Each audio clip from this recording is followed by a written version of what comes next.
I now personally believe I should have lost the lawsuit. However, I still think the damages awarded were far, far too high. Hopefully this result can have a positive impact on the broader community by forcing people to think twice about making claims about things they aren't privy to or have very good evidence for. I'll agree with that. People should definitely stop accusing people of things just off the cuff and, actually look into them first. How many people have been called a pedo just because someone didn't like them? Yeah, it's the saddest thing ever that this many people have become this obsessed with hating a guy. Why do they hate this man so much? You might ask if you don't know who Billy Mitchell is. He maybe, allegedly, cheated in a video game 30 years ago. But this isn't an apology. He admitted he was wrong in the first 20 minutes of the video, and the last 40 minutes we've been watching have been him shitting on Billy for new stuff and trying to prove he's a cheater some other way. Oh, he cheated on his wife. Oh, he cheated on his hot sauce. Oh, he's a con man. You're just trying to find another thing to claim he cheated about, since you can't prove the other one. This is absolutely insane. You're upset.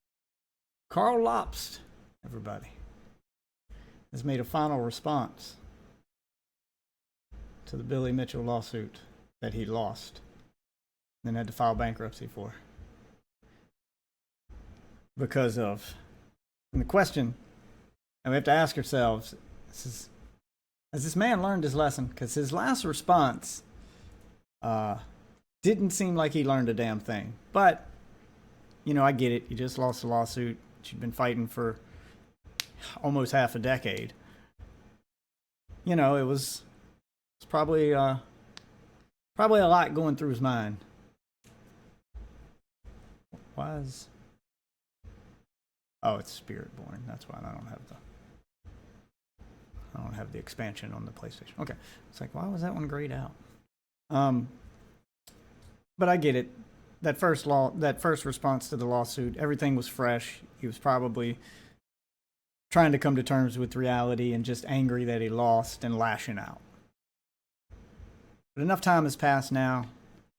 Reality should have set in. He should have had time to reflect on the trial, on his actions, on the verdict, and the fallout.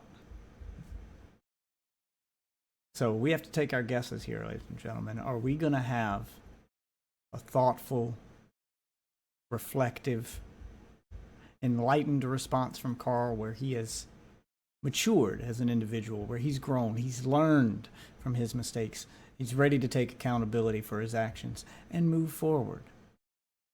He's ready to redeem himself in the eyes of the public in some shape, form, or fashion instead of a long, continuous crash out. Or will this just be a long, continuous crash out? Because it seems like 2026 is the year of the locale. We got a few contenders for the throne here of being 2026's locale of the year. Pirate Software, Mudahar, Karl. Wondering by the end of this year who else is gonna throw their hat in the ring. We still got half a year left. Almost. So we still got plenty of time for somebody else to fall. But we'll check on Karl. We'll see what he's got to say. Judging by the reason that this is going to be the only thing we talk about tonight, judging by the length of this video, as it is nearly 2 hours long, I am guessing this is a long, continuous crash out / cope video. But hey, I am open to being wrong. All right? Unlike Karl Lobst, I am open to being wrong. So let me get this loaded up. We'll grind out some... Hello, you absolute... No, you absolute virgin. Don't you start talking yet. I don't have you pulled up. Let's get everything in order first. All right. And then you can start your intro, Karl. Let's find out. What's the description here? He's got a too long didn't watch description here. And the very first one is I am an idiot. Maybe he did learn something. Oh, but then it's Billy is a moron. And Billy is a con man. Oh, nope. He's going right back to the script. God damn it. Okay. Doesn't look like he's learned a goddamn thing. All right. Let's do it. Hello, you absolute legends. This is it. This is the end of an era. This is hopefully the last video. What is this video quality? Hold on. Why is it on 1440p? Let's restart that with a little better video quality. All right. One more time. Take two. Let's go. Hello, you absolute legends. This is it. This is the end of an era. This is hopefully the last video I make concerning my lawsuit or even Billy Mitchell. When I made my previous video regarding the result of the lawsuit, I was still actively looking into appealing the decision, which meant going back into court was a real possibility. And for that reason, unfortunately, I couldn't really say everything I wanted to say. And I also couldn't take as much accountability as I really wanted to because it may have hurt my case. But ultimately, I did not end up appealing the decision, so everything is now final and I am able to comment freely. In the last 2 months, a lot has been going on behind the scenes. I mean, you could have commented before then. You were the one in control over whether or not you would appeal. You would just have to make sure you didn't say anything that would hurt you in court, but given your track record, I'm not sure you were physically capable of that. As a result of the decision. And in this video, I'm going to tell you everything. Regardless of whether or not you care about the lawsuit or Billy Mitchell, there are important questions that I think supporters of me or this channel deserve to know. For example, does any of the money this channel earns go to Billy? Exactly how much money do I owe Billy? $350,000 plus legal expenses. We already know all that. You know. It was pretty public information. That's how court documents work. How much money will Billy actually get? Will Billy's win inspire even more lawsuits? These questions will be answered, and many more. Well, if Billy's Twitter is anything to go by, there are lots more lawsuits coming. He's just getting started. iDubbbz is next, baby. There have been hundreds of videos made about me in the past few months, and thousands upon thousands of comments. Yet I haven't seen or heard a single person talk about what is really going on accurately, which is totally understandable, because I'm wondering if you know what's going on. If you're going to give us accurate information, or if you're about to fucking propagandize and, gaslight everybody. Because everything you told us leading up to the lawsuit was incorrect. You misrepresented the lawsuit itself, but we're supposed to trust you on your analysis after it? Okay. This ought to be good. This is a very complex situation, and it is frankly impossible for anyone to know what is happening because you would need to be an expert in Australian law, you would need to know my exact financial position and what I own and how I run my business, and you would also need to be an expert on Australian bankruptcy law. Basically, you would need to be my lawyer, and I'm pretty sure most of you out there— The one that lost the case? The lawyer you had that couldn't do the job? You would need to be that guy? I don't know how much— Maybe you hired the wrong guy. Maybe you should be listening to the people on the internet. Aren't. That's not your fault. But rather than having 100 videos speculating or even proclaiming things as fact that couldn't be further from the truth, I'm just going to lay everything out there. I know a lot of people are curious about what is happening, and I am more than happy to provide you with everything you would like. I think I got a good general idea. You lied and slandered a man, got sued for it, lost. Then you owed him more money than you had in your bank account, so you filed for bankruptcy, and I think that gets us up to speed. I think that's where we're at. It's not really that complicated. Now, I mean, how... The only question is, like, how does Billy get paid? Because it's not a matter of, like, what happens after the court case. We all know what happens after the court case. You owe him money, you filed for bankruptcy. Does that clear you of all the debts, or is there a payment plan? Like, really, the only question left is money. And if I'm being completely honest, judging by Billy Mitchell's Twitter account, I would say he probably doesn't really give that much of a shit about the money. I don't think it's about the money for him. He is enjoying this victory lap. The victory and proving you wrong was all he really cared about. And he accomplished that. Money was just kind of a bonus. I think he was fully prepared to lose all of the money invested, all of the money needed to make this case work, to make this case happen. I think he was fully prepared to lose every dime of that, even if he won. I don't think he cares about the money. But this is all going to be about money because that's the only question left. like to know, especially given that many people aren't happy with how I wasn't clear enough during the lawsuit. So now everyone will know everything, and then I am happy to move on forever. For the past 4 years, I don't know how much I believe the forever thing. I think he has an obsession with Billy Mitchell, and he loves the views he gets by putting Billy Mitchell's face in a thumbnail. I don't think he's going to be able to not still make videos on Billy.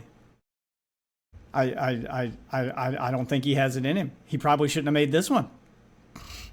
I have been in denial. Billy's lawsuit against me alleged that I accused Billy of being a major contributing factor in Apollo Legends' decision to take his own life. You did. You did. Not alleged. It's been proven in court. That is what you did. And I have always denied that, both in my legal defense and... You're like the guy sitting in prison after he's been caught on camera red-handed, still proclaiming his innocence after he lost and got proven guilty of the crime.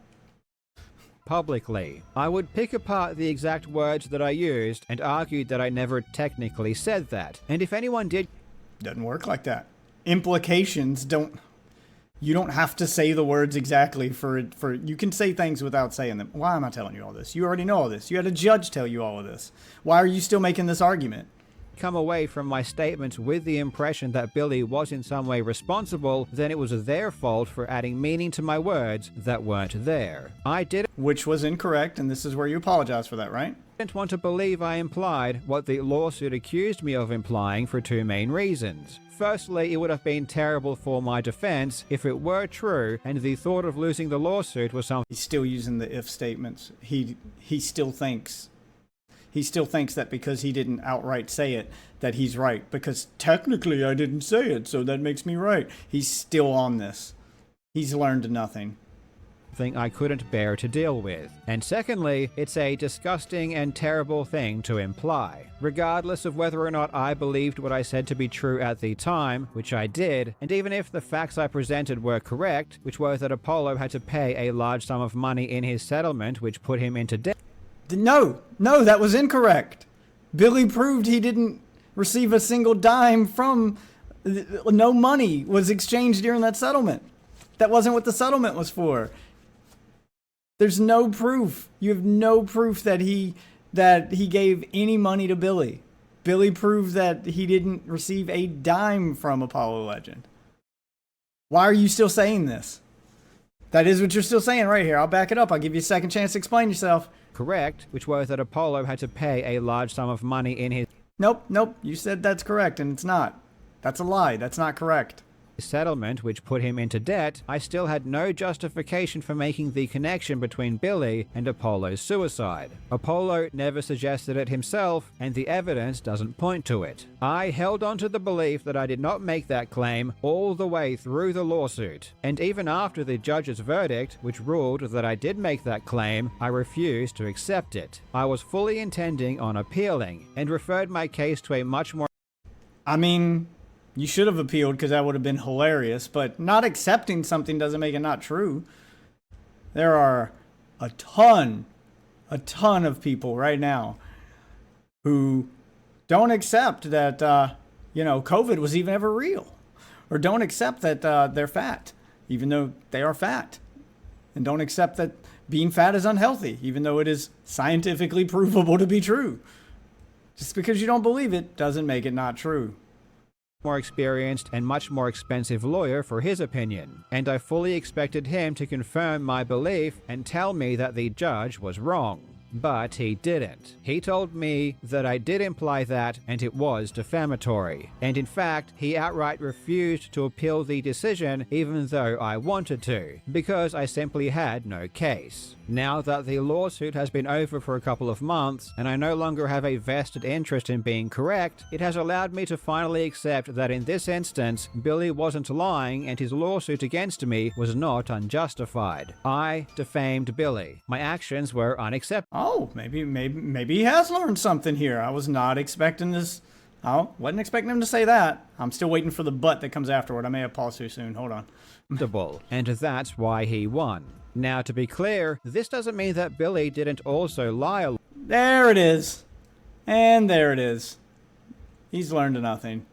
lot, even in court. And it doesn't mean I actually caused him hundreds of thousands of dollars in damages like the judge asserted. And it doesn't mean I didn't also have a valid defense. I did defame him, but it doesn't mean this, and it doesn't mean this, and it doesn't mean that. No, it means all of those things. They were part of the ruling.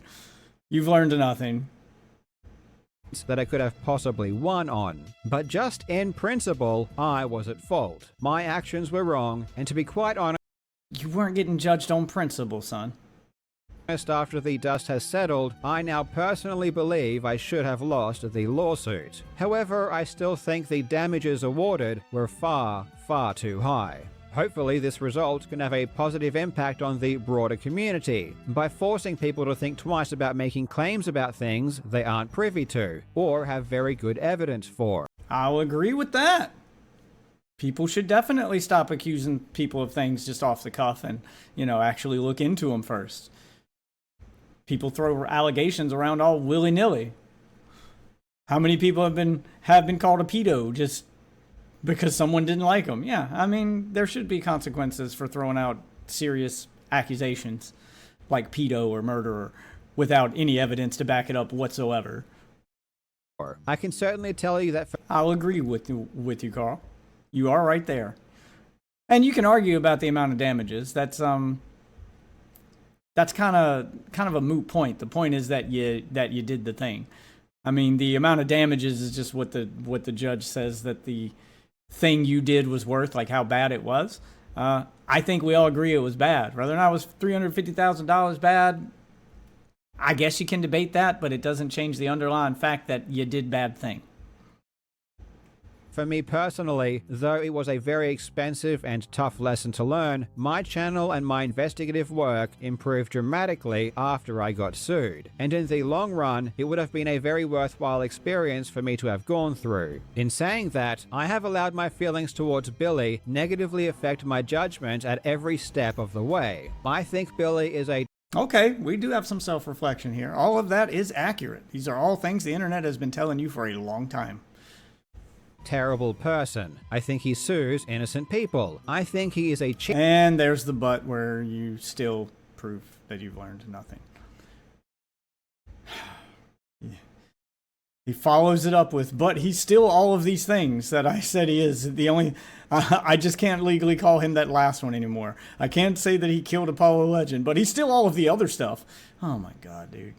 Cheater and a compulsive liar, but that does not mean I can say and do whatever I want in response. Two wrongs don't make a right. Billy can lie all he wants, but I shouldn't let his actions affect my own moral compass. And once I realized I was wrong back in 2021, my retraction should have been far better. Again, at the Which you should be doing now, instead of this doubling down on everything you've said except the one thing you legally can't say anymore. time, I was in denial and I didn't want to believe my mistake was that severe, so I felt as though making a retraction at all was sufficient, and I really did want the video with the retraction in it to get a lot of views. But it really should have been its own video, and not No shit. placed at the end of a separate video. I don't think all retractions need to be in a separate video, but I don't believe you. I thought you were talking about your first response to it, not as your retraction, and you know that you should have been apologizing after that. But no, you're talking about the one you tacked on at the end of a Dark Souls video. No, I don't believe for a second that you put it there because you thought it would get more views and you wanted it to get a lot of views, and that's why you tacked it on to the end of a Dark Souls video. I don't believe that. I think you hid it at the back of that video because you even faded to black to make it look like the video was over before going on to the retraction. You probably did want that video to get a lot of views, but not because you wanted people to see the retraction. You wanted to get a lot of views because you wanted money and it was about Dark Souls. You were hoping that all of those viewers wouldn't watch all the way till the end. They'd see it fade to black, and then they would just click off of the video, not seeing the retraction. And a lot of people probably did. That's how a lot of people engage with YouTube. But you already know that because, you know, you get analytics that tell you the average watch duration and how many people watch all the way until the end. And you know that that percentage is low, so if you tack your apology, your retraction onto the end of a video, any video, it didn't have to just be that one, it could have been any video, you know that it's not going to get as many views because That's just not how YouTube works. But you already know this, Karl. Why are you still lying about it? Why are you still coping? Considering the severity of my mistake, which I now acknowledge, in hindsight, it really should have been its own video. Even the retraction itself wasn't very good either. I only apologized for making a factual error about the details of the settlement, and I just denied there were any further more serious implications. And I also took the opportunity to continue to criticize Billy while I was at it. In Billy's response video, which you are continuing to do right now. You are continuing to criticize. You can't even like apologize and admit your defeat without still calling him a liar and a con man. Blah blah. You're just rehashing the same fucking script. like you can't even stop now. You're making the mistake in this video too. He said that I was accusing him of murder, which is of course hyperbolic and ridiculous. So that also made me less inclined to make a proper retraction, which again is wrong. Billy. But you now understand why people would come to that conclusion based on the things you said. You didn't outright call him a murderer, but you can understand why people would think that that's what you were implying, right? You can understand why people would come to that conclusion about Billy if they watched your video and took everything you said as fact.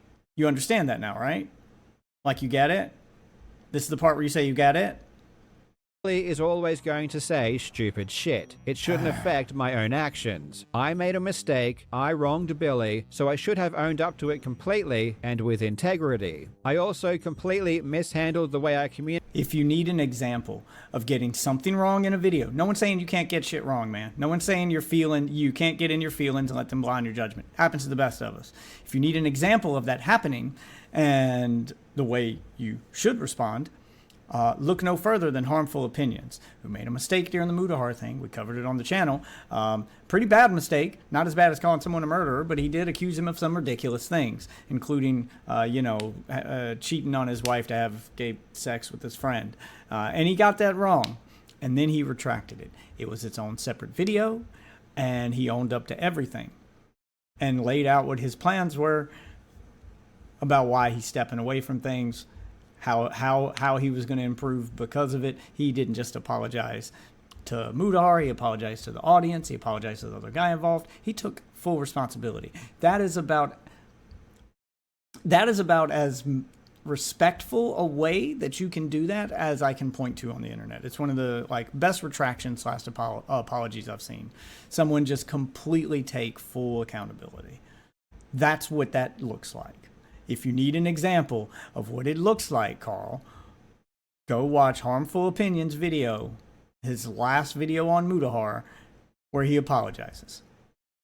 And I believe he even put, "I apologize, I owe Mudahar an apology," is the title of the video. I think he did not bury the lead. Communicated to the public in regards to the lawsuit. Obviously, I was intentionally choosing not to disclose what the lawsuit was about. I even said this multiple times, so it wasn't exactly a secret. Yeah. You said that a few times, not many. Not nearly as many times as you kept harping on about cheating and about I'm going to prove him as a cheater in court. You said the opposite thing more times. You can see how this might have confused everybody. You were not up front. Stop making it sound like you were up front, because you weren't. Normally, I'd give you a full breakdown of this kind of thing, but because this one involves me, I'm going to keep my cards a lot closer to my chest. Why? This is when you should be upfront and as transparent as possible, because it is about you, and you are the source that you would need to, usually you go to the source to get your information and you try to come to a conclusion. You don't need to try to guess the conclusion. You are the source. So yeah, hearing it from the horse's mouth, this is when you should be as open as possible instead of keeping it close to the chest and being vague. That's what got you in this mess in the first place, man. What I will tell you is that I am being sued for defamation, and the amount of damages being sought is $450,000. I will definitely be giving you updates as we go, but I don't want to give out too many details or strategies before I use them in court. Billy Mitchell is referring to the YouTuber apology. Wait, use them in court? So you are going to appeal? Because you're acting like you need to keep things close to the chest because you don't want to give away some strategy you're going to use in court. But I thought you weren't going to appeal. So what court case is what court case are you talking about? A legend who tragically took his own life in December of 2020. I won't go into specifics about this particular point because it does relate to his ongoing lawsuit against me. I didn't want to talk about it because what I said was wrong and I was afraid Oh, you're talking about the video you made in the past. Okay. to repeat it. However, if I didn't want to make it clear to everyone exactly what the lawsuit was about, I shouldn't have turned it into this giant public spectacle. If that's what you really wanted, then you know what you should have done? Said nothing. Do what most people do when they're sued and exercise your right to remain silent. Does anybody even remember that Logan Paul is suing CoffeeZilla? Because he is. But we haven't heard anything about that in quite a while, have we? From CoffeeZilla or Logan Paul. They're both remaining silent. Because that's what you do when you're being sued. Once court papers have been filed, everybody shuts the fuck up. And you have those arguments in court. You no longer have those arguments on the internet. Which is what Billy did. He stayed quiet the entire time while you made video after video on him. And then he went to court and he won. And he got to use all of those videos you made against you. That's why you remain silent. Because what you say and do can and absolutely will be used against you. The truth is, I did want as many people to know about the lawsuit as possible because I legitimately thought I had a good chance of winning. I didn't want people to know about it, so I made a video about it. What? Nothing you're saying makes any fucking sense. Willing to concede on any issues whatsoever or entertain the opposite viewpoint. To put it bluntly, I was deluded. It's very easy to There we go. Well, we're getting a little closer to reality now. Maybe he will have that moment of reflection. Maybe a little bit of self-awareness will happen here. see this now, after the fact. However, it would be very difficult for many people to understand what it is like to be a defendant in a lawsuit, let alone It's very easy to understand. It's very easy to know what to do when you're a defendant in a lawsuit. Or when you're involved in any court shit whatsoever. Lawsuit, criminal charge, whether you're filing the lawsuit or you're the defendant, the answer is the same. If you need to know what to do because you've never been through it, the answer is simple. Ask your lawyer. Ask your lawyer before you do anything. Hey, is it a good idea? Can I talk about this? Can I make a video on this? Yeah, make videos for. Ask the lawyer. That's all you got to do. Let the lawyer tell you what you should and shouldn't be doing. And as long as you're listening to him, then everything is going according to plan. That's all you got to do. That removes you from the equation as the thing that could fuck up the lawsuit. Because you did everything the lawyer said, and if the lawsuit goes bad, it's its fault. Not yours. It's very simple. Why are you overcomplicating this? one that was this complex. Again, just because I made a mistake in what I said originally, that doesn't mean Billy automatically wins. Defamation cases aren't that simple. I don't blame myself for fighting as hard as I did or believing that I would win, because I think that is a pretty natural tendency for most people to have in my position. There's nothing wrong with fighting hard. There's nothing wrong with believing you'll win and wanting to put up a fight. It's bringing all that information to the public when you should have been quiet was your problem. The problem was you couldn't keep your fucking mouth shut. But I had way too much hubris. I took a huge gamble and it backfired. Now I look like an idiot. The situation was Rightfully so. I still think you might be one. was pretty crazy though, and is definitely not something you can prepare for psychologically or emotionally until it happens. The entire lawsuit was extremely stressful, and I was trying to deal with it in the bravest way possible. Even though I thought I would win, that didn't make the ordeal any less stressful or tormenting, because you never know for sure what's going to happen. I never personally lied about what the lawsuit was about. Yes, you did. But I was obviously negligent in some way, given how many people... A lie by omission, by the way, before all the Karl simps show up in my comments or in my chat and start telling me that he didn't lie, everything he said was true. I'm going to take this moment to remind all of you that a lie by omission is still a lie. If you know that there's more to the story you're telling and you're purposefully withholding that information in order to misrepresent it, you are still lying. A lie by omission is still a lie. It's literally in the name.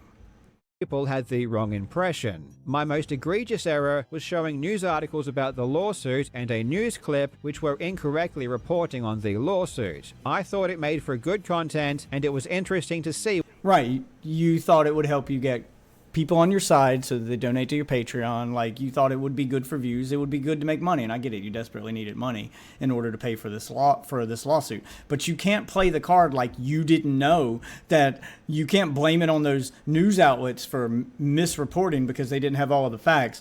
Like, you didn't know and it wasn't your mistake. Oh, it's their fault because they misreported it and I just read their article. You were the subject of the article. You knew that reporting was wrong. You knew that article was wrong. And there were probably other articles you could have referenced that gave more information. You chose the incorrect ones on purpose.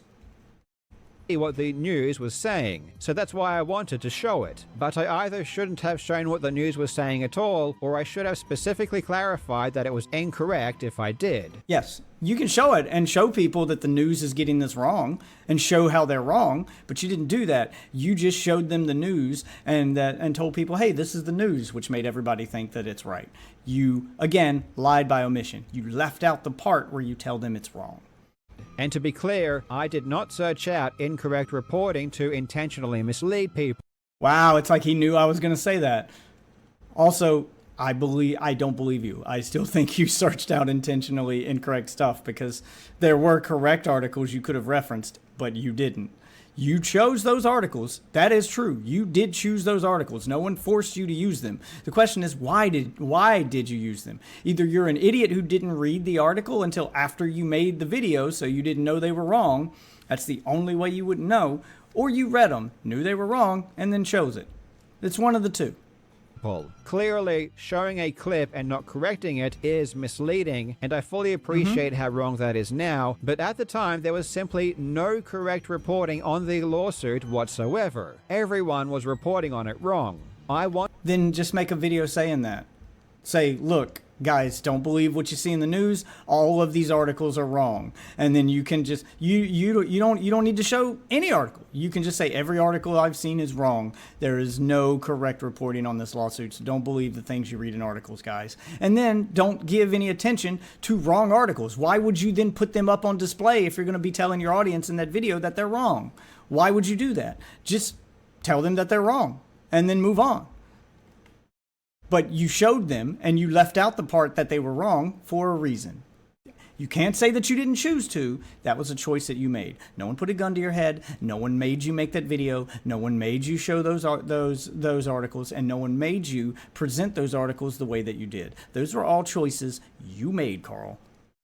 Wanted to show what the news was saying, but every single news article or post about it was wrong. I wasn't trying to do something nefarious, it was just stupid and thoughtless, and I didn't give my audience enough consideration or respect to make sure they weren't. Now, I'll give it to you. The reason you chose may not have been nefarious, but it's still a choice. So don't come out here acting like you didn't have a choice and you weren't trying. You didn't choose to misrepresent. No, it's still a choice you made. It was a dumb choice. I'll agree with you, but it was a choice. The reason you made that choice is because you're stupid and you didn't think shit through, but it's still a choice you made. A choice made for a dumb reason is still a choice. I'm confused, and for that I am deeply sorry. Now let's talk about money. That thing you don't have any of. The total amount of damages plus interest in the judgment of the lawsuit was $390,000. In this video, I'm going to be using Australian dollars, but whenever I mention a figure, I will also place the amount in US dollars in the top right of the screen to make things easier for those in the US. The judgment isn't all that I would need to pay, however. In Australian courts, in almost all circumstances, the loser must pay the winner a percentage of their legal fees. Finding out exactly how much I would have needed to pay could have also been a lengthy and expensive process, which would have involved even more court hearings and more legal fees. So to make things easy, my lawyers reached out to Billy's lawyers to confirm how much they spent and how much they would be willing to accept. According to Billy's lawyers, he incurred costs. Okay, that sounds fair. I mean, if Billy was a real asshole, he could have made you go through the court process to get the exact figure, but if he was willing to work with your lawyers, that's a good sign. It sounds like Billy wasn't wasn't a sore winner in person. He's just been a sore winner on Twitter because it's funny. He's become a fucking meme lord, man. Of $600,000. And I am fucking here for it. You made yourself a fan, Billy. $186,000, and he would agree to a payment of $600,000 without the need for any further hearings. And sounds fair. Sounds like you're getting a deal. He's not asking for the full amount.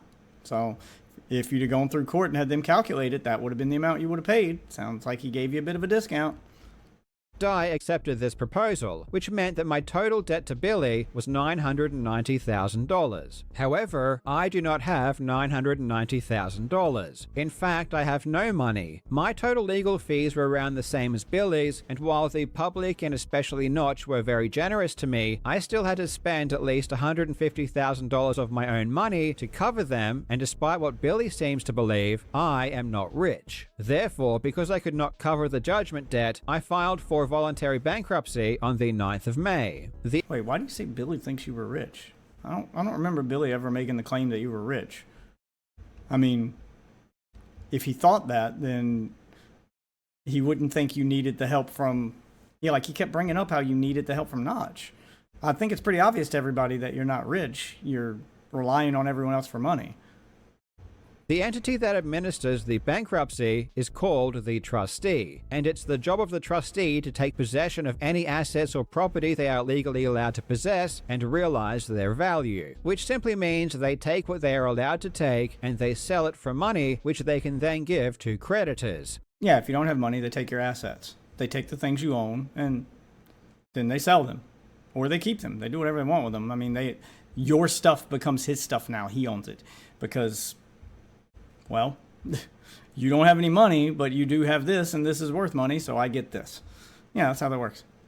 With creditors being the people you owe money to. As part of the bankruptcy process, the trustee conducted a thorough investigation of my financial position. I had to give them all of my bank statements and company records going back over 4 years, which was well before I was even sued. The purpose of this investigation was to uncover any assets they can possess and ensure that I haven't done anything dodgy. Yep, that's pretty standard practice. For example, to make sure I didn't secretly sell or give some property to a family member to hide it, or something similar. If I did do that, they'd be able to reverse that transaction, and if I lied about it to try and hide it, that would be committing a crime. On the True. 6th of June, the trustee issued a full report to my creditors, including Billy, outlining their findings and outlining how they have conducted the bankruptcy so far. So in this part of the video, I will be including screenshots directly from their report to confirm the legitimacy of what I'm saying. You'll understand if I look at his screenshots and his representation of things with a grain of salt, as he's provided screenshots in the past that were out of context and misrepresented them. So, grain of salt here, guys. It looks like you had about $3,000 in your account. Far cry from what you owe. But yeah, where'd all your money go? Like, weren't you making way more money than this on YouTube? Like, what do you spend your money on? Like, I don't understand how these YouTubers that get big enough that they can make a living on YouTube and are definitely making way more than the average person end up broke. Like, you should be putting money away every month. Like, your money should be stacking up, not going dry. Like, that well shouldn't be running dry. What are you spending that money on? Am I the only one that, like, if I went viral tomorrow and I became a YouTuber making 6 figures a year, like, I would not change my lifestyle that much. I would honestly, like, I'd buy a house because that's my biggest, like, I would buy the things that are my biggest bills so I don't have those bills anymore. Like, I'd buy a house so that I no longer have rent to pay. Now I just, have a house so I don't have to worry about going homeless. And I'd buy a car so I no longer have a car payment. Like, those are the things I would buy, and then everything else would just go in the bank. And even then, that means I'm putting more money in the bank every month because now I have less bills. So that would kind of pay for itself over time if I can be successful long enough. Because the way I look at something like YouTube or any, like, influencer job is, if you're lucky enough, if you are privileged enough to be able to make a living making content at the level that they are, to make a good living, to make 6 figures making content, if you've reached that level, if you're that privileged, My thought process would be I need to put as much money of this as I can in the bank for as long as I can, because this job every influencer's job has a shelf life. All right. None of them stay on top forever.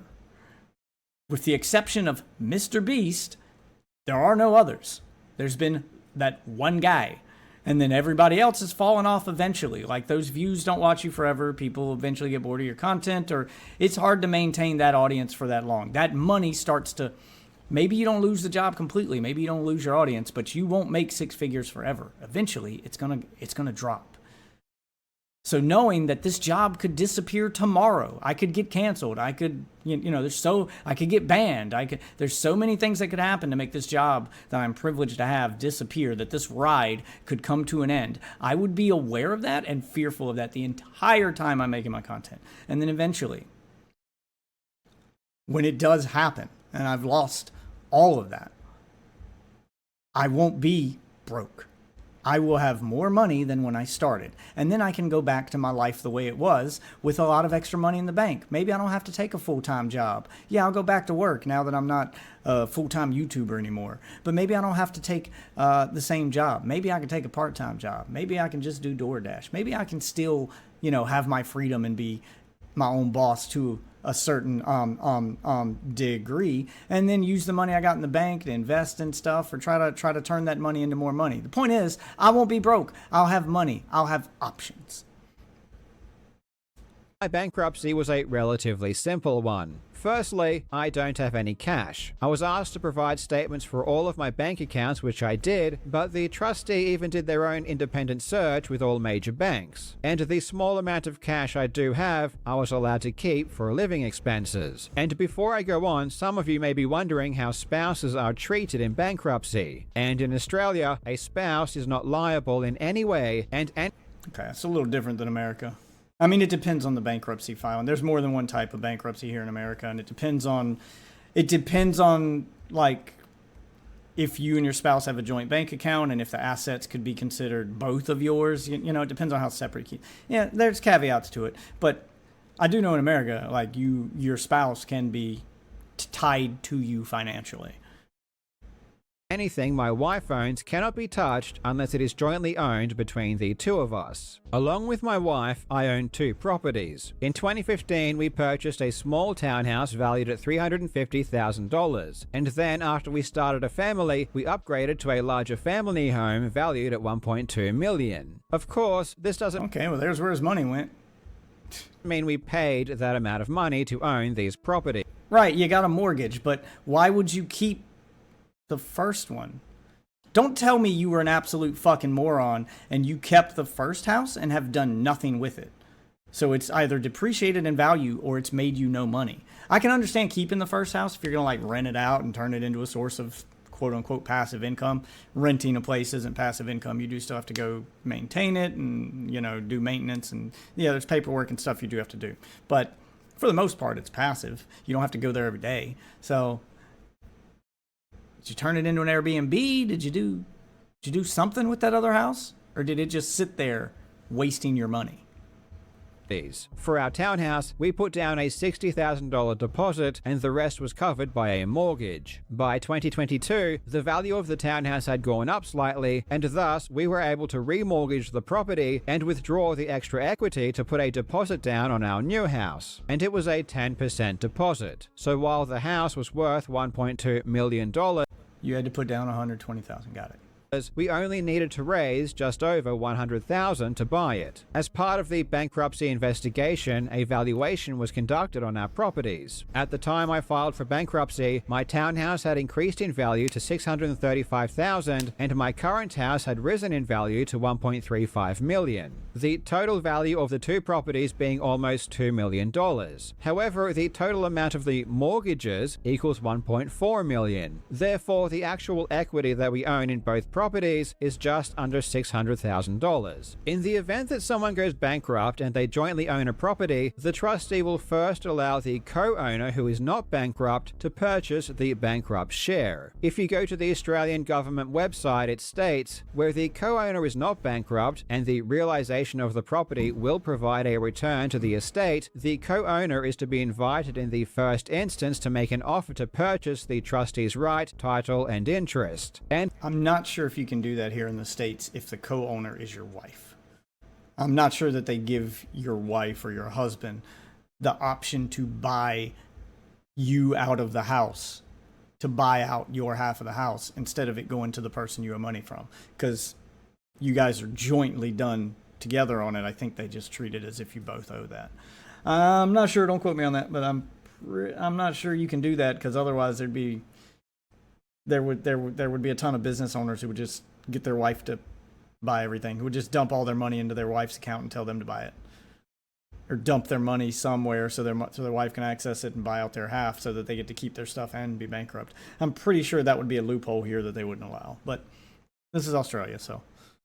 And the key wording here is in the first instance, which means before anything else, which is exactly what happened. As per the trustee's report, it states, on appointment, Miss Wong put forward a without prejudice offer to purchase the trustee's interest in the properties, whereby inter alia, Miss Wong would pay the bankrupt estate an amount totaling $224,000. Based on the following, we accepted Miss Wong's offer. On the information at hand, Miss Wong had credible and likely perspective of establishing at least a 50% interest in the properties, and Miss Wong's offer was made from externally sourced funding, which the trustees held no claim or vested interest in. The offer was quite a bit Okay, so where did she get the money then? I guess is the question. less than the real value of my equity, because for the trustee to sell the properties on the open market, it would cost a lot of money, and those costs come out of the money they would have received from the realization of the property. This isn't paid for by the bankrupt themselves. They would first have to get a court order to sell it, pay for an agent, pay for marketing, and many other costs, and they took all of this into consideration and accepted the offer. On 29 May 2025, Miss Wong and the trustees executed a deed of settlement and release. There will be no further recoveries from this source. Okay, so what did she pay? Ms. Wong must pay to trustees amount total of $224,000 within 5 business days of execution. Upon receipt of the settlement, neither the trustee nor the bankrupt estate will hold any further interest in the properties. Okay, so she didn't just get off scot-free. She still had to pay something. Yeah, so she had to pay. So she was still responsible for some of it. Okay. And the report confirms they did receive this money. So as of right now, my wife owns both properties and they can no longer be touched, which is of course fantastic. So she bought out that half for that amount, which sounds cheap. And now they can't use that as a source of equity anymore. Never mind. I misread that. That's not what she paid to the trustees. That's what she paid to buy him out of the house. Yeah, I feel like that's something you wouldn't be able to do here in the States. Because those 2 properties together were worth $2 million in equity, and she only had to pay like her half. I guess that's a quarter. Well, no. No, half of it would be $1 million. Because Karl owns the other half. So why didn't she have to pay $1 million for the 2 properties? Because they're in equity? To just buy out your part of it? Maybe it's due to what they owe, like what they've already paid into it. I'm not sure, but it seems like he got off pretty easy in order to keep the house. Upon receipt of the settlement sum, neither the trustee nor properties.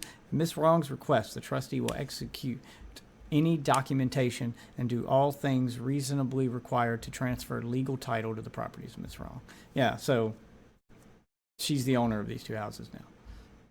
Fantastic news. If my wife couldn't source the funds to buy out my share, the trustee would have forced us to sell the properties, which would have been terrible. This idea of the joint owner being allowed to buy out the bankrupt share is basic Australian bankruptcy law. But let's take a look at how this was presented on Reddit and YouTube. In my Discord, I was explaining that my wife will buy out my properties, and I had a very open conversation about it to a few people, and I thought nothing of it at the time. But the next thing I know, my comments about my wife buying out my property were posted to Reddit, saying that I was boasting about moving assets to my wife before declaring bankruptcy to avoid paying creditors, which of course is not what I said at all. And the comments were all claiming that I was bragging about committing fraud and that I'm a criminal. I'm surprised to learn how many Australian bankruptcy lawyers there are on r/YouTube drama. To be clear, the moment I went bankrupt, the trustee took possession of my share of the properties. My wife bought out my shares of the properties from the trustee. The money the trustee receives is then given to the people that I owe money to. On YouTube, things weren't any better. LUS is a...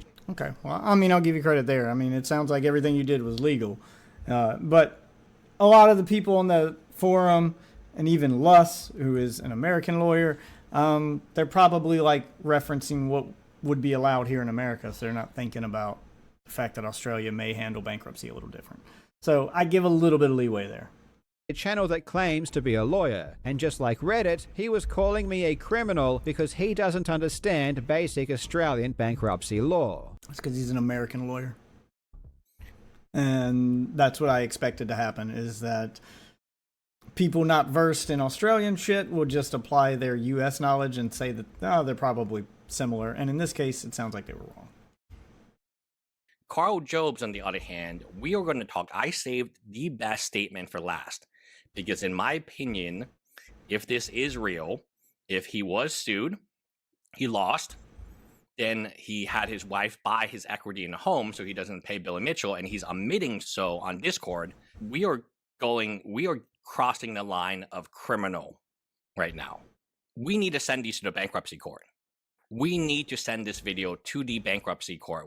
I need to get in. Yeah, no, okay, he's just wrong there. And it sounds like that might be true for America because he's an American lawyer. So it sounds like if they had done this in America, it would have been illegal and you send it to the bankruptcy court. But they did it in Australia where apparently it is legal. So yeah, so it sounds like Luss just didn't think about the fact that Australian bankruptcy might be different. In touch with the bankruptcy court and let them know what's going on, because if this is real, and I'm saying that to point out how, because everybody's going to scream about how this guy is malicious and blah blah blah, and I don't think Luss is malicious. I think he just didn't think about it. He just made an honest mistake.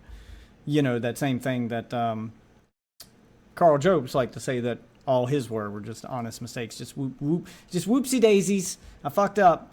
I'm not a bad guy. So you know, holding Karl to that same standard, I expect him to apply that to other people, like Luss here.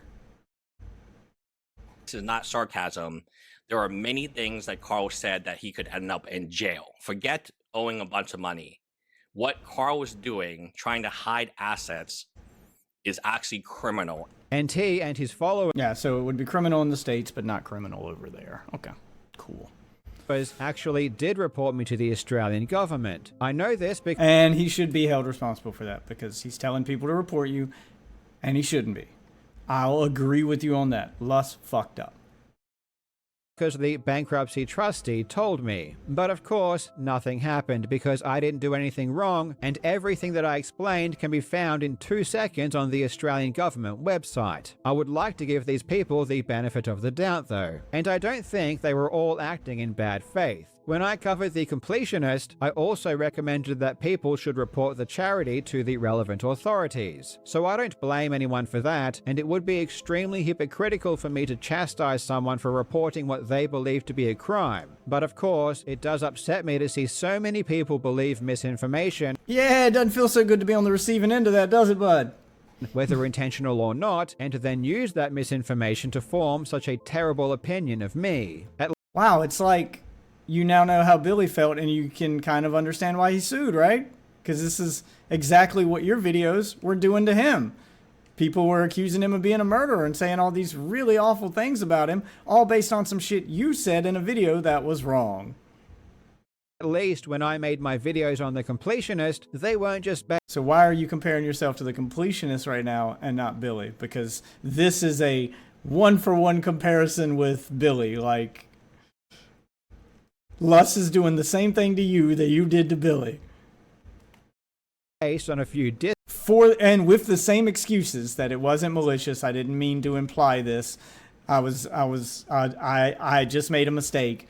My feelings got the better of me and blah, blah. Yeah, like Luss could say all those same things about what he's done to you here. This is poetic justice. This is karma. And you're learning nothing from it. And you're talking about the completionist for some reason.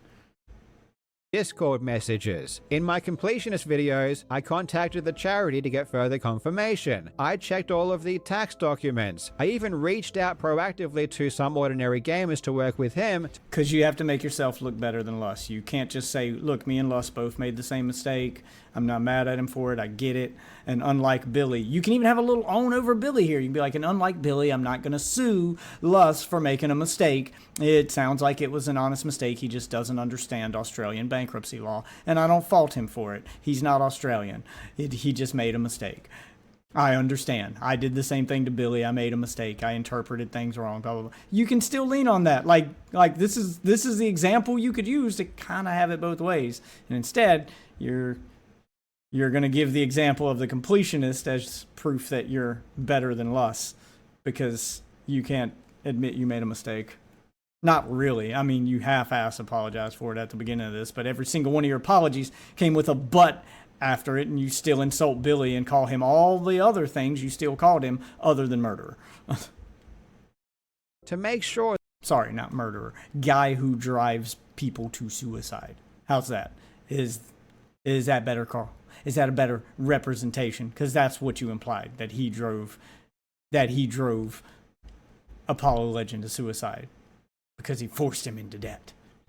Or that I wouldn't make any errors that I might have made if I did everything myself. The idea of just looking at a Discord message and thinking that says anything about reality is pretty ridiculous, and it's kind of... What? Why?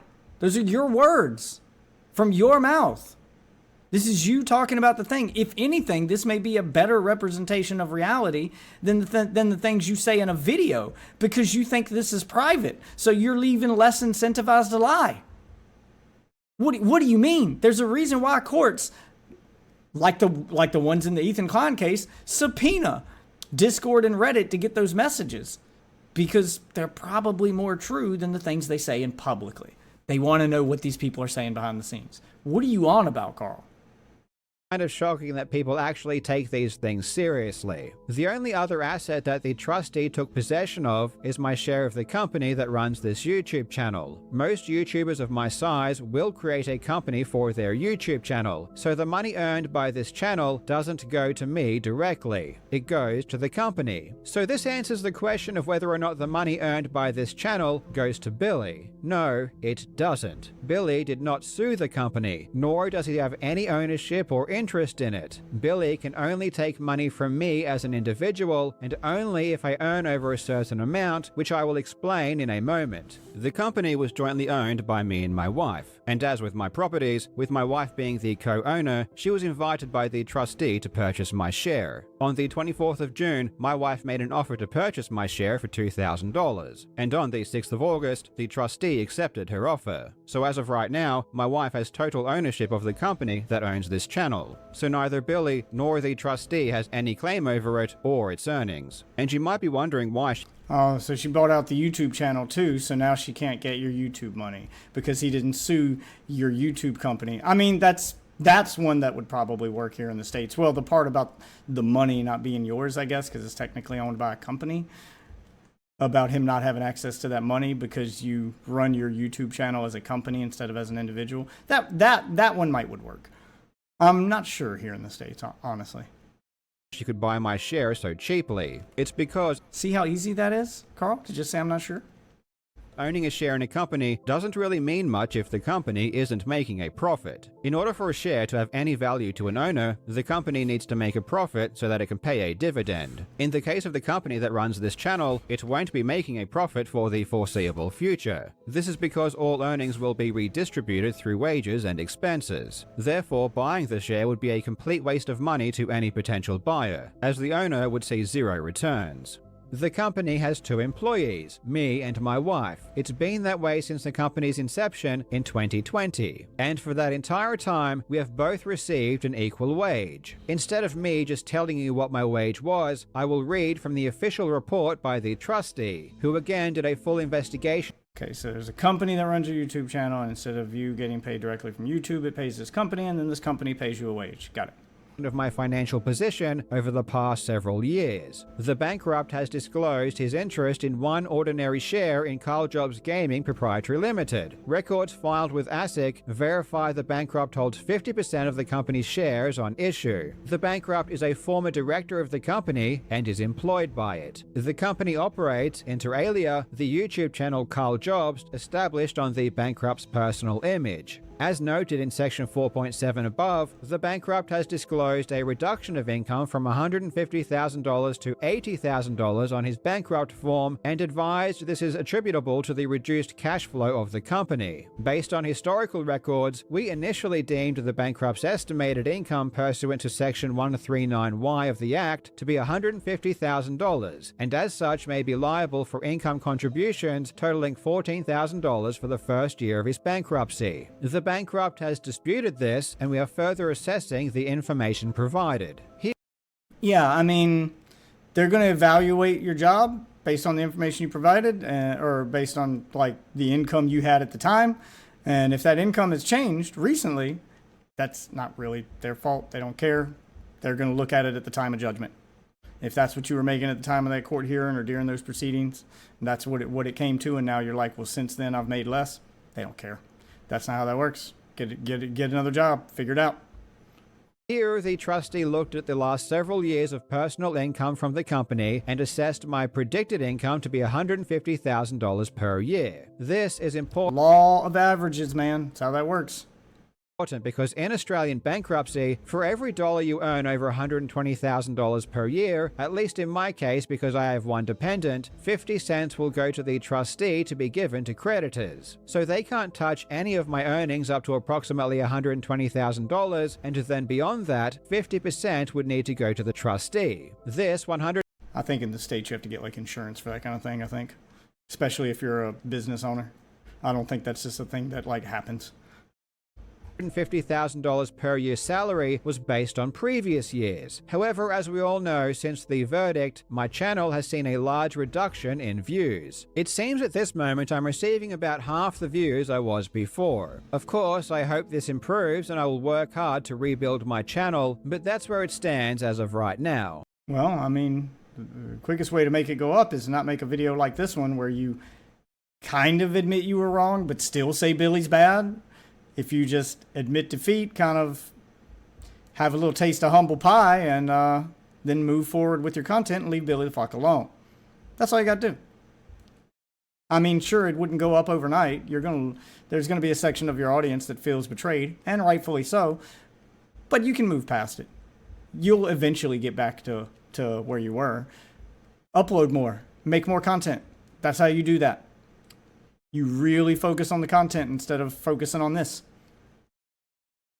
At these views, the company is not earning enough to pay 2 salaries of $150,000 plus expenses, so our salaries will be reduced. Certainly, they will be reduced to a level below the threshold where I would need to begin paying the trustee any money. In a nutshell, all of the money that this channel earns will go to company expenses and wages for my wife and I. None of the money this channel earns will go to the trustee or Billy. Australian bankruptcy lasts for 3 years. After 3 years, all of my debts are discharged, which basically means they are permanently erased. And yes, this includes my debt to Billy, as civil judgments and cost orders are considered provable debts and are discharged through bankruptcy. Aside from my properties and my share in the company, I don't have any other recoverable assets. I own a car, but it's only worth $20,000 and is jointly owned with my wife, so I'm allowed to keep it. Realistically, unless something drastically changes, the only money the trustees will get from me will be from my wife buying my properties, which again was $224,000. So out of that money, how much will Billy get? Well, first, we need to consider trustee remuneration, which is how much money the trustee pays themselves.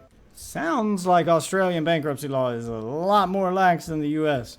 In the U.S., filing for bankruptcy, like they take everything. Like you don't get all these little loopholes and ways to keep shit. You'd have lost that house. You'd have lost both of those houses, probably. Maybe not both. I don't know if they're allowed to make you like homeless, but you'd have at least lost one of the houses for sure, and probably your car. Administering a bankruptcy is very expensive, and the estimated cost for my trustee to perform all of their duties is $50,000. This $50,000 is not paid for by me. It comes out of the money they collect. So from that $224,000, $50,000 will be paid to the trustee. After this, we have to consider the... I mean, why are you harping on where the money's coming from if this is supposed to be about how much money Billy's getting? Is it about the money or is it not about the money? Or is it about Billy didn't get anything from me? Ha ha! That doesn't mean you won. You still lost. You had to file for bankruptcy. Like, this still destroyed your life for the most part. Like, even before the bankruptcy, you had to spend 5 years losing views, bleeding money so that you could keep paying the lawyers and still get through this, to just make it to the court case. You're not calculating in like all of the money you lost leading up to it, just fighting it. So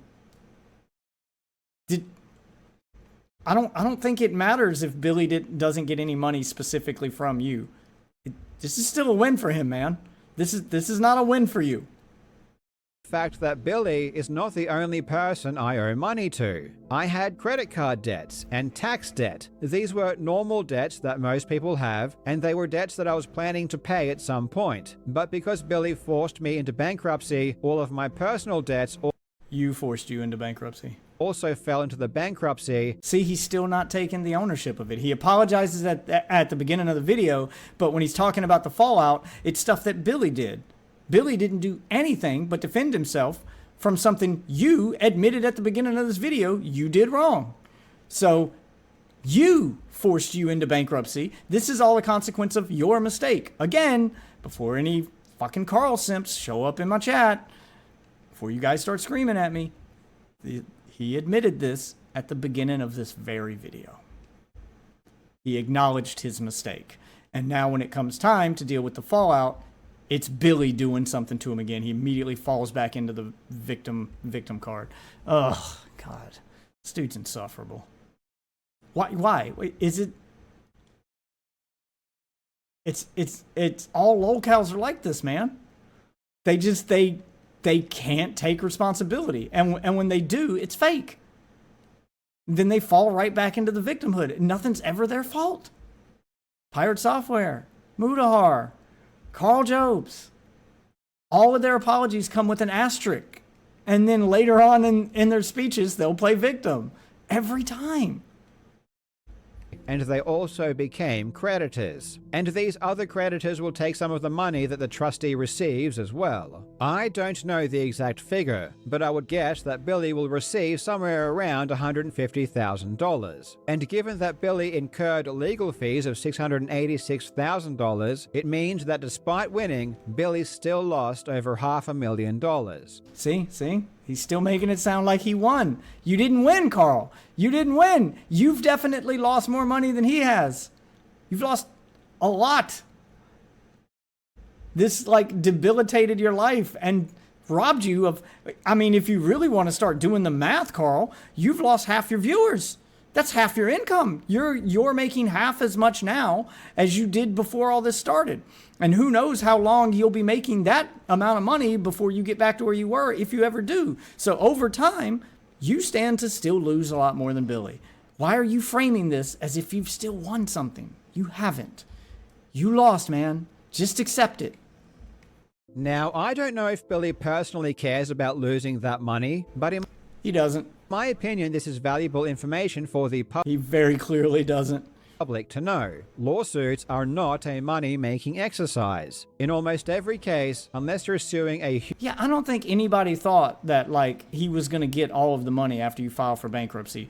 Bankruptcy isn't a magic way to get money from someone who doesn't have the amount of money that they owe. That's not... I think everybody understands that bankruptcy is the way to, we get what we can, and then we have to let it go because this guy doesn't have it. So we take what we can from him, and then the debts are settled, and you file for it. That's how bankruptcy works. That's what it exists for.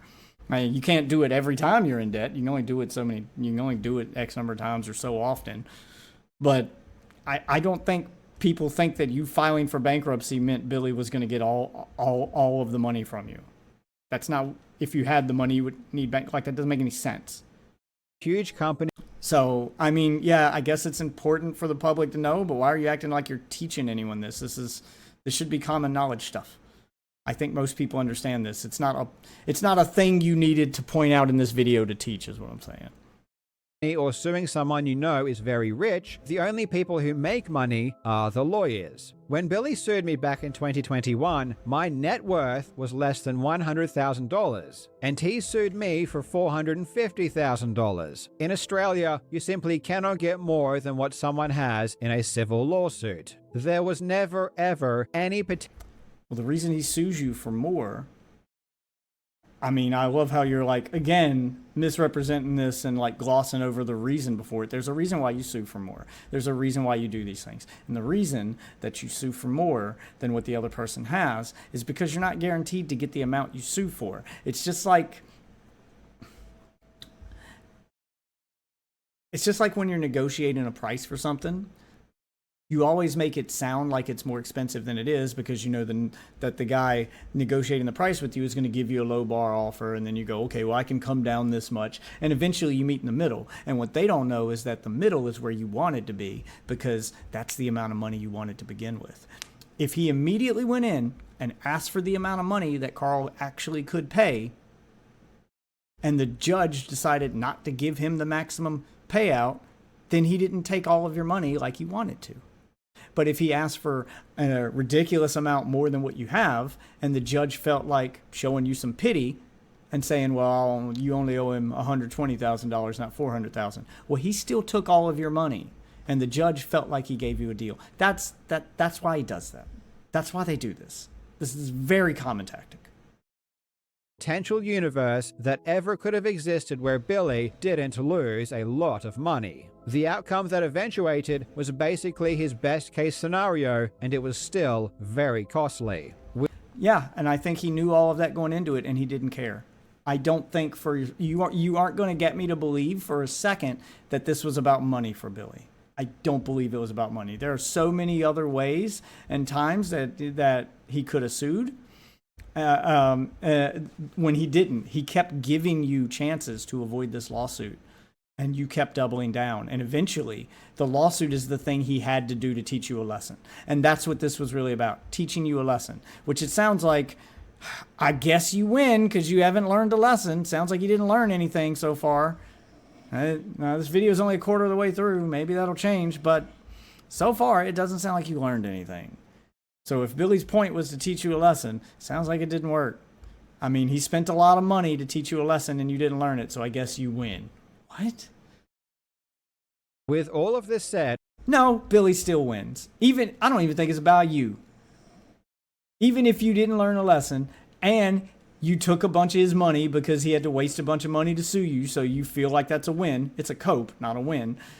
But even then, even in the end, he's cleared his name.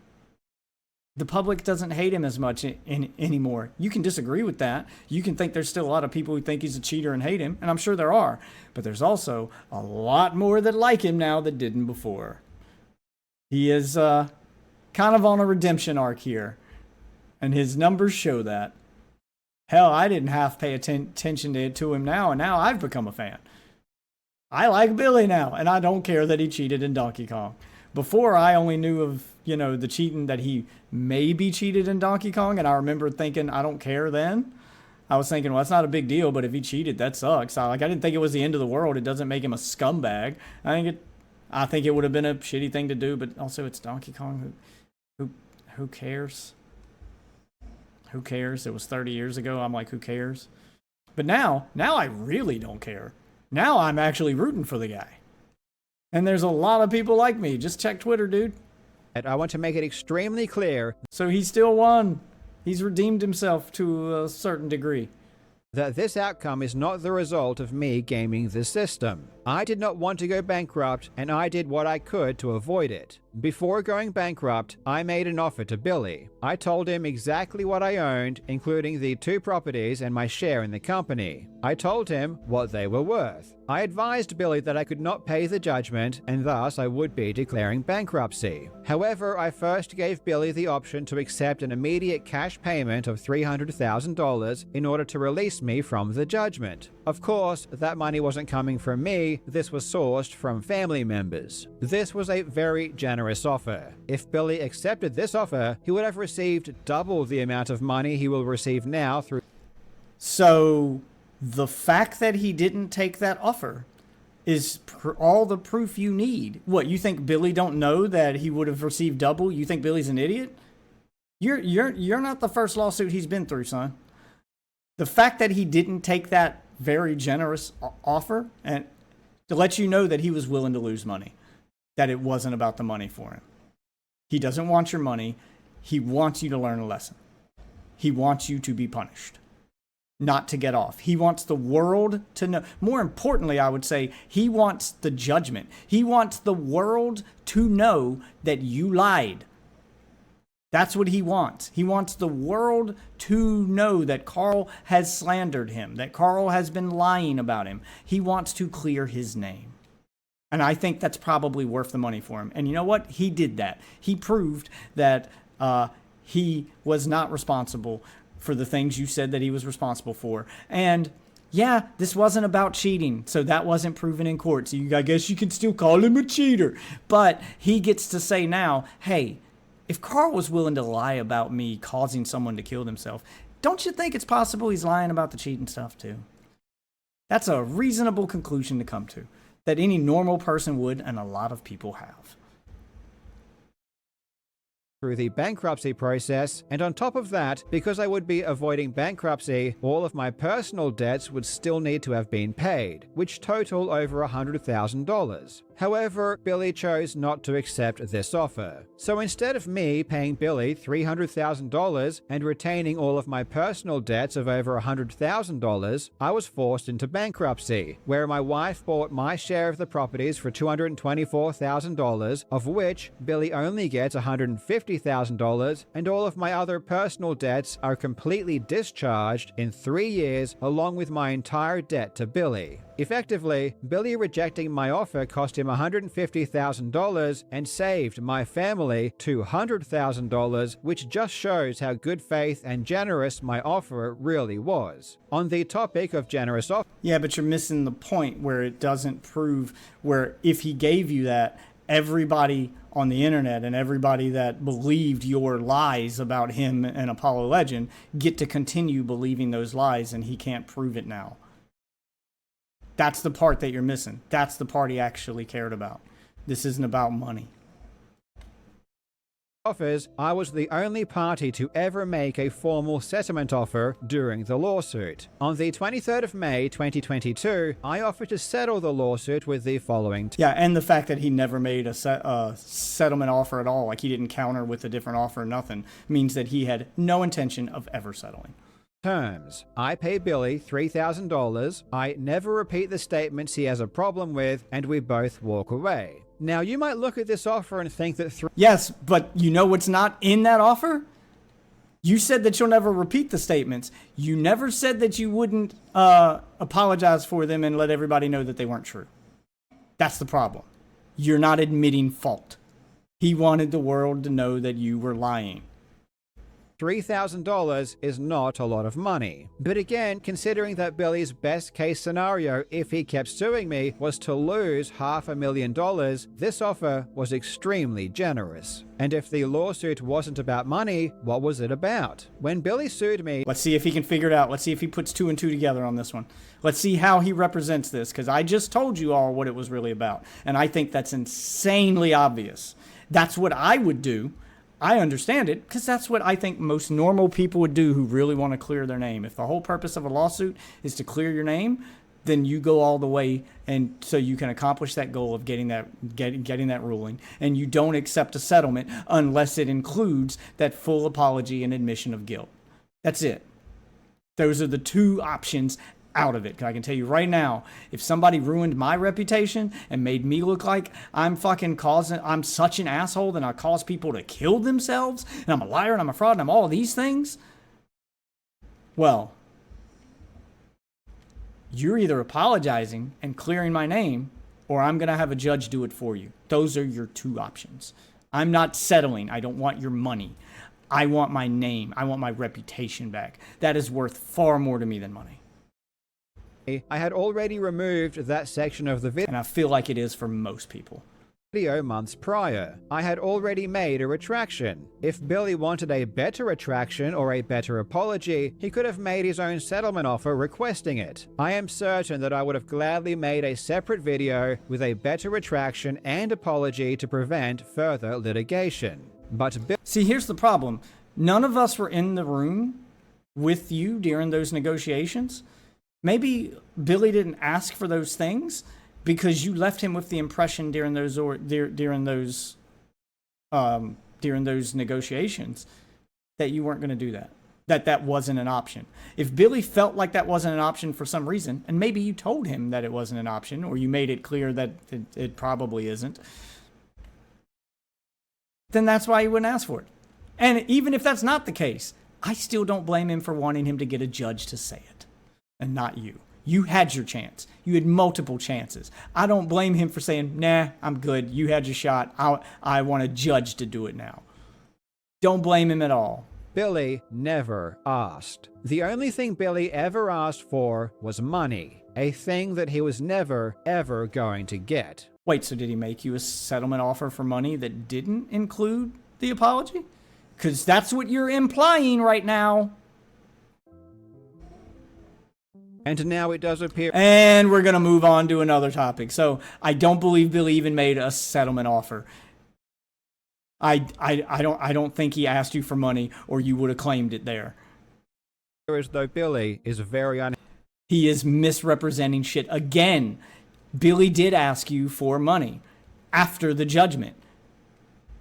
He's asking you for the money you owe him, and you're misrepresenting it to make it sound like Billy asked for money as part of a settlement. Billy never asked you for a settlement, or you brought that up. The way you've worded that is true. Billy is asking you for money. He's asking you for the money that you owe him, and that's why you had to file for bankruptcy. But the way you've worded it makes it sound like he asked you for money before the case was over, and I don't think he did that, or you would have showed it. unhappy with how things turned out. Initially, he seemed excited that I went bankrupt. He even went out of his way to let the public know that it happened. This surprised me. I assumed Billy would want to keep this a secret for as long as possible. Why? What do you mean? Why? How many hints does he need to give you that this isn't about money? This is about embarrassing you, ruining your name, and making you look as bad as possible. You know, the same shit that you did to him. And you bragged endlessly about how you were going to be such a sore winner when that scammer, when that fraud, when that loser Billy Mitchell is put in his place and proven a cheater in court. Oh, I'm going to rub it in for so long. He's giving you back the energy that you put out there, man. Why are you surprised? You literally asked for this. Possible, because... And before, again, his autistic fans show up in my comments or in my chat, I don't mean literally. I don't mean he literally said, please do this to me. I mean his actions said it for him. Because by its definition, the fact that I went bankrupt confirms I don't have the money to pay him. And I was under the impression he would want the world to continue to believe. And actions speak louder than words, ladies and gentlemen.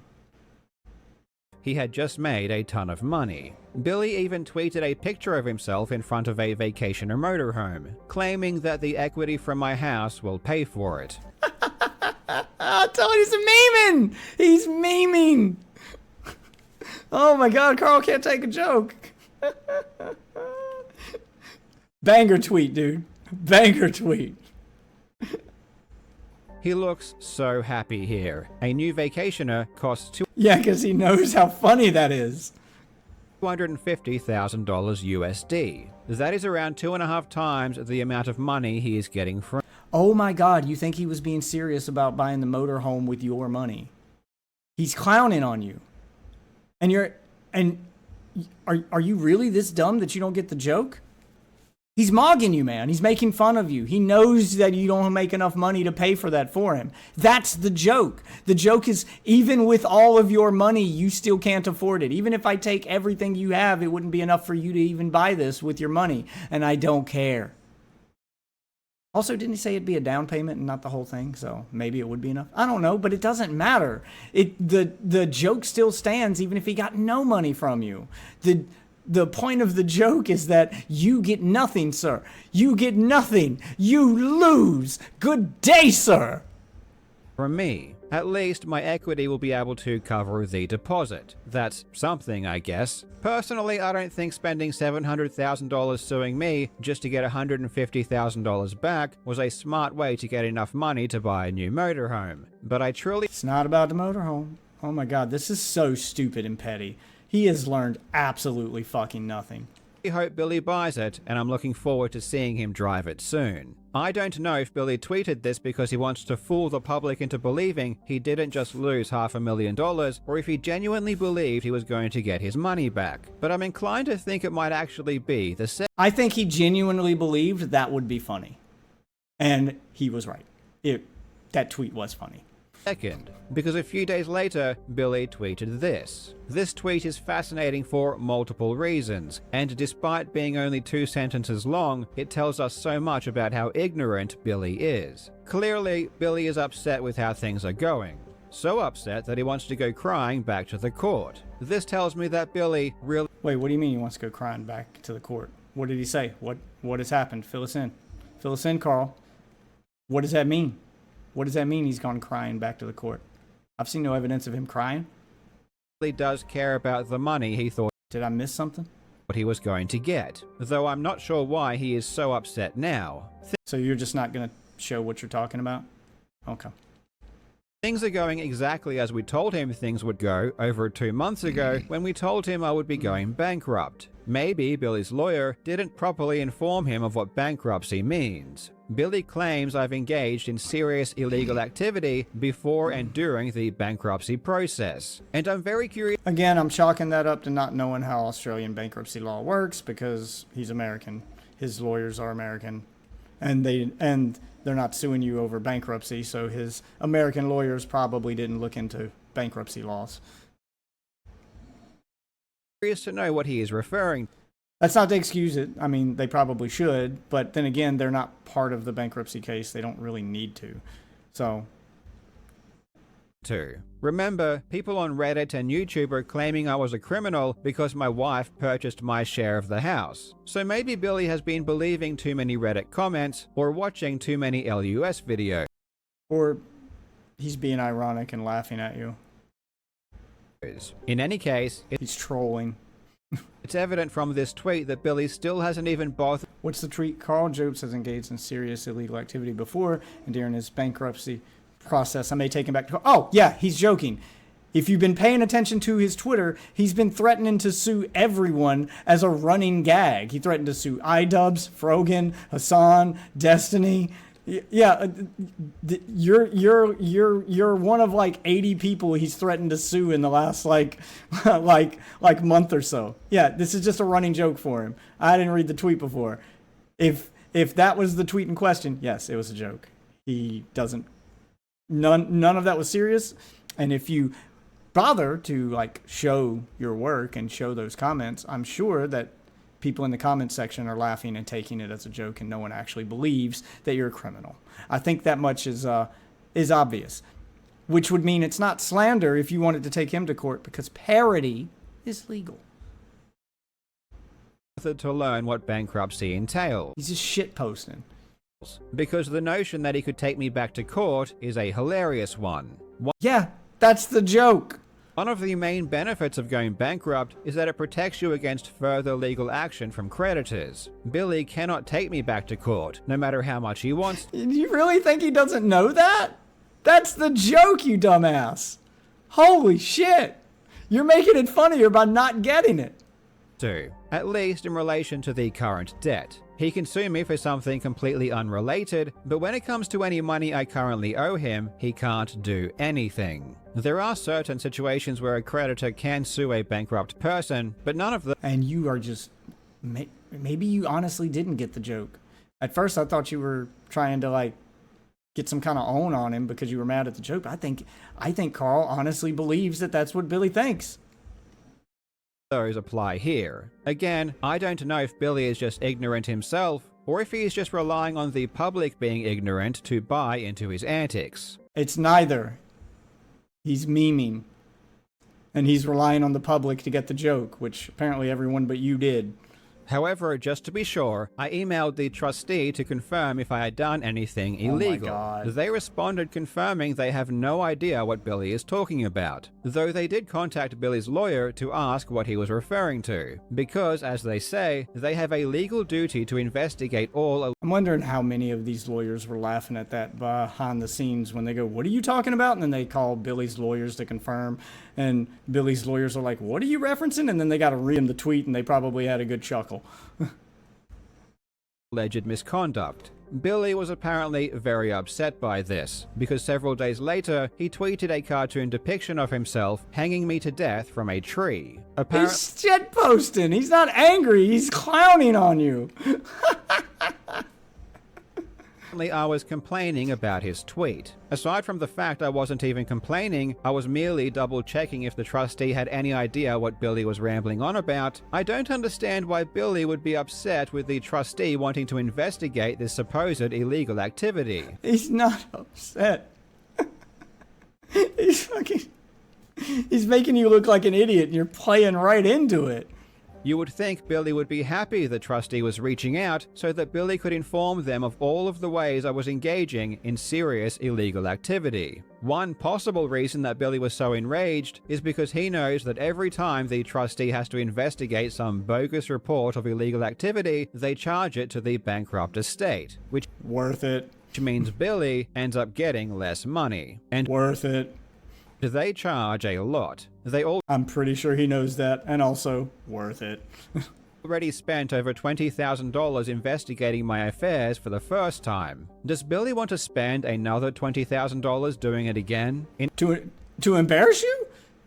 I'm pretty sure Billy would probably lose every bit of the money that bankrupt estate has. He would just use it as like this is the cost of memeing, and I'm willing to pay it, in order to embarrass you as much as possible in the public eye. And I don't blame him. You deserve every bit of the public embarrassment, naming, shaming, and joking and memeing that he is sending your way, bud. Every bit of it and more. I would, if I were in his shoes, maybe I'm a petty bitch, but if I was in his shoes and I didn't need the money to survive, and Billy definitely doesn't, I would do the same. I would do the same. I would consider that money the cost of doing comedy, and I would just keep joking on you until it was dried up. In any case, consider this. Billy won the lawsuit. He won, I lost. Since the verdict, there has been a huge smear campaign launched against me, with many people, including Billy, trying to do as much damage to my brand as possible, and it's been very effective. I even had to go bankrupt. Smear means that it's something fake. What's been fake? How are they smearing you? Are they smearing you, or are they just joking about things that were factually true? Which is that you did slander a man, you did defame him, and you did lose a court case about it. And now you do owe him a bunch of money, and you are bankrupt. These are all things that are true. So it's not a smear campaign if they're just laughing at things that happened, which is what they're doing. Everyone's just laughing at the things that happened. The situation is funny, and you being unable to cope with it is even funnier. But that's still not good enough for Bill. I am enjoying every bit of this. Oh my God, this video is so much worse than I thought. Yes, it's funny. I thought you were going to finally learn a lesson and this was going to be over. But no, he's going in for another round. Billy, despite all of this, he is still fantasizing about my death. This isn't the first time Billy has jerked off to the idea of a YouTuber's death either. Back in 2018, he's not really jerking off to your death by showing a cartoon of you hanging. It's a joke. It's a meme. Oh my God. This is even better than I thought. He's so the lack of self-awareness here is astronomical. He had heard from his wife that Apollo legend had died. This was shortly after Apollo made his video exposing Billy's cheating, and Billy was overjoyed. So Yeah, all of this came out in the court case, and you seem to not know what jokes are, so I don't think Billy was really overjoyed. I'm pretty sure, if I remember right from the court case, because we watched it and we read the transcripts, I believe Billy's explanation was he was trying to be funny. It was a bad joke, it was in poor taste, and he regrets making the joke. But at the time that someone mentioned him dying, he didn't honestly believe that Apollo legend was dead. So he made a joke about him being dead, about how he doesn't care, because he thought he wasn't really dead. He thought it was a hoax. He thought it was a joke. Yeah, like he didn't believe it. He didn't believe that Apollo legend was dead. And when he found out he was actually dead and it wasn't just a rumor or just a piece of misinformation, when he found out it was real, he showed his remorse. That's the difference between what he did and what you did. Is you doubled down, he did not. So much so that he messaged his friends, saying that he would try his hardest not to smile or giggle, and even going further. Yeah, because that entire message was read out loud in court, and he was like, I didn't think he was really dead, so I was trying to make some jokes about how funny it would be if he died, not knowing he was actually dead. I thought I just didn't believe it, and they were bad jokes, and I apologize. Just like, I've done something similar, not when someone actually died, but I've had girlfriends in the past, or, I'm sure there's plenty of guys in chat who have had girlfriends or, a friend or someone who's threatened to commit suicide as a way to punish them or blah, blah, blah, or they're being overly dramatic. And you call their bluff and go, all right, whatever, I don't care. Doesn't mean you don't actually care if they die. It just means that you don't want to give them the attention they're so obviously seeking. Further, saying that he hoped it was true. This is one of the reasons we felt as though Billy shouldn't win the lawsuit, because it doesn't make sense that Billy could express so much joy over the thought of Apollo's death and then have any ground to stand on when he I wouldn't call one text message so much joy, but okay. Why is it not? Billy died. There we go. During trial, Billy acted as if he was so remorseful and so regretful that he sent those messages. If it's true, I will not shed it. Oh, good. So he is going to show it. This. Why are you showing this? I don't think that this proves what you think it proves, Chief. Here, I will try not to smile or giggle. No promises. Correct. That's what it says. And you maintain that that is you not believing he's actually dead. Yeah, he didn't believe it, I didn't believe which I thought was obvious.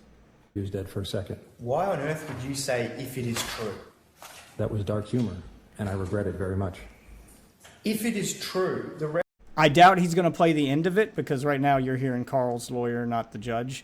But the judge agreed with him that it was a joke and it came off as a joke. A joke in poor taste, but dark humor isn't illegal. The judge agreed with Billy. reference to if it is true is dark humor. Yes, it's dark humor. I regret doing it. And the fact that he said if it is true implies he believes it's not. I guess I really regret doing it because it was true 3 years later. Holy shit. I forgot about that part. This was 3 years before his actual death. So he wasn't even close to dying. It's not like he said it and he just like, oh, somebody gave me the news and I didn't believe it. And then I found out the news 3 days later. Oh my God, it was true. And then you feel like a real asshole. No, he didn't actually kill himself for 3 more years. Billy's entire stance could have changed in 3 years. That's so obviously that's so obviously a joke that he didn't believe that he would really do it. And 3 years later, he probably believed that he still wouldn't do it. He was like, damn, I can't believe he actually did it. He was probably still in that state of disbelief. But now that he's done it, a lot can happen between when Billy said that and when the event happened. Billy's feelings could have changed. There could have been a lot of things to make him believe that he would do it 3 years later. Maybe Apollo's life got substantially worse over those 3 years. And at the time that he made the threat that he was going to do it, Billy was like, nah, he ain't going to do it. And he was right. He didn't for 3 more years. Like, this time frame matters, and he's just not mentioning it. He's making it sound like these 2 things happened within the same month or something, and they didn't. Yeah. I certainly didn't make a joke then. Were you thinking about how his parents would feel if you were joking about his death back then? No, because I didn't believe he had died.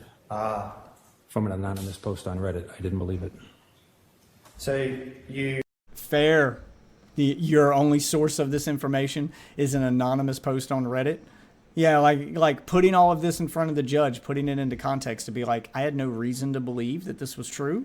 The only source was some rando on Reddit. So I laughed about it because I didn't think it was real.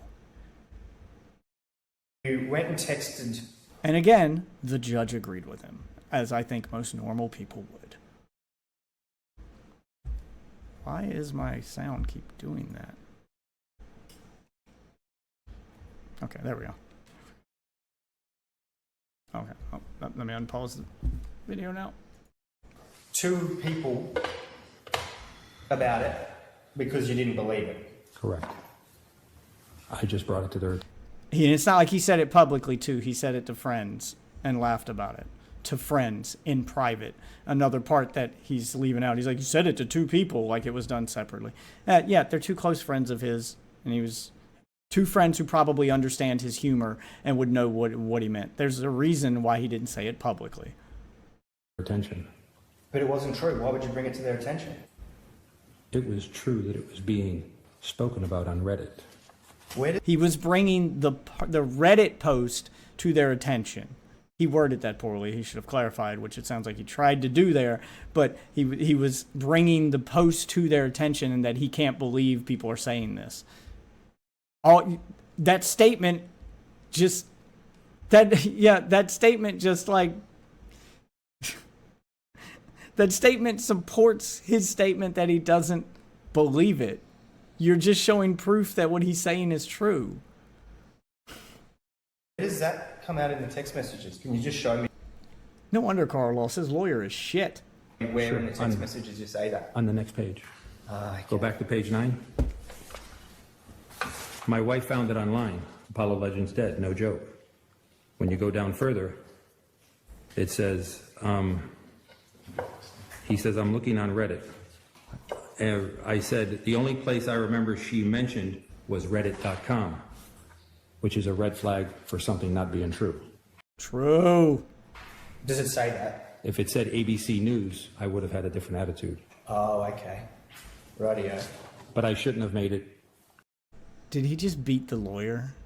The lawyer lost in his own line of questioning? Karl's lawyer was shit. Holy fuck. Do you know how bad it is for a lawyer to like lose his own line of questioning? And he had the documents that Billy's referencing in his hand. You didn't read this? You couldn't pick up the context? This was the best argument you had against him? No wonder you fucking lost. Comment anyway. It was dark humor and very inappropriately placed. And he immediately owns it. So then when he starts looking online for other verifications of the death, if you turn then to page 10, you say, I certainly hope you find something solid. Meaning, I hope that you find something on ABC, for example, confirming that he was actually dead. No. That is not what that meant. Holy fuck. That's not what you mean by that. No. That's your evidence. Should I read the whole text, or would you like to read it? Then Oh my god, he's about to mog the lawyer. you say, oops, Yeah. was I not supposed to say that? Correct. Dark humor that I regret tremendously to this day. Okay. And then you say I mean, that you're oops, going that's an indication. Oops. And I regret it.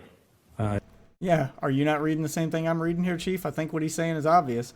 Damn, he's mogging the lawyer. No wonder Karl lost. I can just imagine the look on the judge's face as Billy's like, I mean, you're reading the same thing I'm reading, dude. Seriously? I don't know what to say. Yeah, like, I don't know what to say. The text speaks for itself. I think the intent is obvious. What? What more you want me to say, man? I regret it. I sincerely regret it. Especially because it became true 3 years later. This entire And he does keep pointing out the 3 years later part. I don't understand why you left the ending part in. You showed Billy 1. What are you doing, Karl? act was all bullshit, however, because as soon as No, it's not bullshit. He won. You just showed it happening in your own video. You just showed that everything he said was true. That he did believe it was fake. That he did believe he was telling a joke. He didn't believe Apollo Legend was dead. He told a bad joke. And you just showed him. Prove that. And now, and then you're, what? And then you said he's a liar? Karl's still delusional. Karl is still delusional. My mind is blown right now. As our trial ended, Billy went right back to his favorite pastime of masturbating to the thought of dead YouTubers who have made videos critical of him. That is clearly a meme. Oh my god. Karl has no sense of humor. Karl is a robot who has no sense of humor. That's what's happened here. That's what's happened here. Clearly, Apollo... All of you worried that AI is going to take over and one day we're going to be ruled by Skynet? This is why that will never happen. An army of Karl Jobs could not take over this world. Jesus fucking Christ. Legend's death didn't quite satisfy Billy's sick fetish, and it even appears as though Billy has upgraded, because now it wouldn't be enough for me to just kill... It's even titled the saddest albino of all time. It's so clearly a meme. It's so clearly a joke. It's not, he doesn't really want you to, oh my god, dude. Well, hey, if you want to make him regret it. No, wait, I'm not going to say that. I'm not going to say that. I'm not going to say that. Kill myself like Apollo Legend, in Billy's depraved fantasy, he gets to be the one who holds the rope. Billy has got to be one of the dumbest people alive. When Billy sued Right now, you are proven that you are. Holy shit. me, I had basically nothing. My net worth was essentially zero. I had a tiny amount of equity in my townhouse, but I was also in debt and I had just started a family. Billy spent hundreds and hundreds of thousands of dollars suing someone who had no money and who had to crowdfund their defense. He rejected my attempts to settle. He made no attempt to settle or negotiate himself whatsoever. He rejected my offer to avoid bankruptcy, and now he is upset he lost all of his money. He's not upset. He is laughing at you. This is the opposite of upset. How have you misread this hard? What a moron. And I think I know why Billy is especially upset, and it's because the truth is that Billy Mitchell is not a rich man. As part of my due diligence, I conducted a search of all of Billy's assets, just like Billy should have done before he sued me. This is so I knew what he owned in the event I won the lawsuit and he owed me money. And what I found interesting is that when I conducted a search on Billy's house, I found out that it wasn't in his name. It was completely in the name of his wife. Naturally, the first thought I had was that maybe Billy had moved. Or maybe he's doing it for the same reason you did. Maybe that's the thing. This asset out of his name in preparation for losing the lawsuit. So I found the property deed of transfer, which showed in the year 2000 the property had been transferred solely into Billy's wife's name from a third party when she bought it. Except it wasn't bought by Billy's wife. Or at least, she wasn't his wife at the time. She didn't carry Billy's name, and the deed said she was a single woman. This didn't make sense to me, because Billy claims he has been married since 1996. Why are we harping on about this? It's pretty obvious what he's doing. He's putting it in his wife's name to protect that asset. Rich people do that all the time. They protect their assets in case they lose lawsuits and stuff like that so people can't get to it. Just like he can't get to your home and your equity because now your wife owns it. You know how this works. You're literally doing the same thing. I don't understand what this is supposed to prove. You've been married for a long time. How many years have you been married? Oh, since 96. 96. Wow. Congratulations. Thank you very much. I've already had 2 divorces, and you know that's Marriage is a wonderful and difficult thing. Well, you've achieved something I haven't achieved. Look at it that way. See? Humor, Carl. That was a joke. Everyone in the room got it. And Billy would tell stories about how he's been married since the 90s. I won't lie to you. It was 1999. My son was a year and a half old, and my daughter was 2 years old, or 2.5 years old, rather. And I had the opportunity to go to Japan. And I was so paranoid as I approached my wife to tell her about this opportunity. But she married this guy who's going to run off and play video games in Japan. None of this was adding up, and I wanted to know what was going on. I think it's adding up to most people. It should be adding up because you're literally doing the same thing he's doing with the house, man. So I searched through public records, and they show that Billy wasn't married to his wife in 1996. Instead, they were married in 2003. So if Billy was married in 2003, why would he lie and say that he was married in 96? Well, it's because when he started having children with his current wife, he was married to another woman. Billy first got married in 1990. Then, in the mid-90s, he started a family. I'm seeing where this is going because you just implied that he cheated on his first wife with his second. Is that what happened? Or are you about to show something different? And you've left everyone with the implication that he didn't just cheat in video games, now he cheats on women too. With a woman who wasn't his wife. On the 13th of March 2003, I'll go back. Billy first got married in 1990. Then, in the mid-90s, he started a family with a woman who wasn't his wife. On the 13th of March 2003, Billy appeared in Season 4's 7th episode of the MTV series, True Life, I'm a Gamer. In that episode, it shows Billy with his supposed wife, Evelyn. The interesting thing about this is that Evelyn wasn't his wife, as Billy was still married to someone else. However, I guess Billy figured that if he was going to publicly lie about who he was married to, he may as well make it official. So a week after this episode aired, Billy filed for divorce.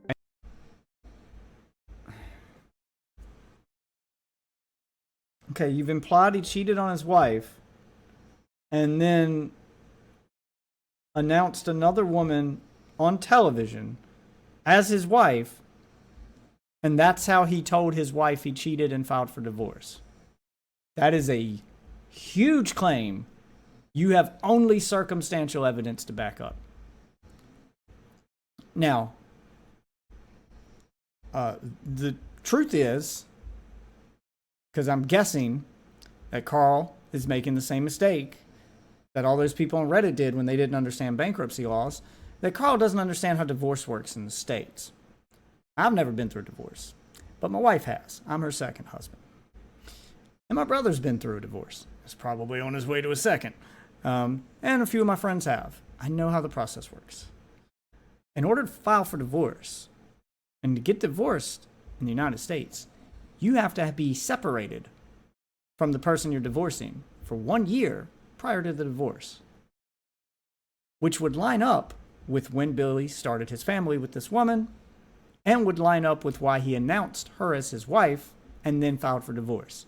He had been separated from his ex-wife for a year, almost a year, at the time he announced his new wife. He was ready to move on. It sounds like they had a rocky relationship. It had been over for some time, and he was waiting until they were separated long enough to file for divorce. During that time of separation, which is super common for people who are getting ready to get a divorce and are separated. That's why separated is a legal status you can file, by the way. They'll go ahead and start dating someone else. But they can't legally marry them until the divorce goes through, which could take even longer than 1 year, which would explain why he didn't get married until 2003, even though he filed for that divorce, in 97 or 96? Because after the separation and you file for divorce, then comes divorce court. And that can be a lengthy, messy process if it's a messy divorce. So now with all that added context, Karl just left out, what sounds like what happened was, rocky relationship comes to an end. He gets separated from his ex-wife. During that separation time, he meets his new wife. They start dating. He makes it clear to the world that he intends to marry this woman on television. The separation period ends shortly after, where he then files for divorce, and then he goes through divorce court. Divorce court takes a few years, which is why he's unable to officially make this woman his wife until 2003. He's not lying. Karl just doesn't understand the process of getting a divorce. And I'm guessing all those absolute virgins who are going to jump in to defend him and jump on his side and jump on the Billy hate train based on the shit he's saying right now, that all those absolute virgins who've never been through a divorce and probably never even had a girlfriend are going to agree with him because they don't understand that process either. That's what happened. I can't prove it because no one can prove it but Billy. Billy shouldn't have to prove this, by the way, but I can almost guarantee that if Billy does decide to clear up this lie you're telling right now, which I would argue isn't even worthy of a response from him, but should he decide to clear the air, he's probably going to say something similar to the theory I just gave you. That would be my guess. The only other explanation that doesn't make him a liar is that they had been together long enough, depending on the state he's in, to be common law married, which is another thing all his virgin viewers aren't going to understand. All these virgin simps who white knight for Karl. Common law married is when you've been together so long that the state will just legally recognize you as married if you choose to call yourself that without needing to file the paperwork. You've been together for so long and you share so much joint shit that you can't just break up like a normal couple. She would still be entitled to things the same way she'd be entitled to things if you got a divorce. And because of that legal reason, you're considered common law married. People just recognize you as husband and wife because of how long and how much of your life you've already chosen to spend together. But not every state in the U.S. has that common law option or recognizes that anymore. It's kind of an antiquated thing that existed like back in the colonial and the Victorian times. It's not so common. It's not so commonly recognized anymore. Now it's just more of a legal thing that's brought up during a lawsuit. But there you go. Billy's, in my personal opinion, Karl is just wrong here. Billy is not a liar. Karl's just wrong. He just doesn't understand divorce. What's up for you? And when his divorce was finalized in late September of 2003, the very lines up with exactly what I just said. Divorce was finalized in 2003, which means he couldn't marry this woman until then.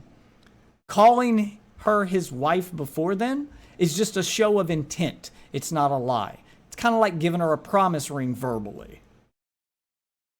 God, Karl, everything that comes out of someone's mouth doesn't have to be absolutely literal.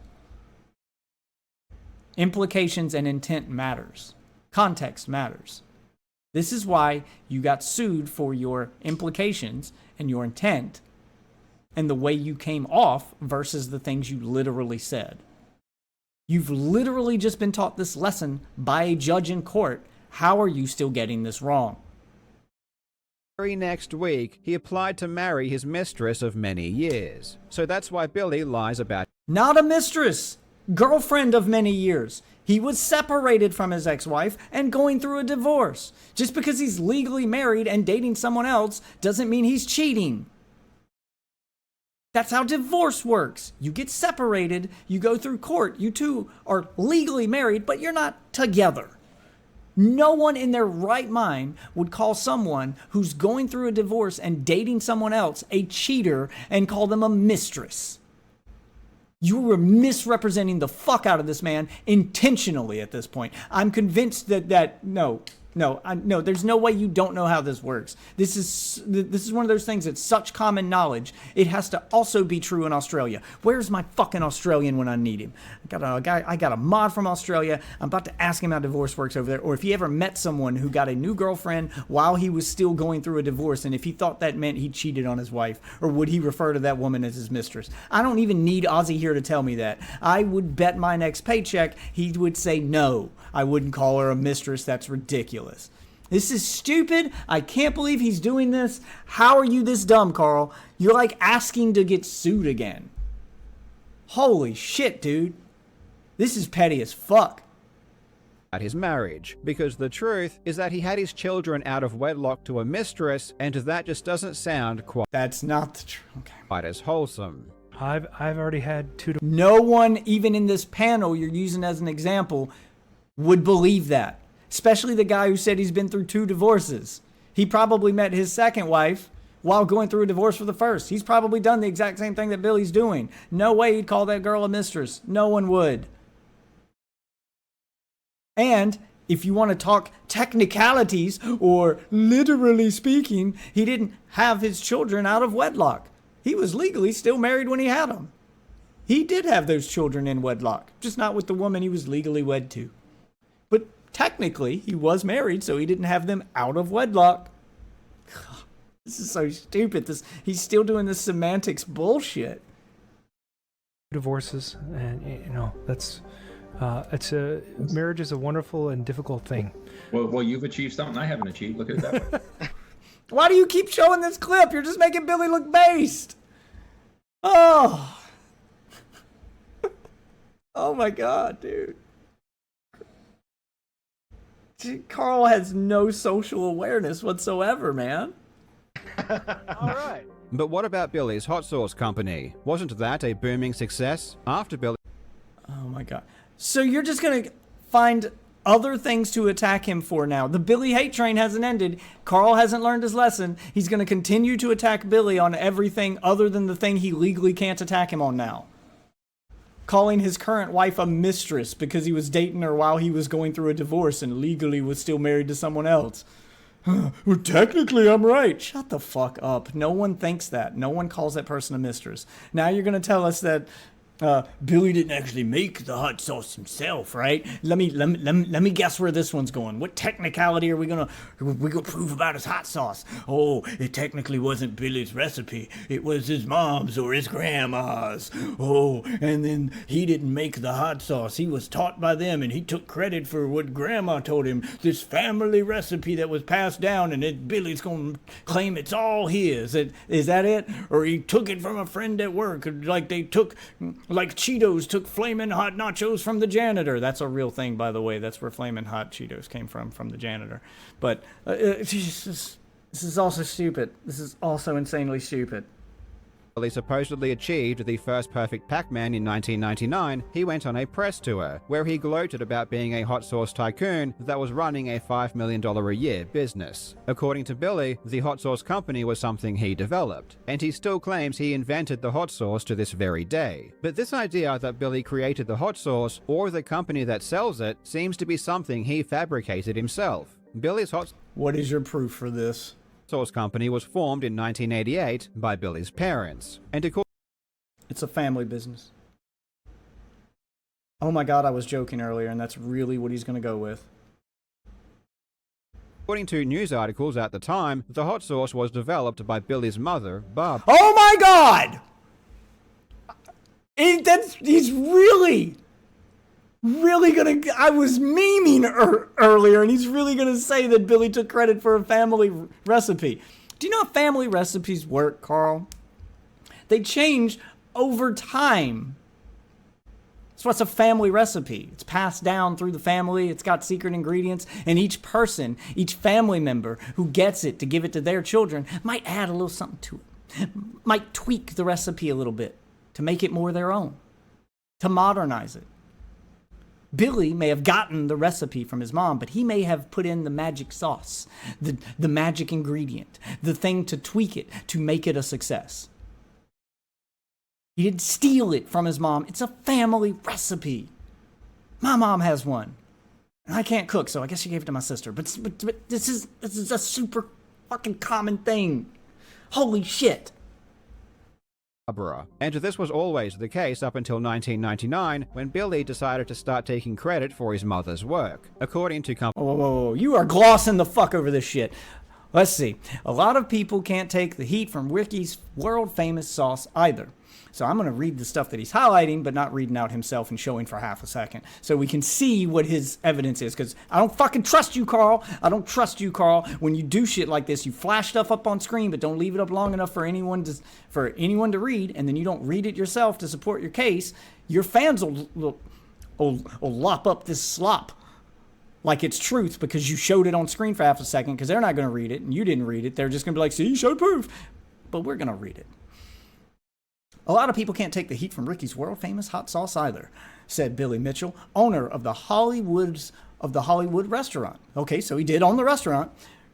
Ricky's is hot sauce at its most basic. Pure cayenne pepper and vinegar. Pretty sure there's more ingredients than that, but that is, family recipe. You can't give away the secret ingredient.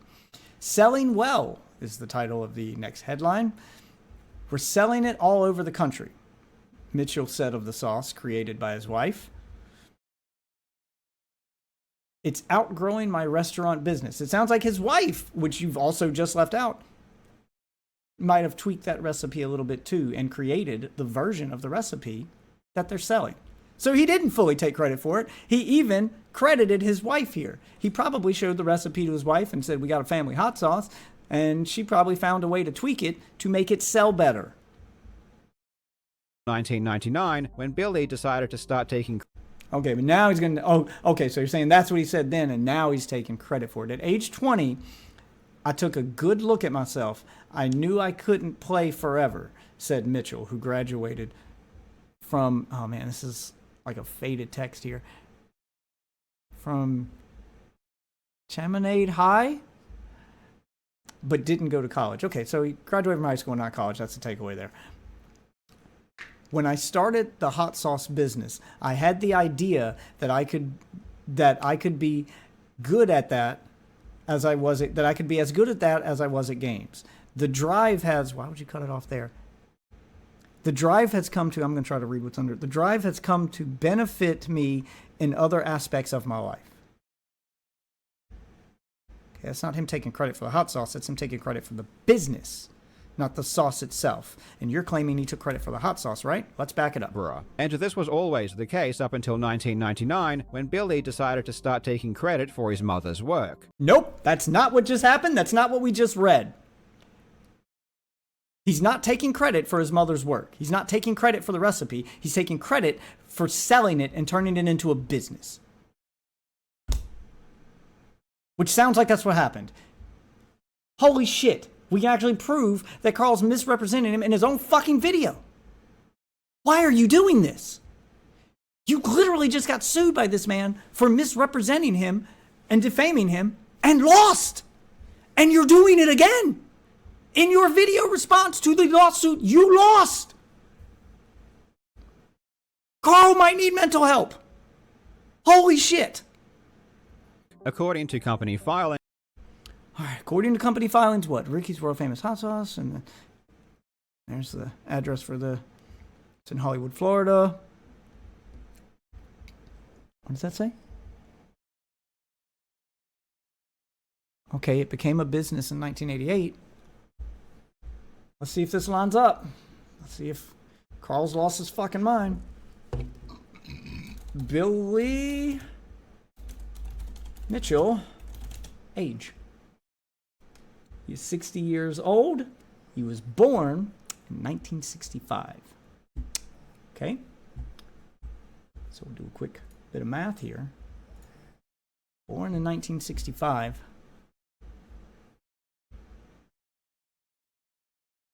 See, if he was born in 1965 and the company was founded in 1988. So 88 minus 65 is 23. So he would have been 22, maybe 23. And he said he started the business when he was 20. Well, no, wait, that's when he had the idea for the business, right? Let's go back. Let's get all our facts straight. I can make the same mistake Karl made. When Billy decided to start taking. At age 20, I took a good look at myself. Okay, so that's when he got the idea, not when he started the business. And I knew I couldn't play video games forever. When I started the hot sauce business, I had the idea that I can be as good. So it sounds like at age 20, he decided that I need to do something else with my life than play video games, because I can't play video games forever. And he started working towards this idea of getting the business, which he then made official, because you don't start a business overnight. Probably took him time to find investors, to blah, blah, blah, to actually open the business. And then 3 years after he was 20, when he had this idea, the business opened. This all lines up with him starting a business, not stealing his mother's recipe. Credit for his mother's work. According to company filings, Billy didn't even take over running the company until 2003.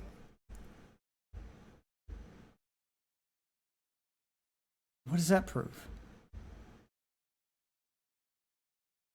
It sounds like he wasn't trying to steal anything from his mother then. It sounds like he talked his parents into selling the hot sauce and starting a business. And 3 years later, they did that. And then they probably ran it until they got too old to run it or didn't want to anymore and signed it over to him. You're just assuming what happened in his family behind the scenes here. This is proof of nothing. This is how a lot of family businesses work. The son gets an idea that, Mom, you should sell this. This is really good. Or Dad, you should sell this. This is really good. And then the parent has to be talked into it. And then, well, let me sell it, Dad. No, it's my idea. It's my business. And then the parent starts a business and runs it and turns it into a family business that they one day sign over to the child.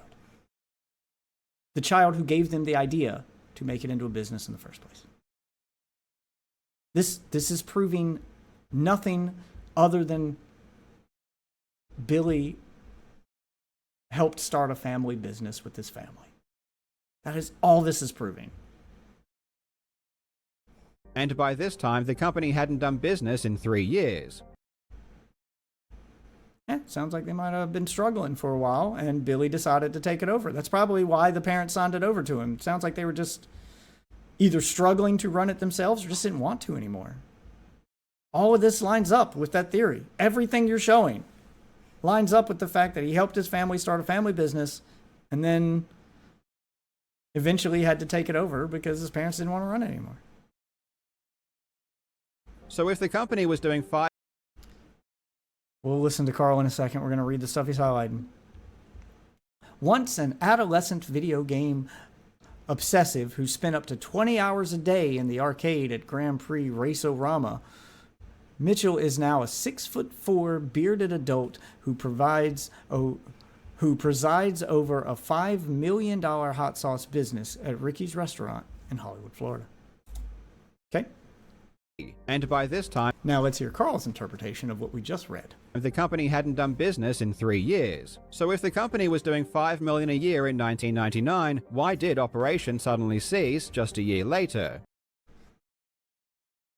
It's a good question. Sounds like a question you should be asking the business owner and not your audience. A lot of things could have happened.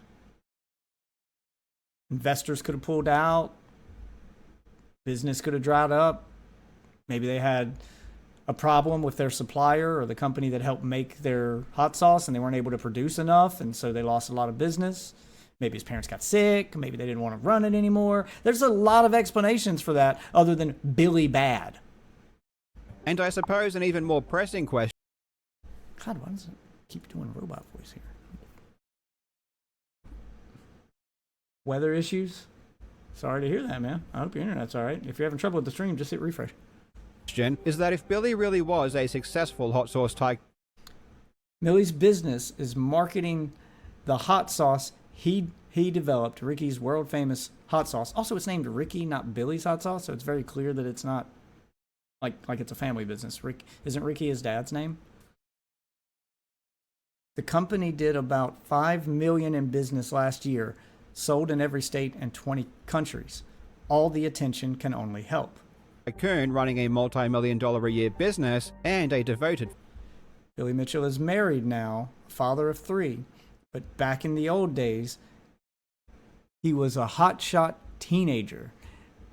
Mitchell was an arcade legend He owns and has owned world records and blah, blah. Okay. Family man, why is it that in the year 2000, the mother of his children needed to take out a $100,000 mortgage solely in her name just to buy their family home? They could have been having legal troubles with one of their partners in the business, and maybe they were scared they'd have to file for bankruptcy. Same reason you did, to protect your assets. Like I said, there's a lot of unanswered questions here that you're just assuming Billy bad instead of trying to actually get to the bottom of it. This is bad reporting at best and just a malicious attack at Billy at worst. The home that Billy lives in. And money was apparently so tight that in 2001, she filed for bankruptcy. Meanwhile, at the very same time, Billy was out there trying to publicly brag about how rich he was by offering $100,000 to anyone who could get past the Pac-Man split screen. What? I don't think that was a serious offer. I don't think that's him bragging about his wealth. I think that's him being confident that nobody can do this but me. I think that's ego, but not because of he's rich. It's ego over his video game skills, which lines up to all the things you've accused Billy of in the past. I'm sure every one of you in chat has done this. I've done it. I'm sure you've done it too. Have you ever been so confident that somebody couldn't do something that you go, man, I bet you $1 million you couldn't do this? Is that you bragging that you have $1 million? Or is that you going, you can't do this. I know you can't do this. And I'm giving you a comically large amount of money to put in front of you that I know you'll never get to prove you can't do this. I'm pretty sure we've all done that, right? This is malicious as fuck, dude. You've learned nothing, Karl. Holy shit. Yep. Okay, yeah. So I'm not the only one. Man, I bet you $1 million you can't do it. That's a common phrase. I bet you $100,000 that you can't reach the kill screen in Pac-Man. That's essentially what Billy's done here. And guess what? He never had to pay that $100,000, so he was right. He was just putting a challenge out there to the world because he's bragging about the fact that I'm the only one in the world who's ever done this. I'm the record holder, and you can't beat me. He issued a challenge. And he issued a ridiculous amount of money with that challenge to entice people to step up to it just so he can laugh, just so he can prove I'm the best. It's ego, but it's not him bragging about his money. So either Billy did have $100,000 and just $100,000 prize promised to first video game player to solve Pac-Man's mystery split screen. To the best of my knowledge, no one ever did that, I don't believe. Decided it was more important to him to give it to a random person who could beat a video game rather than buy a house for his family. Nope, nobody did it. Because if somebody did do it, he would say, give it to this guy. And he would name them and give them credit in order to embarrass Billy. But the fact that he says random person says no one got it. He's offering it to a random person and no random person was able to claim it. Family, or maybe, just maybe, Billy is a con artist who lies about his success just like everything else. This is pathetic, dude. This is absolutely pathetic. But anyway, back to Billy's wife's house. Then we're just going to gloss over that and move on to the next thing that I want to attack him over in my apology video. In my video where I'm admitting fault that I was wrong and Billy was right, but here's 30 other things Billy's lied to you about, so you can forget about the thing I owned up to at the beginning of the video. That's why this video is 2 hours long. It's going to be 20 minutes of you talking about the thing you're wrong about and eating crow, and then an hour and 40 minutes of you shitting on Billy about new shit. Same shit, different toilet, man.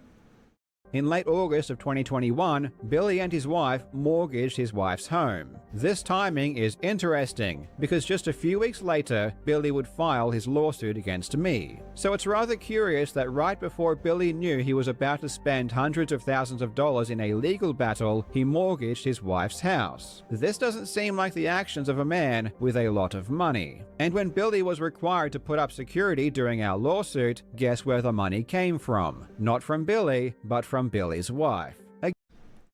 So? Who cares? Seriously, who fucking cares? Who cares where he got the money to sue you from? Who cares if he does what all business owners do and exaggerate the success of their business or what it's worth? We got a president doing that right now. Who the fuck cares? He won. Karl, he won. He was a man of his word and he did what he needed to do to get the money to sue you. Also, $5 million business doesn't mean he's making $5 million. Just to be clear, when he's talking about, I have a $5 million hot sauce company. He's talking about the value of the company. Probably in the stock market, if I had to guess, Ricky's Hot Sauce Company stock price. Can you buy stock in Ricky's Hot Sauce? Yes, you can. Ricky's Hot Sauce Holdings is on the NASDAQ as Rick. And we can look at that price right now, which is up today by 3.45%, 3.45. And it has been on an upward trend since he won a lawsuit against you. How about that? Look at that. Should have bought stock in this shit. It was fucking... That stock was worth $30 before the lawsuit, and now the stock is worth $36.25 a share. It's a pretty high increase, and it's still rising. 5 year. Let's see, it was at its lowest in the last 5 years. Its lowest was 20. Let's do max. All right, if we go all the way back, so we can look at the stock price and the estimated value of the company in, what do you say, 2003? When Billy took over? Okay, so since Billy took over that company in 2003, it was worth $1.22 a share. It is now worth, in 2026, $36.45 a share.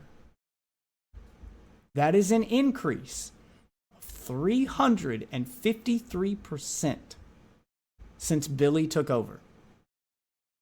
So if you want to argue about whether or not he's a successful businessman running a hot sauce business, it sounds like it is exceeded exponentially since he took over.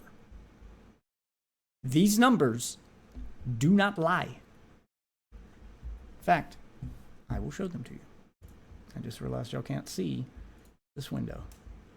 So let's make it available. Ricky's Hot Sauce Company stock price. Oh, here, I'll have that one. And there you go. You can see it all the way back. 2003.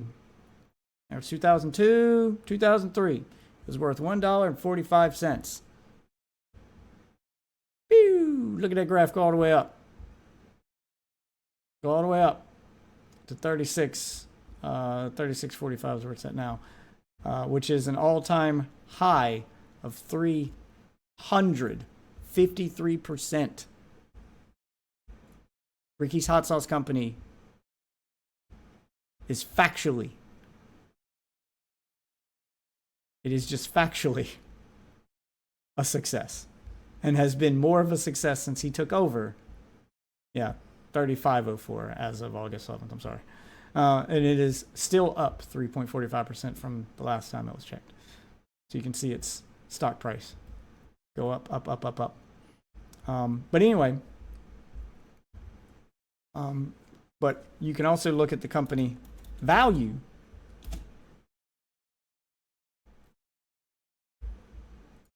The value today.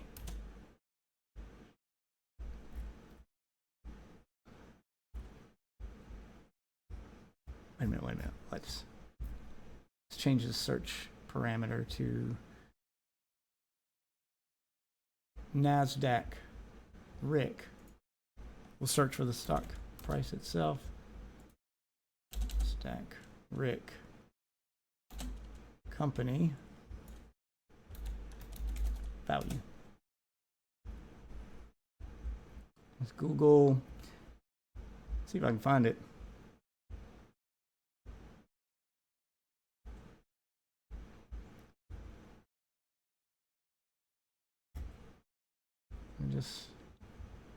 There we go, NASDAQ.com. Look at it directly on the NASDAQ. It's the stock price. Where do we see the company value? There we go, market cap.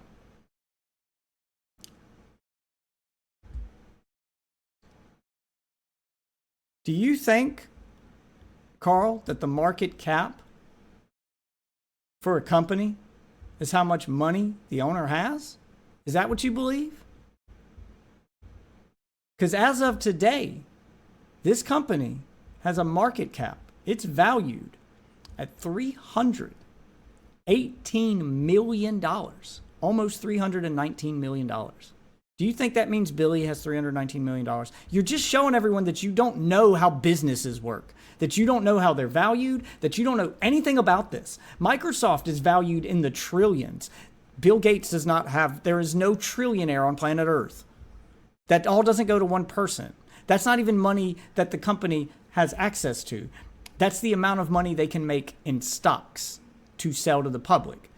If every single stock and share they make sells, the company would be worth that. But there's always some unsold shares, blah, blah, blah. Yeah, it's a little more complicated than just company valued at this, that's how much money they have. That's not the way it fucking works. You don't understand finance, Karl.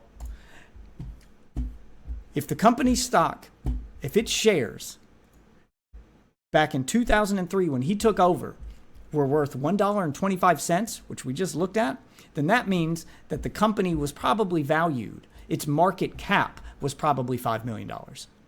On paper, it was a $5 million hot sauce company. And if he were to sell that company to another broker or to another company, that would be the price they'd have to pay. They pay the market cap, or that's where the negotiations would start. It doesn't mean he has access to $5 million. Karl doesn't understand any of this or how it works. You're right. Billy doesn't have $5 million. Billy isn't as rich as he's probably letting himself on. But he is not lying when he said that he was taking over a $5 million hot sauce company. And since he took it over, he transformed a hot sauce company valued at $5 million into a hot sauce company valued at $319 million. He also still doesn't have $319 million. He's probably got a few million now.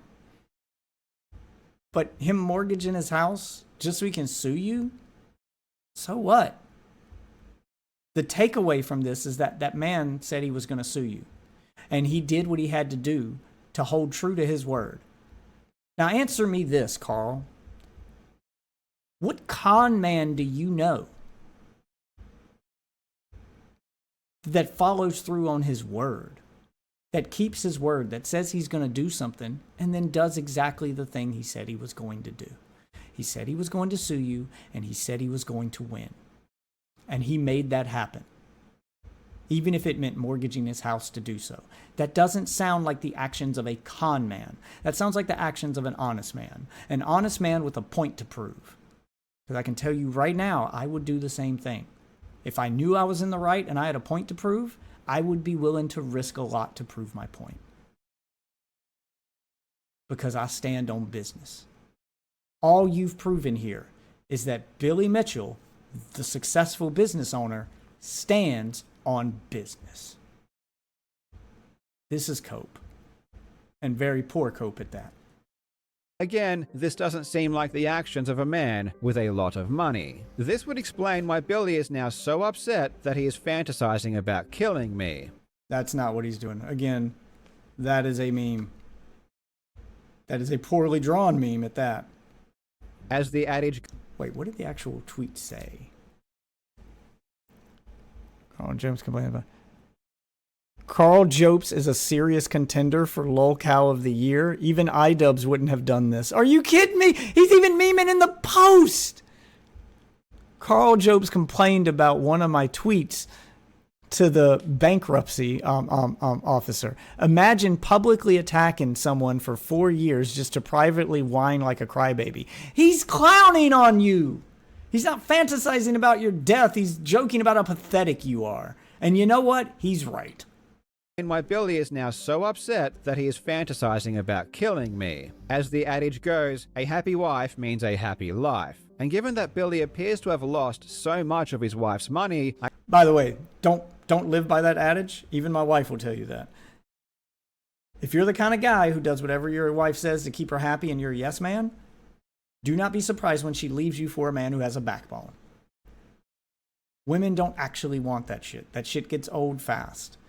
It might keep them happy for a while, but eventually they get tired of being married to a man who can't stand up for himself and just does whatever she says. Some women might want that, but your average woman doesn't. And that's why 50% of marriages end in divorce. A happy life is a marriage being what women really want in marriage, which is why mine is successful. A marriage is a partnership between two people. No one person should be calling the shots. You are a team. You are in this together, and you have equal input. And no, neither one of you, you two aren't always going to be on the same page, and so you're not always going to be happy with each other. But if you trust each other, and even though the decision your partner made didn't make you happy, you trust that they made the right decision, and in the end, it's for the betterment of your family. You might not be happy about it, but you do what you got to do, then you'll be okay. We've had quite a few of those moments here. We always land on our feet. We live a happy life, but it's not because I have a happy wife. It's because we have a healthy relationship. I can't imagine the hell he is going through right now. But let's look on the bright side. At least now me and Billy have something in common. In fact, I would even consider us kindred spirits. We're not so different, you and I. Is Karl trying to be the villain? Did he really just give a "we're not so different, you and I" speech? The hero never says that, Karl. The hero never says that. Holy shit. He's coming off like a fucking Batman villain in this, man. This is a terrible, terrible propaganda piece. Billy and I share a special bond. We both live in houses entirely owned by our wives. Yep, that's what he's doing. He probably thinks this is like a big own and a big joke, but you just sound like a Batman villain doing the "we're not so different, you and I," when you think about it. Yeah. This is all projection from Karl. Karl is the con man. He conned you all into believing he was suing Billy over video game cheating, and he wasn't. That he was being sued by Billy over video game cheating. He wasn't. He knew that, and he misrepresented it. And he's misrepresenting Billy again now. He is conning his audience. And it'll probably work on it because they're just so blinded by Billy hate. The guy sounds obsessed. Yeah, this is what a crazy person sounds like. He is obsessed with Billy Mitchell. And you know what? His audience is just as obsessed with hating Billy Mitchell as he is. It's the saddest thing ever that this many people have become this obsessed with hating a guy. Why do they hate this man so much? You might ask if you don't know who Billy Mitchell is.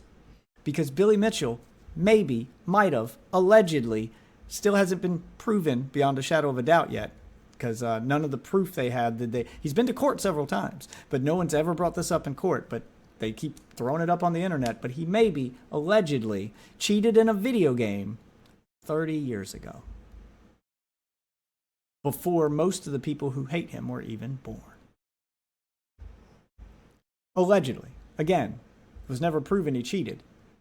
And Billy proved he can earn those scores legitimately by earning them again in front of an audience on the original hardware. It's on Donkey Kong. On Donkey Kong's original hardware in front of a live audience on a machine he didn't control. He earned that same score again, the maximum score you can reach in Donkey Kong. He earned it in front of people 20 years after his original record. So even if I believe Billy cheated in the 80s at Pac-Man, it no longer matters because he did it legitimately in 2016. Just to prove all of you wrong. So this man has more than proven himself, and these people are still obsessed with hating him and proving he's a cheater and a fraud and a con man and all these other things. And the only reason that they hate him this much is because he maybe cheated in a video game. How fucking retarded does that sound just coming out of my mouth? That someone can make their entire life's goal hating this person because of a video game that they don't even play. It's not even like Karl was a contender. Like, I would understand it if the person who hates Billy this much over that record was someone who also held the same record and Billy kind of stole the record from you. Or the guy who's in second place, who's just under him, who's going, that should be me at the top, not this guy. He cheated. Karl doesn't even play Donkey Kong. Like, this literally doesn't matter. Why are you this obsessed with him? It's insane. Recently, Billy put out a video titled, "Oh yes, I cheated in Pokemon Red when I was 8. I'm such a bad person after 30 years. Who cares?" Yeah, just... Even if you cheated to earn a high score, to earn a world record, which is what they're claiming Billy did, and people spend 20 years questioning your record, and then you go prove them wrong by earning the record legitimately in front of judges, that should have been the end of it right there. He proved it. How are we still on this? How is he still a con man? Like, what more do you want this man to do? I don't understand.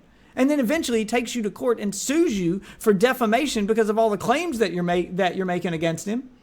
And after you lose the lawsuit and have to file for bankruptcy, you still can't admit defeat. You come making a video responding to the lawsuit and apologizing, which you were supposed to do because you lost, and apologizing. I don't know if that was actually part of the lawsuit before his fans jump in my chat. Say, he wasn't supposed to. He just did it on his own. See, Karl's a good person. I don't know if he was supposed to apologize or not, but he damn well should. But this isn't an apology. He admitted he was wrong in the first 20 minutes of the video, and the last 40 minutes we've been watching have been him shitting on Billy for new stuff and trying to prove he's a cheater some other way. Oh, he cheated on his wife. Oh, he cheated on his hot sauce. Oh, he's a con man. You're just trying to find another thing to claim he cheated about, since you can't prove the other one. This is absolutely insane. You're obsessed. Sounds like Karl wants to be the mistress. Yeah, mistress in quotation marks. Because he was going through a divorce and got another girlfriend. Technically, that's a mistress because he's still married. Oh my, this is so petty and stupid. Our wives. Recently, Billy put out a video titled, "A Statement from Billy Mitchell, Karl Jobst." In the video, Billy discusses various things. Of course, it's full of lies as per... It's Billy's side of the story. We reacted to that on stream. You can see the video of it up on my YouTube. There's also a link to Billy's original video in it if you want to just go watch it without my commentary. But it's basically Billy's side of the story, which I believe, because Billy brought receipts that he didn't flash on screen for 2 seconds. He even tells you to pause to read them. He did a pretty good job of proving that Karl is an insane person who is online stalking him and leading a hate campaign against him. And I think that's this... If it wasn't obvious before, it's insanely obvious now. After a lawsuit, you're still doing this. It should be insanely obvious to everybody that that's what this is. Karl is an obsessed online stalker. Per usual, but he spends a good amount of time discussing my GoFundMe, and what he says in the video is very interesting. It's incredibly dishonest, but I'm actually glad he came out with this video because it gives me the perfect opportunity to let the public know details that have never been made public before. By the time Mr. Jobs had lost his financial backing from Notch, Notch's money was exhausted, he had failed to dismiss the case, he needed money, and he needed money now. But he knew his viewers may not open wallets if he was transparent about the true subject of the lawsuit. Here's what he does. On November 4th, 2022, he reaches back 6 months to May of 2022, pulls out an old legal correspondent that never received follow-up, and he creates a GoFundMe campaign on the premise that he urgently needs financial support for a potential second lawsuit. Karl, I do not accept the fact that you generally woke up 6 months after the last correspondence and also after your financial support ran out from Notch, and you suddenly felt the need to crowdfund for a potential second lawsuit. You obviously knew the second lawsuit was not coming. Or at the very least, you were unsure if it ever was.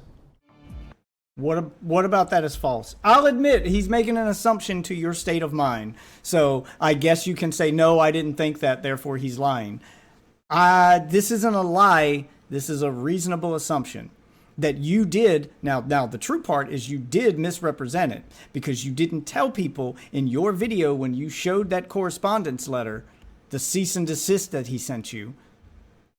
You didn't show people that the date on that cease and desist letter was from 6 months ago. You made it sound like he just sent that. So now you have to start a GoFundMe because, guys, I just got this in the mail. I need to start a GoFundMe. He's about to sue me again. When you've been sitting on that letter for 6 months before you started your GoFundMe. You ran out of money. You needed more money for the lawsuit you were currently in, but you knew the lawsuit you were currently in wasn't about video games, and you didn't want to tell people what it was really about, so you couldn't ask them for money for that, so you made up a new reason. That's a reasonable assumption to make based on your actions. I would not call this a lie. And I don't think anybody watching and who saw the stuff that he showed and the timeline that he portrayed, because he actually brought the receipts and showed the date in the corner. He didn't crop them like you did. I don't think anybody, given all that extra context, would come to a different conclusion. Well, I'm glad you're back too, man. Welcome back. Billy seems to be claiming that I knew Billy was never going to file any further lawsuits after his original complaint. No, he didn't say you knew. He said you, at the very least, he said you should have known, but at the very least, you should have been doubtful. All he's saying is the timing of your GoFundMe and deciding to show people that piece of paperwork and claim there's another lawsuit coming is a little sus. And you know what? I agree. And that it was all just a scheme to raise money under false pretenses. The way Billy talks about things always seems to make sense upon first glance. That's what makes Billy such a great con artist. If you have no context or any knowledge on the topic he is discussing, it's easy to believe what he says. But when you break the things he says down piece by piece and examine them in greater detail, you will always find that he is completely full of shit. So this is the tactic Karl uses, because he doesn't understand context, or he's purposefully pretending like he doesn't. He doesn't understand context, and he doesn't understand,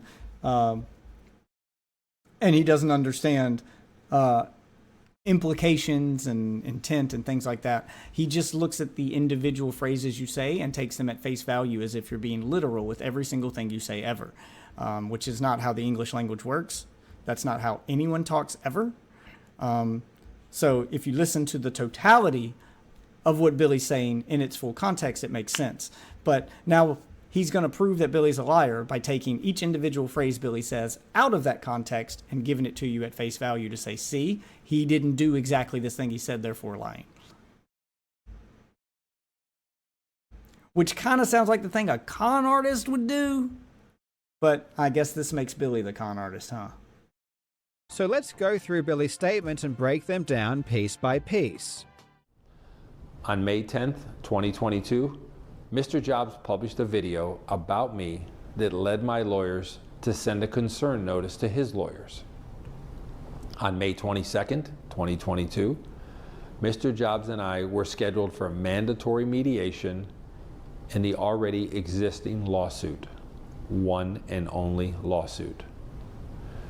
Before the mediation, my lawyers emailed his lawyers a copy of a legal complaint related to the concerns notice, and my lawyers said that I would proceed with the complaint unless the current lawsuit resolved at the mediation. Okay. This Okay, well, you're leaving out the very next statement he says, which is the current lawsuit did not resolve, therefore he didn't go forward with the lawsuit. That stipulation, which I hope you're about to bring up because you are breaking this down, is that the stipulation was he would sue you if the first lawsuit did not resolve or resolved at mediation. is truly amazing. Billy is admitting that his lawyer sent me a second complaint for a new lawsuit and is admitting that his lawyer advised my lawyers that it would be filed if the existing lawsuit did not resolve, which obviously it did not. So far, this is true. But what's astonishing is that for the past 2 years, Billy has been saying that the second complaint never existed at all, and I was lying about It's not what he said. the entire thing. In July 2023, in a public rant, Billy said that I was lying about the second complaint and that there was only ever one complaint. But then you go on there and you say he's suing me again. He puts up nothing, no proof, anything that he's being sued again. Nothing. There is one complaint in there, and that's the original complaint. Now he finally admits there was indeed a second complaint that was sent to us, and we were advised that it would be filed if the first lawsuit didn't resolve. I am very happy that Billy is finally willing to admit this. The current lawsuit did not resolve, but I chose not to begin a second lawsuit, even though my lawyers felt that the second claim was meritorious. No further developments occurred after May 22nd relating to that concerns notice and the complaint emailed to Mr. Jobs' lawyer. Okay, so you can prove your point right now, Karl. Because the question that now remains, given all this context, that you had reason to believe Billy would sue you if the first lawsuit did not resolve. And it did not resolve, which means, hey, he said he was going to sue me if this didn't resolve. Oh, no, it hasn't resolved. He's going to sue me. So the way you can prove him wrong, the question that's left now is, when did that first lawsuit fail to resolve? Because it was at that point you should be opening a GoFundMe. If you opened the GoFundMe before the first lawsuit had reached its conclusion, before it had a chance to resolve, so you didn't know if it was going to resolve or not. If you opened your GoFundMe before you knew if that lawsuit was going to resolve or not, then Billy's still right. You misled your audience. If you opened that GoFundMe after you knew, and you can prove that you knew, not just with your words, but with some paperwork, but you can prove that you knew this wasn't going to resolve. If that's the point you opened your GoFundMe, then Billy is lying, and I'll give you that one. But you haven't shown that here. You're just claiming that you were scared the second lawsuit was coming, without showing you had any reason to believe that first lawsuit wasn't going to resolve. Also, Billy gave you a way to guarantee that the second lawsuit wouldn't be coming by saying, resolve this lawsuit.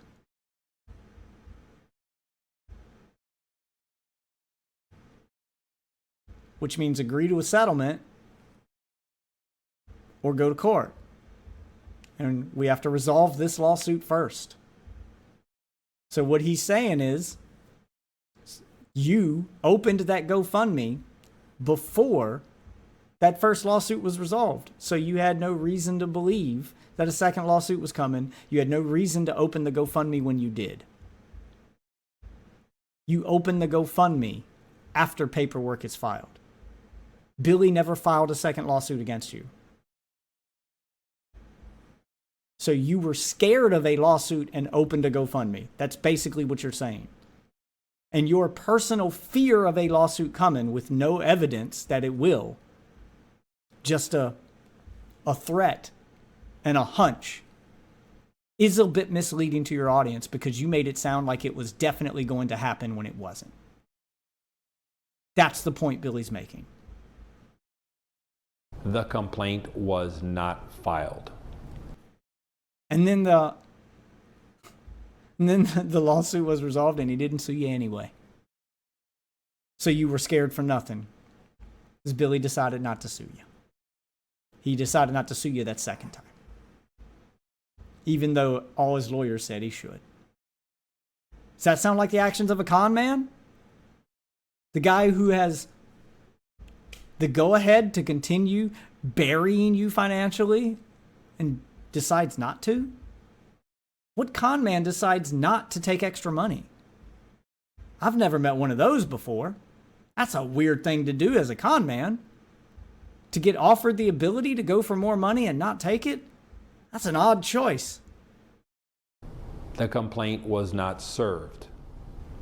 My lawyers did not email Mr. Jobs' lawyers after the mediation to request that he accepted service of a second lawsuit. It was complete silence. This is also true. After Billy's lawyer advised us he had instructions to file the second lawsuit, we didn't hear anything further. Billy apparently changed his mind at some point, though he didn't tell me or my legal team. Billy had his lawyer send us a second complaint and instructed his lawyer to tell us that he had instructions to file the second complaint and begin a second lawsuit, and then changed his mind but didn't tell us. That is effectively what Billy is saying. He did tell you, though. By not filing the second lawsuit when you were scared he was going to, the fact that that lawsuit never showed up, that's how he told you. If he says he's going to do something and then he didn't, then you can reasonably assume he changed his mind. It should be obvious. It's one of those things you shouldn't have to be told. It should be obvious. And as I showed earlier, at this time, May 22nd, 2022, the funds that Mr. Notch gave to Mr. Jobs ran dry. This is also true. Notch stopped funding my legal fees in early 2022. In July of 2022, Mr. Jobs submitted an application to the court of what effectively amounted as a Hail Mary attempt to dismiss the lawsuit. That didn't pan out for him.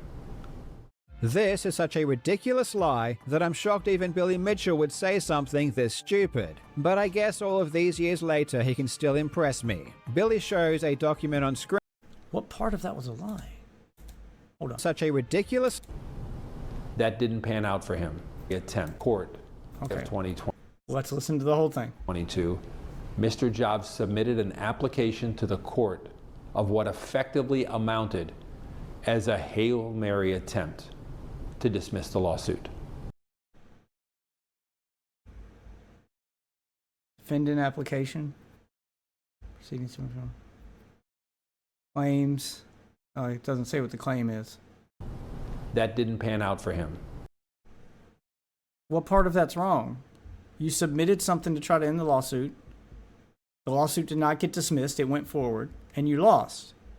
What part of what he just said was wrong? This is such a ridiculous lie that I'm shocked even Billy Mitchell would say something. What's the lie, Karl? You did submit that paperwork. He just showed it on screen. You wanted the case dismissed. It didn't get dismissed. And then you lost the lawsuit. Nothing he just said was factually untrue. Where's the lie? Think this stupid, but I guess all of these years later he can still impress me. Billy shows a document on screen and claims that I submitted an application attempting to dismiss the lawsuit. Okay, so what is this if that's not what this is? I'm sure you'll clear this up for us. What he's showing on screen is an order from the judge. Let's take that same document and scroll it down slightly to see what it says. It says the plaintiff, aka Billy, will further provide security for the defendant's costs of the proceeding in the amount of $15,000. So what is Billy going on about? Just what you said! What you're showing on screen right now, dumbass! You're showing the... I will break this down for anyone who does not understand. At the top, here, we'll full screen this. At the top, it says proceeding, claims, applications. This is the judge's response to an application, to a claim that Karl Jobst made. Billy is not lying. You made this application. He is showing the judge's response to it. Why is he showing the response to it? Because he is showing that the judge denied this claim.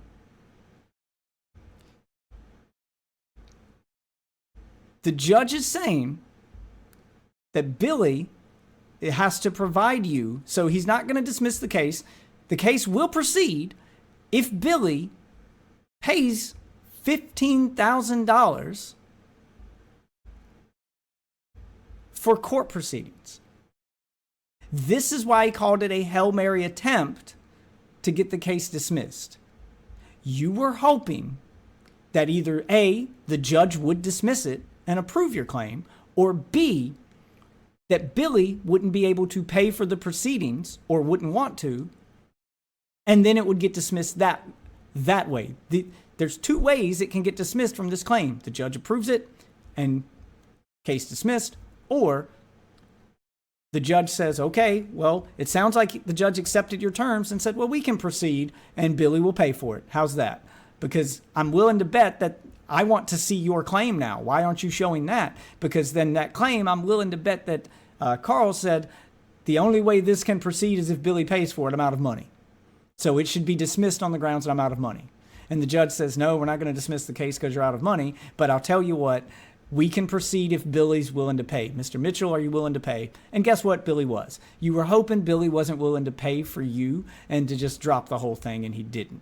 That's why he's calling it a Hail Mary attempt. And he's right. There's two ways you could have got it dismissed right there, and neither one of them worked in your favor. It did not work out well for you. That's why he's gloating about this. Karl, you literally just proved his point with this paperwork you're showing on screen. This has nothing.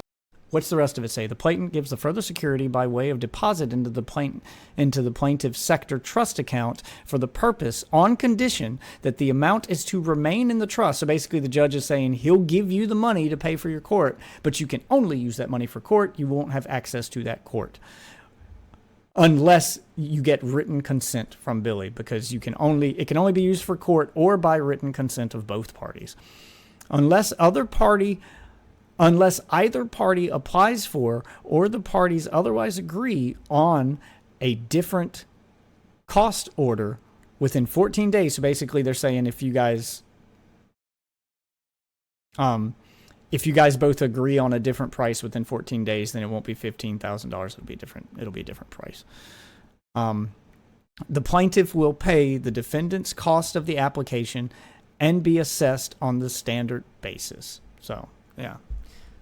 Sounds like there was some room to negotiate, but if you guys couldn't agree on a price, then that price would be $15,000. Okay, that's all that says. Thing to do with dismissing the case. In July 2022,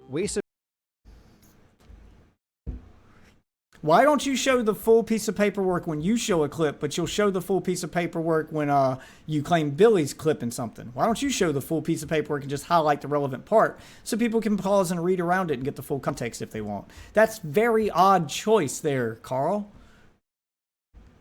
It's amazing how you'll point out when Billy only shows a fraction of the paperwork and say, let's scroll down and read the rest of it. Are you going to do that for the piece of paperwork you've chosen to only show a snippet of? I doubt it. But hey, I haven't seen this yet. Maybe he will scroll down. We'll see.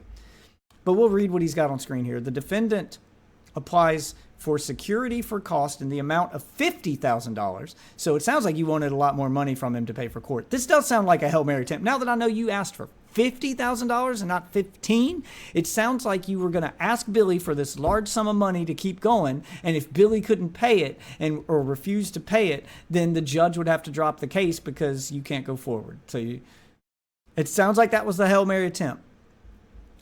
The plaintiff sues the defendant over $450,000 for damage and defamation, which is contested and will likely require a trial. After the defendant first raised concerns about security for cost by way of an earlier compromise, the plaintiff provided security for the cost by way of deposit of $50,000 into the solicitor's trust account. Okay, so he already gave you $50,000 as a show of good faith so that this can go forward.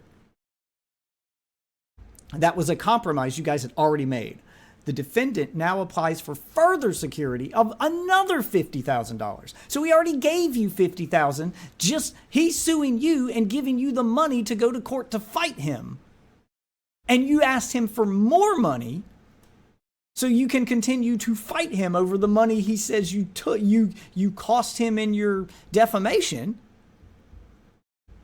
Having regard to the cost it disclosed by the proceeding. The plaintiff opposes the application, asserting that the agreed security is sufficient absent any material change of circumstances, and a requirement for more would be opposed.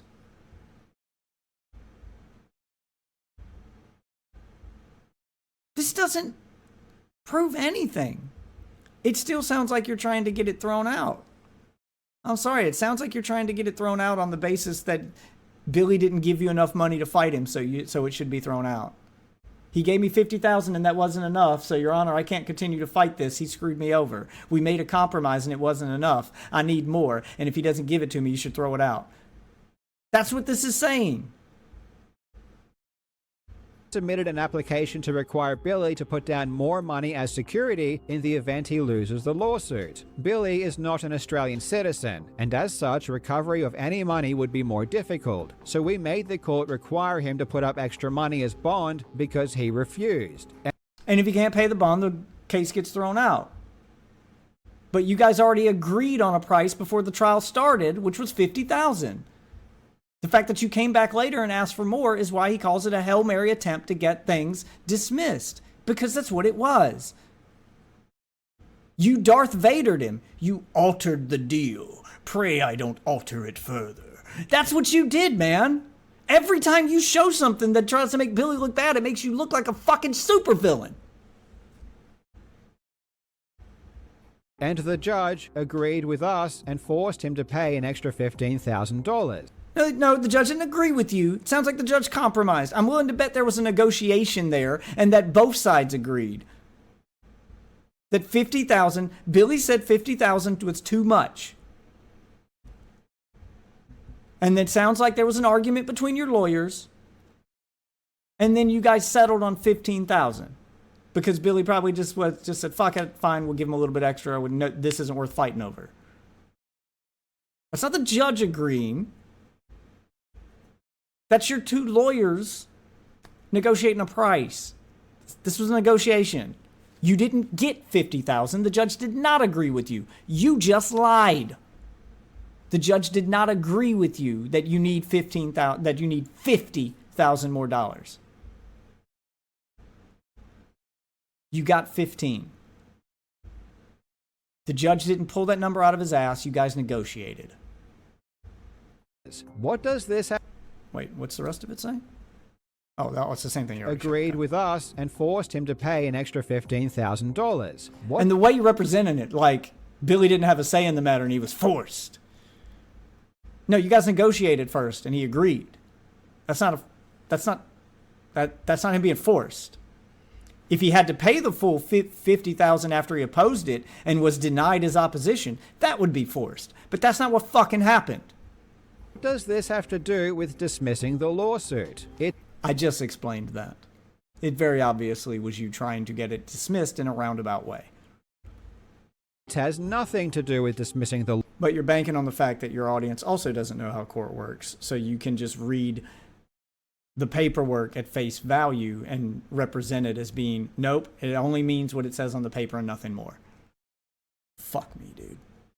Lawsuit. Billy... He is still doing this shit. He is still misrepresenting the fuck out of everything. And his audience is going to fall for it, because...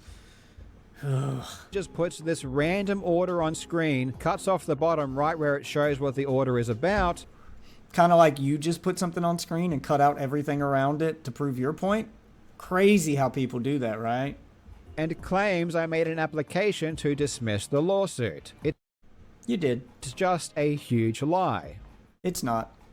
By the time Mr. Jobs had lost his financial backing from Notch, Notch's money was exhausted, he had failed to dismiss the case, he needed money, and he needed money now. But he knew his viewers may not open wallets if he was transparent about the true subject of the lawsuit. Here's what he does. On November 4th, 2022, he reaches back 6 months to May of 2022, pulls out an old legal correspondent that never received follow-up, and he creates a GoFundMe campaign on the premise that he urgently needs financial support for a potential second lawsuit. Everything you just said was true. I saw that GoFundMe. I covered all this when it happened, and you did not tell your audience at the time that paperwork you showed was 6 months old. Nothing Billy just said was false.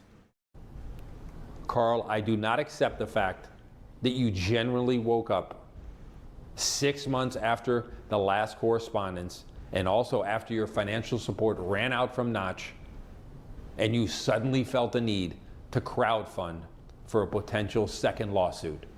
Fair point. Now, he can't prove that point. Maybe you did wake up 6 months later and suddenly get scared. Maybe it took that long for reality to set in. But even if that's true, he doesn't have to believe it. I don't believe it. And all you've got to go on is your word, which, in my opinion, is shit.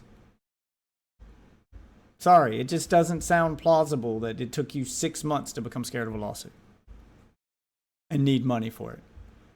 It's awfully convenient that you got scared after Notch pulled his money away from you. You could have just told your audience, hey, Notch has pulled funding for the current lawsuit. I need people to donate so I can continue to fight Billy on the current lawsuit. But then you'd have to tell them what the current lawsuit was about, and you can't lie about it or misrepresent it anymore because now it's official. Now it's in court. You can't pretend it's about cheating in video games anymore. Now you have to tell them it's about defamation. It's about the fact that you claimed he caused another YouTuber suicide, which you didn't want to do that. Sorry, Billy's right. Karl misrepresented that lawsuit. He did this to continue to misrepresent that lawsuit so he didn't have to admit it publicly what that lawsuit was about. He did this to get money for the current lawsuit while having a way to not tell people what that lawsuit is about. He got this money under false pretenses.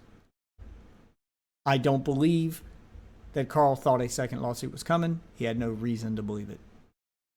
Billy is absolutely right. The timeline doesn't add up. If the threat of a second lawsuit was only going to happen if the first lawsuit did not resolve, then you have no reason to ask for money for a second lawsuit until that first one doesn't resolve. Until that date comes. And it sounds like you opened that GoFundMe before that date. That's what Billy's pointing out here. But I could be wrong, and it'd be very easy for you to prove me as such by simply showing the date that the first lawsuit didn't resolve and the date you opened the GoFundMe. And if the GoFundMe comes after that date, I'm wrong. It'd be very easy for you to prove me wrong, Karl. Very easy. Just show those dates. Just show that paperwork. But you're not showing it, which makes me think you're lying. You obviously knew the second lawsuit was not coming. According to Billy, if you do not file a lawsuit within 6 months, it means you aren't going to file it. Nope. You're lying. That's not what he said. You said it earlier in the video. What Billy said was, I will file a second lawsuit if the first one doesn't resolve. Billy is not saying if you don't file a lawsuit within 6 months, you're not going to sue. He's saying I'm not going to sue if this lawsuit resolves. He was talking about a settlement. He was talking about resolving this thing, which didn't happen, and you guys had to go to court where you lost. It has nothing to do with the 6 month time span. He's saying 6 months is more than enough time for you to realize he's not going to do it, especially if you're asking for that money before the first lawsuit resolves. You had no reason to believe a second lawsuit was coming. They hadn't reached that point yet where you would need to believe that. The second lawsuit was coming if the first one didn't resolve. You asked for money before that. Ever. But let's take a look at Billy's history of lawsuits and when he does actually file them. In Florida, the statute of limitations is 2 years for filing a defamation lawsuit. Apollo Legend made his video in February 2018. What's the statute of limitations in Australia where the court is? I don't need to know what it is in Florida. Sued him exactly 2 years later in February 2020. Jeremy Young exposed Billy's cheating by using MAME in February of 2018, and Billy sued him alongside Jeff Harris and Donkey Kong Forum exactly 2 years later in February 2020. Twin Galaxies banned Billy in April of 2018, and Billy sued them in Florida exactly 2 years later in April 2020. In California, the statute of limitations is only 1 year. So in California, Billy sued Twin Galaxies exactly 1 year later in April of 2019. In almost every single defamation lawsuit Billy has ever filed, it was right before the statute of limitations expired. Yeah. Do you know why that is, Karl? Do you know what you're showing right now? Do you understand what you've just done? You've shown that Billy gives everyone he sues the maximum amount of time he can legally give them to resolve and not get sued, to resolve the matter. He gives them the maximum amount of time needed to fix the issue. And when they don't, he's then forced to sue. He waits until he can't wait any longer. So by your own logic, you had no reason to believe he was going to sue you until either the first case doesn't resolve or 1 year has passed. Neither of those two things happened when you asked for money.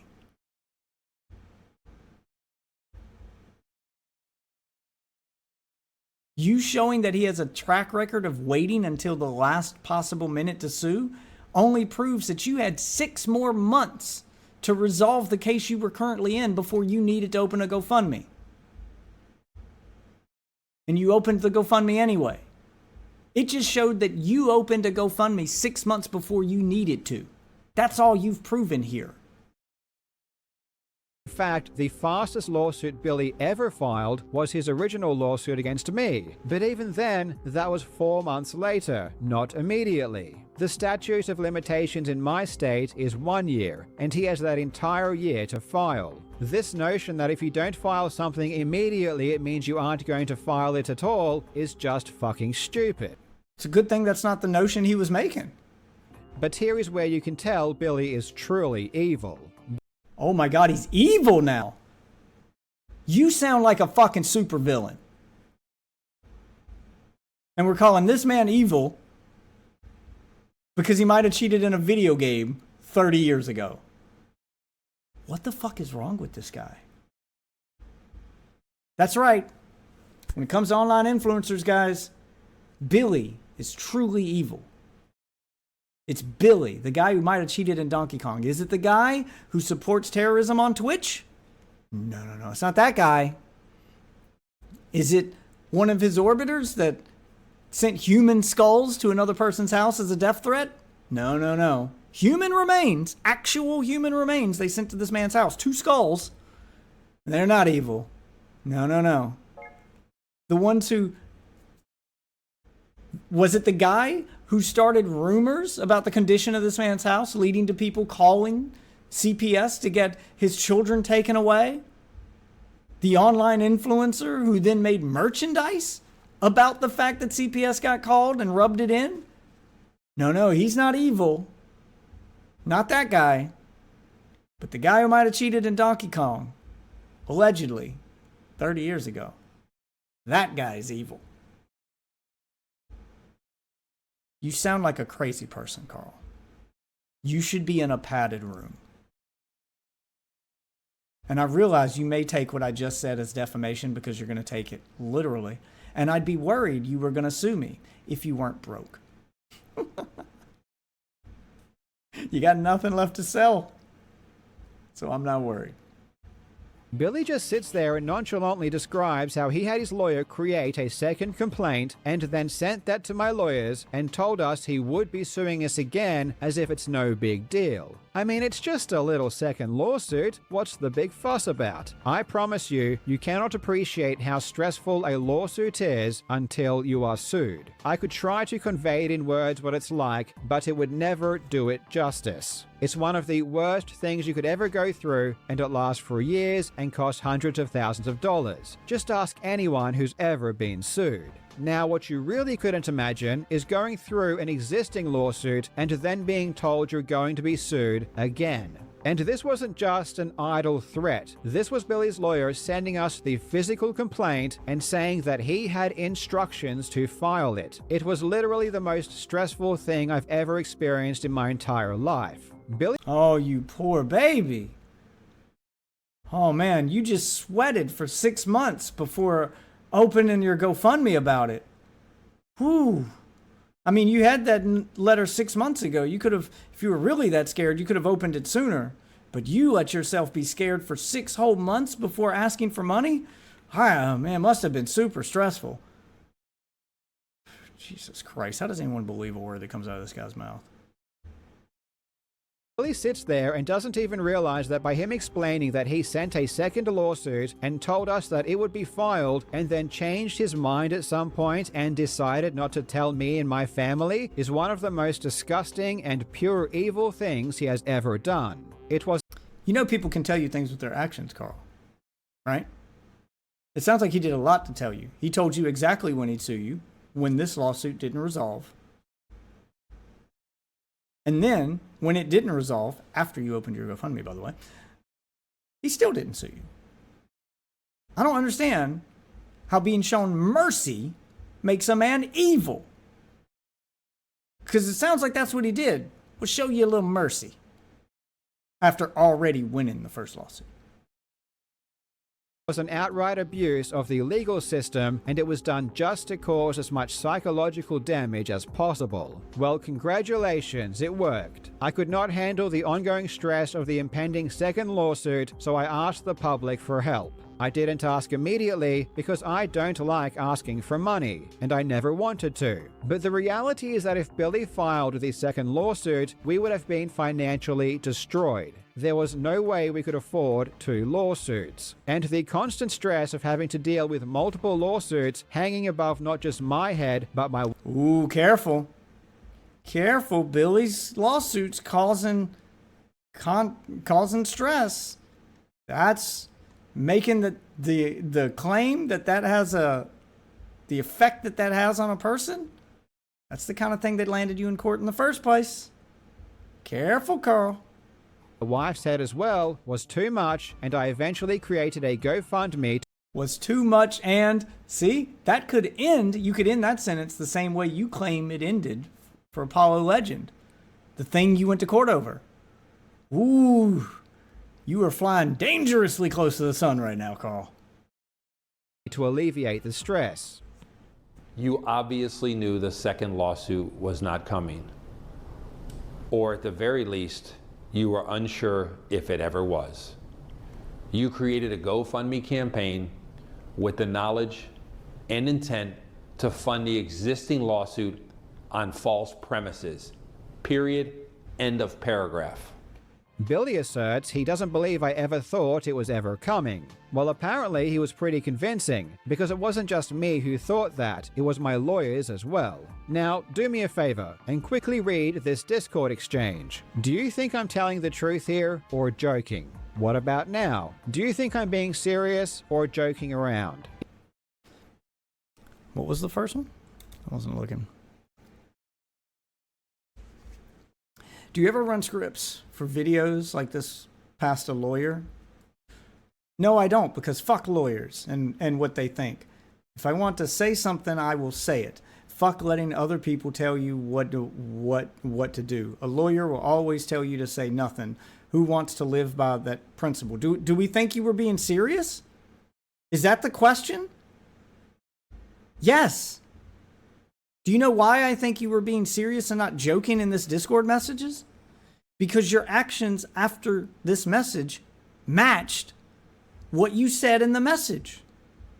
You didn't say nothing. You kept talking, which ended up getting you sued. So no, I don't think this was a joke. You laid out your game plan for how you run your channel. That's the way you ran your channel, and that's what got you sued. Or joking. What about now? What about now? That's usually true, but sometimes they will tell you to deny any wrongdoing. I hate every single lawyer except the ones that represent me. Unless I lose, and then I will hate them too. I don't, maybe the second part's a joke. I don't know if you hate your lawyer or not. But I do believe you hate lawyers. And I also think you hate being sued. I don't think that's a joke. If these are jokes, Karl, what's the punchline? Is the punchline you might hate your lawyer too? Like, no, these don't read like jokes. They don't. Do you think I'm being serious or joking around? If you can't tell and you see me say something dumb on Discord, assume I'm joking. That's a nice out. I think the better assumption is that you're just a dumb guy. I think that's when people see someone say something dumb, they don't assume they're joking. They usually just assume they're idiots. Unless the dumb thing they said has a punchline and reads like a joke. Like saying the ocean's made of jello. That's something that's so ridiculously stupid, you have to know that that person's joking. But you didn't say something that level of stupid. You said something the normal level of stupid, which would make normal people believe, yeah, he's probably just stupid. Which is kind of where I'm at right now, listening to this video. I don't think you were joking. Because usually I am. There is a big difference between talking shit on Discord with friends and the real world. I always say stupid things on Discord. It's my way of having fun. But people, whether it be bad faith or... Sounds like you need a new way of having fun, man. I don't know. Maybe goon instead? Gotta be other stuff you can do. Because if this is your version of jokes, you're bad at jokes. And that's why you got sued. Or not, always take it seriously. Is everything... It's amazing when someone takes Karl's words that he said at face value and holds him accountable for them. We're supposed to know he's not serious and this is ridiculous. But he takes every single phrase and every single sentence that Billy Mitchell says and breaks it down to prove that he's lying. Amazing. People are doing the same thing to you with your Discord messages that you're doing with every single, sentence Billy ever says. Sometimes it's obvious. I'd say it's very obvious when Billy's joking on Twitter, including the tweet that you keep referencing that he wants you dead. I think it's insanely obvious in that tweet that Billy's joking. It is not obvious in your Discord messages that you were. You need to put those two side by side and read them. And if you can't tell Billy's joking, well, how about you apply the same rules to Billy you just applied to yourself? If you see Billy say something stupid on the internet, just assume he's joking, Karl. How the hell can you even sit here and make this claim in the same video where you don't apply those same rules to Billy? This is wild. I've never seen someone double standard themselves in the same fucking video before. So we just have the evidence, the contrast and compare right there. I don't have to go look anything up. I don't have to show anybody anything. I don't have to add any context to this to make a point. You've done all the legwork for me, Karl. Thank you. I'm taking a break. I will continue this when I get back. Throwing my hands up so I know where to cut. I've turned the AC on for a minute. It's getting very hot in here, and I need to refill my water. Getting a little parched. Don't worry, though. While I'm gone, I will throw up some of my content on the screen for you guys, so you can watch other video. In fact, I think I will pull up the Billy Mitchell video so you can see its full context, to add context to this clip. There you go. I will do something to add some extra context. My Be Right Back screen will be that video. I won't be going long enough for you got to watch the whole thing, but if you like what you see and you do want more of my commentary, you can go watch that on my channel. All right, let's go down to that one. Where is it? Louis Rossman, 600-Pound Life, Warframe video.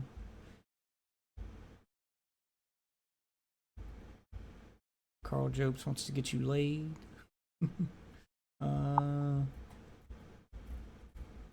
It's the Billy Mitchell response video. I mean, I could, if I just wanted to absolutely clown on you, Karl, play the one where we watch. If I can't find my other one. I mean, I want to play the one that's related to this for context, but you guys should go watch. Oh, there it is. Billy Mitchell's final response to Karl Jobs. You guys should go watch the video of us reacting to Karl Jobs, because Karl Jobs, the video game YouTuber who we've been listening to and you guys have been watching complain about Billy for the last 45 minutes. Well, before he found his success making YouTube video game videos and trying to expose cheaters, he was making videos about how you can get more dates, women, and sex in your life if you just follow his plan. Spoiler alert, it was terrible. You say always 100% serious. Have you ever made a joke? Have you ever used sarcasm? Have you ever been... Yeah, he did. You showed it earlier in the video where he had a poorly drawn picture of you and him on a tree. And a nice caption on it that made it very clear that it was a joke. Like you said, you're going for Lolcow Hall of Fame over here. And you're kind of proving him right. facetious? Imagine if you weren't allowed to joke around and everything you ever said was always taken literally. That's basically what people have been doing to me for the past several months, and which is what you've been doing to Billy for years. Wow! How's that medicine taste? Your own flavor? Is that what it's tasting? Tasting a little your own flavorish? Taste of his own medicine. That's what, oh, okay. And honestly, in case we forgot what jokes are, I need to explain it. That was a joke. For years. But what Billy and the public doesn't know is that before I launched the GoFundMe and before I released that video, I did send the script to my lawyers to make sure it was all correct and above board. This is the email I sent them on the 27th of October 2020. Alright, I'll full screen this. Billy's script. Hello, you absolute legends. Blah, blah. Okay, so it's a script from the video. I can't see what's on the side. Here's the script for my upcoming video. Karl Jobs 2, and you've blocked out who this is to. Why wouldn't you just keep your lawyer's name on the 2 line and just block out his email? You could have sent this to anybody, or this could just be a draft. This doesn't prove anything. Why wouldn't you leave the lawyer's name up there at least?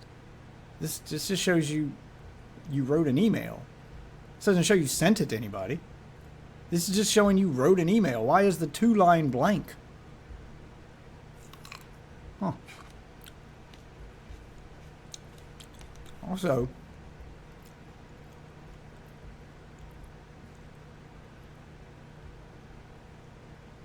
wait. Why does it have a reply button? Why can you reply to an email you sent? Did you send this to yourself so you'd have something to show? Like, this doesn't prove anything. I can't make anything out of this. 2. They replied the next day on the 28th. And again, he's not even showing the name. PG is all we get. We get the initials. Hey, Karl. I'll full screen it again.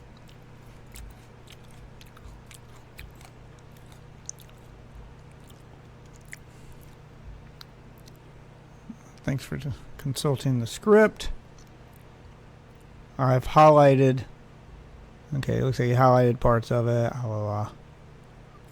Kind disregards. Yeah, so he's removed like everything about a lawyer. So we don't even know if this really came from a lawyer. I mean, I'm pretty sure the lawyer's name is public. It's in the court filing, so it's not like we don't already know your lawyer's name. So why would you not show it here as proof? Like, that's really weird. This proves nothing. Advising me they had highlighted the words they were concerned with. My lawyers weren't as deluded as me, so as you can see, they had problems with me calling Billy's lawsuits frivolous or saying that he had no case. And they also didn't like me But you said those things anyway. insulting Billy either. But when it came to describing the second lawsuit or my GoFundMe, they had no issues whatsoever, because everything I said was true. And Billy now admits it. He did send me a second complaint, he did say he was going to file it, and I really don't give a fuck what decisions he and his lawyer made after that point, because they never told us. After I released the GoFundMe, Billy's lawyer sent us a letter attaching photos of the GoFundMe and asking why I was crowdfunding upon the basis that Billy had instituted a second defamation claim against me. My lawyers responded to this letter, saying, We refer to your correspondence. With respect, your correspondence clearly misunderstands the basis of our client's recent publication. Sorry, I just said grapes. I don't know why grapes give me gas. But anyway, misrepresents our client's recent publication and mistakes the words used by him. Our client does not say a second defamation proceeding has been commenced, rather that proceedings were sent on him. But they weren't. He also didn't send any proceedings. He sent a cease and desist. The proceedings hadn't started yet. That lawsuit had not been filed. That is a factual statement having regard to your correspondence. At no point, maybe they just use different verbiage over there, because this is Australia. Maybe proceedings is treated differently, because we use filed. So okay, maybe that's what he means. But it hadn't been filed. I don't understand. It's a factual statement having regard to your correspondence on May 10th, 2022.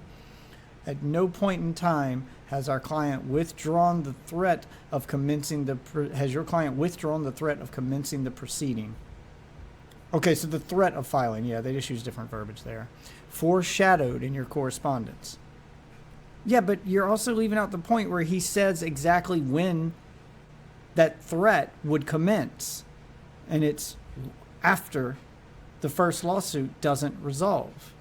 Like, you guys keep leaving that part out, which I'd say is important. And 6 months afterward, there's been no resolution and no reason to believe it, then yeah, I don't know. I think anybody with half a brain could look at the fact that you were sent a cease and desist 6 months ago, you're dealing with one lawsuit, and then 6 months later you're scared of a second when you've heard nothing else about the second. But now you're also mad that you didn't hear anything else about the second. So which is it? Are you scared because you didn't hear, or the fact that you didn't hear, is proof that it wasn't going to happen because you didn't say anything to us? So do you need to hear something to know things are going to happen? Or do you think things are going to happen because you didn't hear something? Like, which one is it? saying, with respect, your correspondence clearly misunderstands the basis of our client's recent publication and misstates the words used by him. Our client does not say a second defamation proceeding has been commenced, rather that proceedings were sent to him. This is a factual statement having regard to your correspondence of 10th of May 2022. At no point in time has your client withdrawn the threat of commencing the proceedings foreshadowed in your correspondence of 10th of May 2022. Now consider this. Billy knows I just made a video saying that he said he was going to sue me for a second time, and I was raising money on that basis. My lawyers have even confirmed to his lawyer that what I said was factual and that it was their actions that are causing this. And according to Billy's latest video, by this point in time, Billy had already changed his mind and instructed his lawyer not to proceed. How do you know that? How do you know when he changed his mind? You would think that Billy's lawyer might respond to the Oh, because he told his lawyer not to proceed. Okay. I'll give you a chance to restate that. I'll admit I wasn't fully listening to that one. And instructed his lawyer not to proceed. You would think that Billy's lawyer might respond to this letter and to let us know that we were incorrect if he really wasn't going to sue us. But no, Billy's lawyer did not respond at all. You would think if Billy had changed his mind and wasn't really going to sue me again, that he might want to let the public know that this was not true. I mean, according to Billy, I was lying and scamming the public. But no. That was him telling everybody that he wasn't going to sue. He's literally telling people that you're starting to GoFundMe for a lawsuit that hasn't happened. True, he didn't say it wasn't going to, or actually you should play the clip and let us hear that he doesn't say that. I haven't seen this clip. He might actually say that. But if he doesn't say it's not coming, it's implied that it's not. Because he'd look really foolish if he publicly stated that you are fraudulently opening a GoFundMe for a lawsuit that hasn't happened yet, and then that lawsuit does happen, he would be proving you right. So it's being implied here that he's not going to sue, and that you are starting a GoFundMe for nothing. That's what's being implied. I know implications aren't your strong suit, but I'd say it was pretty clear he wasn't going to sue you. No, not a single word. All Billy's lawyer had to do was spend 2 minutes drafting. We're just going to play the clip on mute and not actually hear his words. This would be a great time to play that there, Karl. A response saying, "Yes, I know we sent you a second complaint and said we were going to sue you, but my client has now changed his mind." That's all he needed to say. But no, despite this massive fraud that was apparently being perpetrated by me, they couldn't be bothered correcting us or letting anyone from the public know. You see, if Billy's lawyer had responded letting us know that Billy wasn't going to sue us, then I would need to inform the public. If they let me know the second lawsuit was never going to happen and I didn't tell my donors, that might be considered unethical. At least at that point I could have offered refunds. I mean, just the... Are you really trying to frame this that what you did was right because he didn't come out and say it, when, I mean, it's very much implied he's not going to sue you based off the clip you showed but didn't let the audio play for? That seems a little malicious, Karl. The relief of knowing the second lawsuit was no longer coming would have caused me to just cancel the GoFundMe completely. I might have done another... I don't believe you. I believe you would have just reworded it. I don't believe you would have canceled it even if he said that. I mean, we'll never know because we can't go back in time. But I just flat out don't believe you. Another GoFundMe at a later stage, but the basis for that crowdfunding would obviously be different. Instead, because Billy couldn't be bothered telling me or anyone else on the planet that he wasn't going to sue me, we had to wait another 6 months until the statute of limitations expired to know that he wasn't going to... Oh, statute of limitations. You said was a year where you lived earlier. Now you're saying 6 months it expired? A little inconsistency from you here, Karl. Sue. And of course, by that stage, I had already withdrawn the money from the GoFundMe and started using it to cover legal fees, which is exactly what I said I would use the money for in my video. No! No, it's not. You said you would use that money to cover legal fees for a second lawsuit. If you already withdrew the money to use it for legal fees on the current lawsuit and not the one you said the GoFundMe was for, then yes, you have misused those funds. You can't raise money for one lawsuit and then take that money out to use it for a different one. You just admitted that you misled people. Holy shit. Video. Maybe if I was the only variable in this whole mess, I could battle my way through it alone. But unfortunately, this affects my entire family too. And psychologically and financially, some help would really benefit not only me, but them as well. So I have set up a GoFundMe. And now you're showing the motivation you had to mislead people with the GoFundMe.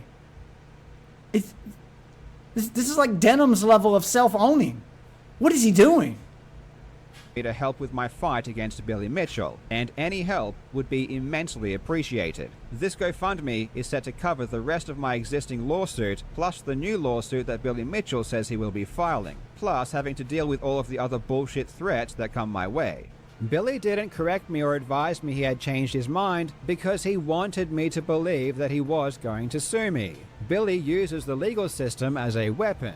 He wanted to inflict as much stress as possible, and unfortunately this strategy works. Wow, those are some pretty serious implications you're making to a guy who just beat the fuck out of you in a defamation case. You really want to defame him a second time? Are you trying to bait him into suing you again? What is the fucking game plan here, Karl? Holy shit! This is astronomically stupid. Then guess what Billy does as soon as the statute of limitations expires? He makes a speech at a convention denying the second complaint ever existed. And his proof the second complaint never existed is that if you search for it in the court filings, you won't find it. But then you go on there and you say he's suing me again. He puts up nothing, no proof, anything that he's being sued again. Nothing. There is one complaint in there, and that's the original complaint. So when the attorney sends his attorney a letter and says, your client is fraudulently claiming that we filed a second and third lawsuit against him, you know, that is not right. It's called a letter of concern, okay? He starts a GoFundMe because the bad boy is suing him again. He needs money. And you... Okay, so you are playing the clip. ...are so silly, you hear what he says, and you donate money without any knowledge or any background. And the GoFundMe is at $150,000. $30,000 for the video. You give him $180,000 based upon a lie. Obviously you won't. So there you go. He couldn't be more direct. The implication there is plain as day. Based upon a lie. The lie that he's going to get sued a second time. Billy just put himself in a position where if he sued you a second time, he couldn't call you a liar. After what he just said, he couldn't sue you a second time. Then he'd be the liar. He just told you he wasn't going to sue you a second time. He just made that very clear right there in the clip you just played. He can't say that he opened it and you guys gave him money and shame an entire audience. Live. They're there in front of him at a convention. He can't stand in a room full of those people and say, you're a bunch of idiots because you gave him money for a GoFundMe that a lawsuit isn't going to happen based on a lie that I'm going to sue him a second time. I'm not. What? Because he didn't end that with I'm not? That's the part that didn't need to be said. It goes without saying, if he's calling that a lie, that means he's not going to sue. Just because he didn't say I'm not at the end, I guess it doesn't count. Find it in the court filings because Billy never filed it. This was always known, and he claims that I said he filed a second and third lawsuit against him, which of course I never did. In my video, I said that Billy said he was planning to file it against me. This GoFundMe is set to cover the rest of my existing lawsuit, plus the new lawsuit that Billy Mitchell says he will be filing. Shortly after I created the GoFundMe, Charlie made a video talking about Billy's new threats, and he described the situation perfectly. This is one of the most baffling reasons for a lawsuit I think I've probably ever heard in general. Now, as I understand it, the second lawsuit hasn't been fully filed yet. Right now it is still in the letter of intent stage, where they are intending to sue Karl and have sent him the documents to indicate such, but it looks like it is going to be sent in the coming days. In response to this, Karl made another video going over just how silly it all is, but also how expensive everything is, and he set up a GoFundMe because he's right now getting dual hand jobs here from Billy Mitchell with the double lawsuit coming in. So he does have a GoFundMe, which I'm going to link below. Please feel free. Look, Charlie being wrong doesn't make you right, by the way. Charlie's done no research. He's the guy that just reacts to things at surface level. You want a surface level, layman take on something? You watch Charlie. You watch Charlie because it's funny to hear a guy talk about poop while he Jesus fucking Christ. He's just a little poopy. It's a little poopy that he's gonna sue you second time. That's kind of poopy. That's kind of sewer dump poop filled poopy take there. I don't think he should do that. Yeah, like he's just taking you at your word. Him, because you got a big influencer to take you at your word doesn't make you right. It just doesn't.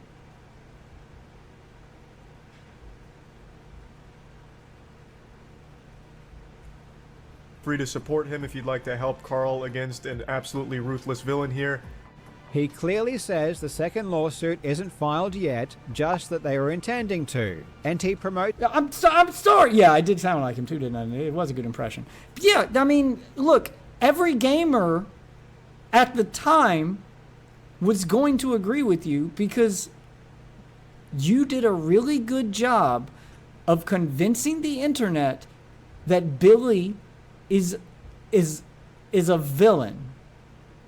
And that is exactly what Charlie just called him. Why is he a villain? Because it's easy to convince gamers that someone should be hated and is a villain if you tell a gamer, especially someone who makes their living gaming, who got their rise to fame playing video games, that this guy cheated in video games. No video game player likes a cheater.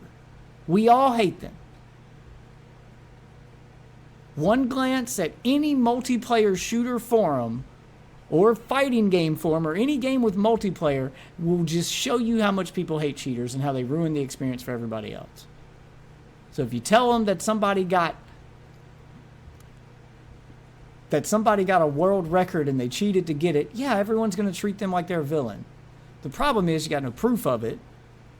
You could be lying. It's alleged. We don't know for sure. I know for sure he earned it legitimately in 2016. I don't know for sure if he cheated in the 80s or not. And I don't care.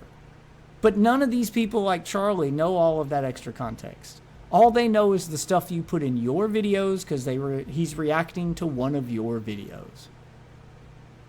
And now you're showing his reaction to your thing as proof that you're right. Okay. It's fucking retarded. My GoFundMe on that basis. This video received almost 7 million views and there was never an issue. From my perspective, I thought everything was quite clear. I sent the script to my lawyers, made sure everything was fine. They said it was fine. We responded to Billy's lawyer, immediately explaining why the GoFundMe was made, after which they never responded or informed us the information was incorrect. Billy never made a public statement saying that what I was saying was wrong. And when Charlie made his video, which received 7 times more views than my video, he explained what was happening exactly as it was. And there was no uproar or backlash or any issue with money being raised on that basis. This only seems to be a problem now, 3 years later, after I lost the lawsuit and there is a giant smear campaign going on against me. What's the smear? Because I've been able to prove quite a few things you've said are wrong about Billy here, and you have way more videos on your channel and have made way more money making videos off Billy's name and smearing him than he's made off you. What's the campaign? What's the smear campaign here? Where's the campaign, Karl? He's made one video. Where's the campaign? You've got at least a dozen on him. Where's the campaign part of this campaign? Here's the problem. Mr. Jobs testified under oath at trial, quote, "I don't believe anything Billy Mitchell says," end of quote. So apparently the only time Mr. Jobs ever believes me is after 6 months pass without follow-up, and he stands to gain $200,000 from his audience. Yes, I don't believe anything Billy says, and neither should you. Sending me a physical complaint is not saying something, it's doing something. I could hold the document in my hands and read it. I knew that it existed. Oh, now we understand actions and not words. Crazy. When Billy's lawyer tells my lawyers that he had instructions to file the complaint, that is not Billy saying something. That is a lawyer telling another lawyer that they have instructions to do something. I believe that Billy's lawyer was not lying here. In fact, I don't even understand the point Billy is trying to make here. I mean, this is a big deal. My law firm received a complaint and were told it was going to be filed. They took it extremely seriously, as did I. This isn't a game. And Billy's response to me and my team taking his lawyer at his word is, "Yeah, but you said you don't believe anything I say." It's the type of argument a literal child would make. That is the This is really rich coming from you. Holy shit. incredible level of intellectual honesty we are dealing with when it comes to Billy. So apparently the only time Mr. Jobs ever believes me is after 6 months pass without follow-up, and he stands to gain $200,000 from his audience. What does Billy mean when he says I gained $200,000? Is he trying to imply that I took the money and went down to my local Gucci store or something? No. He's doing math, you moron. He's looking at how much money was donated to your GoFundMe after the video, because obviously you bringing attention to the GoFundMe adds up to that money. He's also adding in the amount of ad revenue you made off the number of views on the video. He's doing math, dickhead. It's not hard to figure out how much money you made off that video. There is a reason Billy spent $686,000 in legal fees. It's because I also spent $686,000 in legal fees. I took all of that money and I used it to put up a damn good fight. Yeah, but you took that money to fight a different lawsuit than the one you claimed you were going to fight in the GoFundMe. That's what he means. You didn't use the money for the thing you said you were going to use it for. If that money was really for the second lawsuit and you were starting a GoFundMe in preparation for a second lawsuit, then you wouldn't touch that money. You'd leave it there until the second lawsuit came. And then after the statute of limitations passed and no lawsuit came, you'd refund it back to your audience. That would be the honest thing to do with that money if it was really for a second lawsuit. The fact that you took it out and used it for anything other than a second lawsuit is proof that it wasn't for a second lawsuit. That you lied when you made the GoFundMe. That you misrepresented what the money was for so that people would donate more. How are you not getting this? I just saw a comment that said, Bad Empanada looks like he knows the age of consent in every country. And that's actually accurate. Yeah, it's amazing. He keeps running to countries where it's younger and younger, too.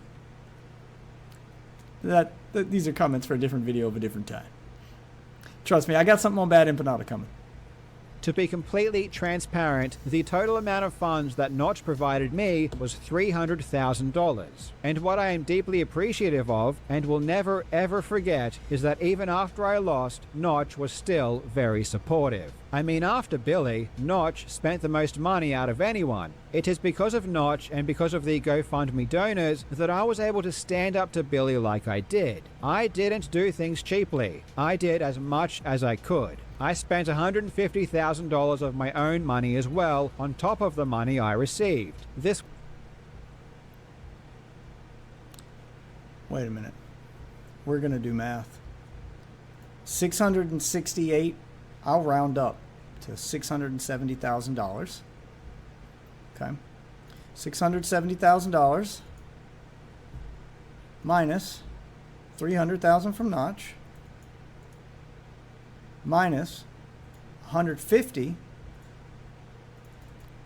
of his own money, minus the $200,000 that he got from the GoFundMe, which leaves, okay, $20,000. So it wasn't quite enough to cover the entirety of the lawsuit. You didn't make enough money off the GoFundMe. Okay, well, I was seeing if there was any money left over and he got to pocket any. He didn't. Okay. But he did take money for a lawsuit and then use that money for a different lawsuit, so he still lied to his audience. You're off to bed? All right. Thanks for popping in, Rhea. See you tomorrow, man. You know how to do this every night. Thanks for stopping by. Always good to have the regulars in here. This was not a profit-making exercise, but I can assure you, You absolute legend. that money didn't go to waste. If you are unhappy you donated to the GoFundMe because I lost, or because you feel as though that money ultimately ended up in Billy's hands because he won, then understand that that is completely untrue. It is because of the people that donated to my GoFundMe and supported my defense that Billy lost $500,000 despite winning. Without the support I received, I wouldn't have been able to defend myself, and Billy would have just steamrolled right over me, hardly spending anything on legal fees himself. And Yeah, but you didn't raise this money for this lawsuit. You raised it for a different lawsuit. That's the point that you're purposefully ignoring right now. then he would have just moved on to the next person because All you're doing is making justifications for why you used it for a different lawsuit so that people won't get mad at you for asking for money for a lawsuit and then using that money for a different lawsuit. he would have learned nothing. Because of the public support I received, despite winning, Billy still got destroyed, and I would be very surprised if Billy ever sued anyone ever again. Based upon But that's not what happened. Billy won. What did he say? Why did he say Billy would get destroyed? What I received, despite winning, Billy still got destroyed, and the public moved on to the next person because he would have learned nothing. Because of the public support I received, despite winning, Billy still got destroyed, and I would be very surprised. Wait, how did he get destroyed despite winning? How are you claiming victory right now? You're fucking bankrupt. He's destroyed your life. Your YouTube channel's making half as much as it used to. Your income's been cut in half, and you're bankrupt. Even if you recover from bankruptcy, you're still making half as much money, and you have half the career you did before. Billy's Hot Sauce Company has seen a 36% rise since he won the case, and it's still rising. His public perception, he has more fans now than ever. How did he get destroyed? How are you this delusional? There's nothing you're saying matches reality. We looked all this up earlier in the stream. Billy's doing better now than ever. You're bankrupt and at making half the salary you were a year ago. And probably going to continue to see less. Your numbers are dropping. What are you on about, dude? Just take the L already. If Billy ever sued anyone ever again. based upon Mr. Jobs. Holy sh! I've not seen this level of delusion. This level of self-owning that he's done in this video rivals Denim's, and I haven't seen this level of delusion since... I don't even think anyone in Hassan's camp is this level of delusion. Cope, maybe, but they'll usually just... This is epic levels of rewriting reality here. I don't even know what to say. I'm impressed, I guess. Holy damn. How do I get down there? Jobs, I lost the video. It appears that he plans to dispute the factual findings of the judgment. I was considering doing a full video covering all of the lies Billy said in court, but since... No, you were considering appealing, and then you realized that would be stupid and you'd be wasting money you didn't have. In an appeal, you definitely wouldn't win. If you were so confident that you were going to win, why didn't you do what Billy did? Why didn't you mortgage that house that your wife bought so you could keep? She bought out your half of the house and you guys own it now. Why didn't you just mortgage the house and refinance it in order to get the money to do the appeal? That's what Billy did to prove his point, and he was right. If you were so confident you were right, why didn't you do the same? Take out a loan. Do what you got to do, Go into more debt after, filing for bankruptcy. Fuck it. Because you're lying and you know it. Since then, I had changed my mind. Remember that despite all these allegations, that he hurls with inflammatory languages, it is ultimately him who the court found to not be a credible witness. Let's review an example of this in his I Lost video. He says this. I will say one thing though. The judge found Billy Mitchell to be a credible witness. And I won't say you're not a credible witness. I don't believe you witnessed anything. I'll use a better term since you're a content creator who likes to narrate things and make videos about other people and accuse them of stuff. We'll just say that Karl Jobst is an unreliable narrator. Essentially accepted his full oral testimony as fact, despite our many attempts to show that Billy is a liar. For example, we have Billy on video in 2023 during his Twin Galaxies deposition saying that the effect I've had on him is minimal. Did the actions that Karl Jobst and David Race and Jeremy Young and Jeff Harris take also cause you emotional distress? That is minimal compared to this. He didn't say it is minimal. He said it's minimal in comparison to the thing he was fighting at the time. Doesn't mean it's minimal in general. An atomic bomb does a lot of damage, but it's minimal when compared to a nuke. But it doesn't mean it's not still, you know, an atomic bomb.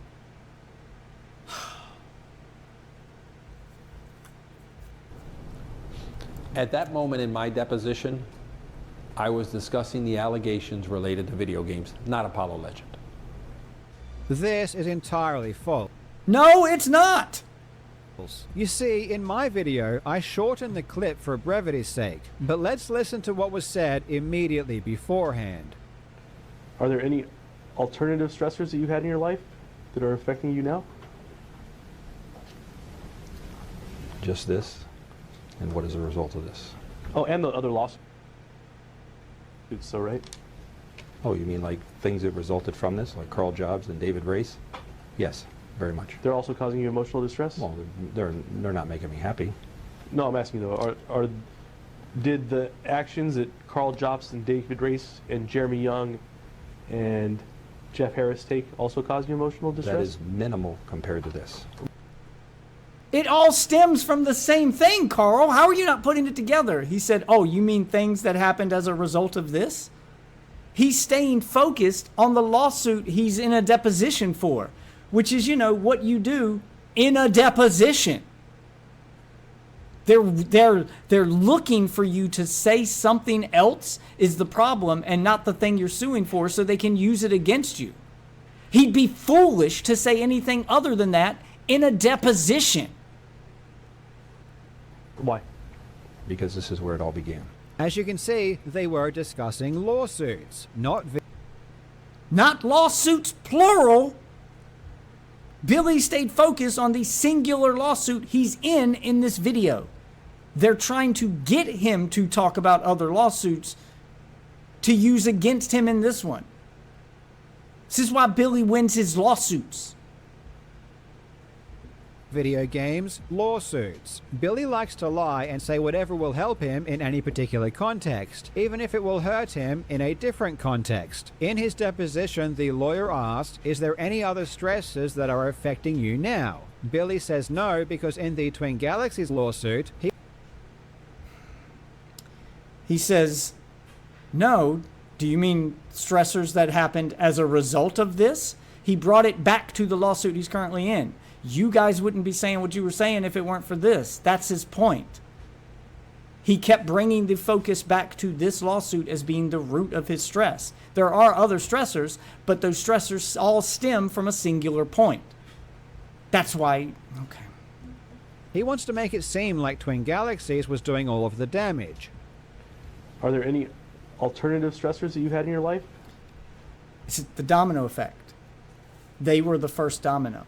If they hadn't fallen, he's saying the others probably wouldn't have either. Maybe you guys would have still attacked it. But at the time, he didn't believe that. He believed that this was all a result of this thing. Which is what he should do in a deposition for a lawsuit is, stay focused on that lawsuit. That are affecting you now? This is absolutely fucking retarded. Just this, and what is the result of this? But then the lawyer reminds him of the other lawsuits. He's saying those other lawsuits were a result of the... Okay. It explicitly says lawsuits, to which Billy replies Karl Jobst and David Race. Stop focusing on singular words and listen to the entirety of the sentences you're actually showing on screen, Karl. Just this, and what is the result of this?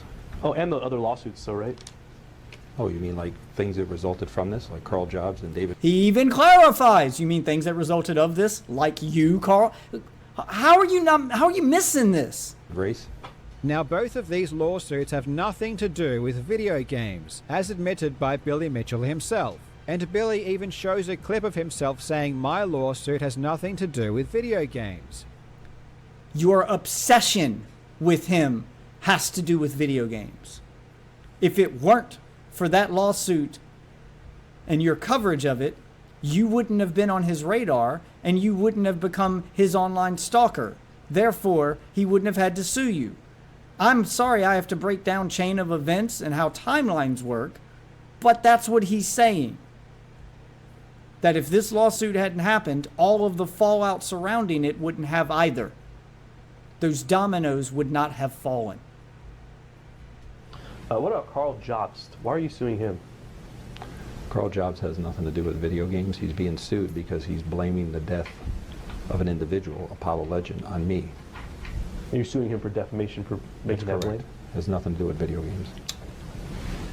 And the same applies to David Race. Why are you suing Mr. Race?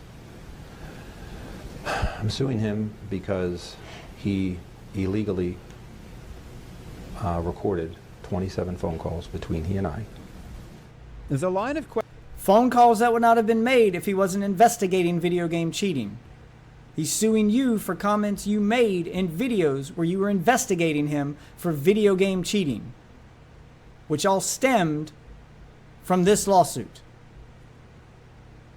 Just because he didn't specifically focus on the video game part, that's not the only mistake you made in those videos. He doesn't care about your video game coverage of the cheating. He cares about the fact that you lied about other shit and tried to make it bigger than it was. It's the same thing he's doing. He's suing the other guy because he illegally recorded phone calls he made to interview him about video game cheating. You see how this all stems back to video game cheating, even though those specific cases aren't about video game cheating? It's a domino effect. When the video game cheating domino fell, all the other shit happened, including your defamation case. Questioning was never about video game scores. It was about lawsuits. But Billy lies about what the line of questioning was about because he doesn't show... No, you just misunderstood his meaning, even though I feel like it was plain as day, but you misunderstood it, I guess. What do I got to put on this one? Intelligence.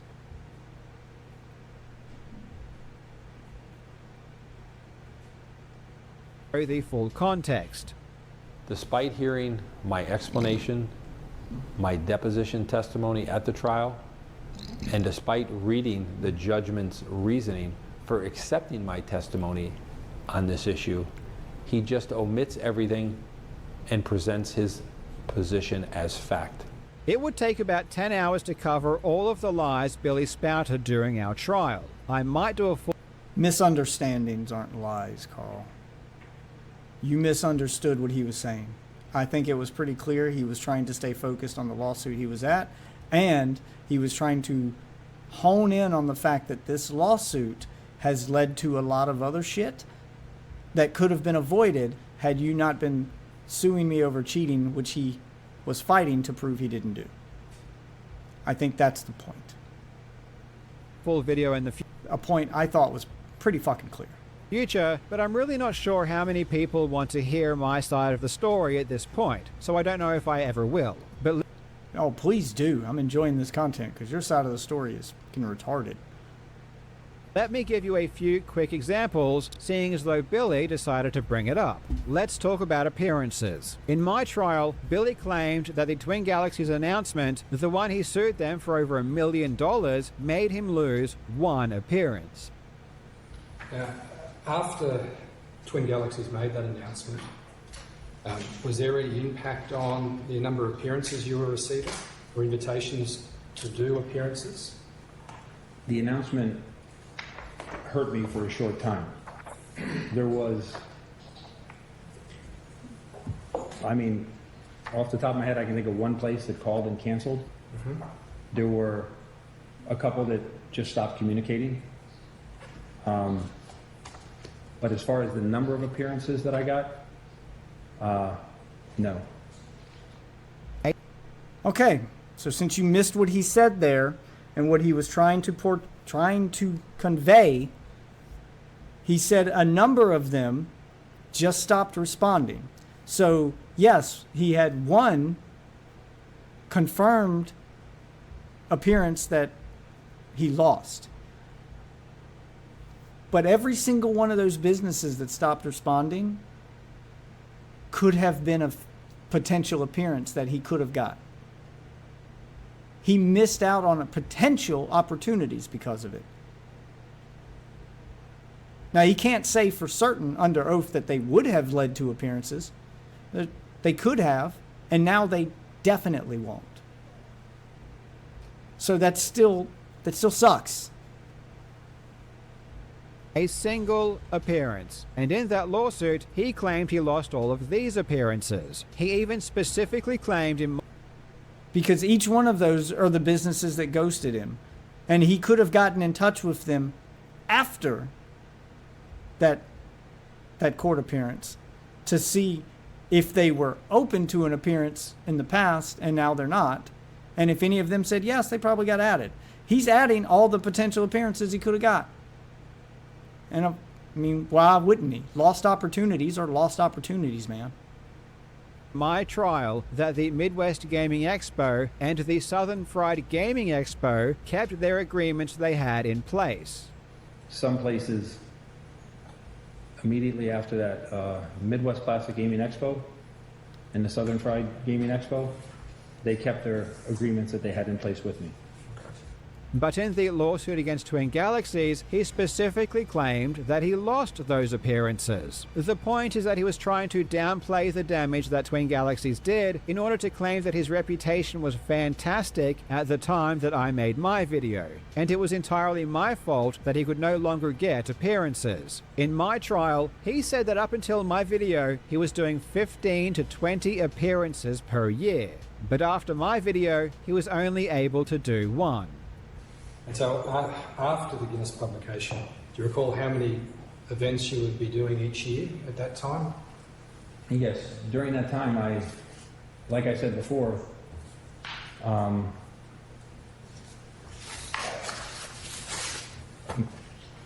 if I did 20 events, 15 were paid events. So, yeah, 15 to 20. And that was at the end of, so the end of, say, from 2020 through to mid-2021. Is that the period you're talking about? Correct. So clear, when you were talking 15 and 20 there, when are you talking that was occurring? That was occurring up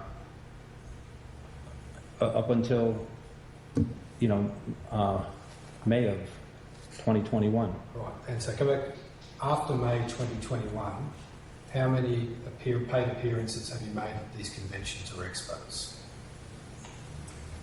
Like I said, I think I've had the opportunity at less than a half a dozen. I think, am I really going to say one? I mean, He even clarifies right there. I've had the opportunity, but nothing had been finalized yet at about a dozen. So in your lawsuit, that's what he was putting. That opportunity that for appearances that hadn't been finalized now definitely won't be finalized because of you. That's what that meant. And it looks like the judge agreed with it. I think it's pretty obvious what was being said right there. I got one that comes to mind. It was a paid appearance.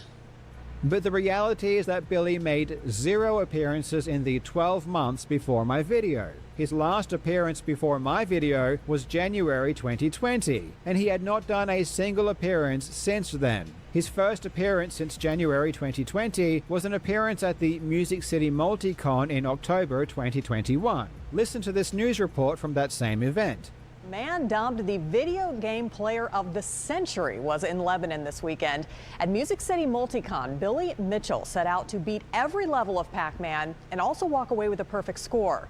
News Channel 5's Hannah McDonald was there for Mitchell's first appearance since the pandemic started. It literally says his first appearance since the pandemic began, which of course is true. And Billy provided no actual evidence that he was doing 15 to 20 appearances per year. Opportunities for appearances. But okay. Here in my trial, he just said it. And despite no physical evidence, the judge fully believed him and fully accepted his oral testimony as truth, even though it was a complete lie. And what's saddening,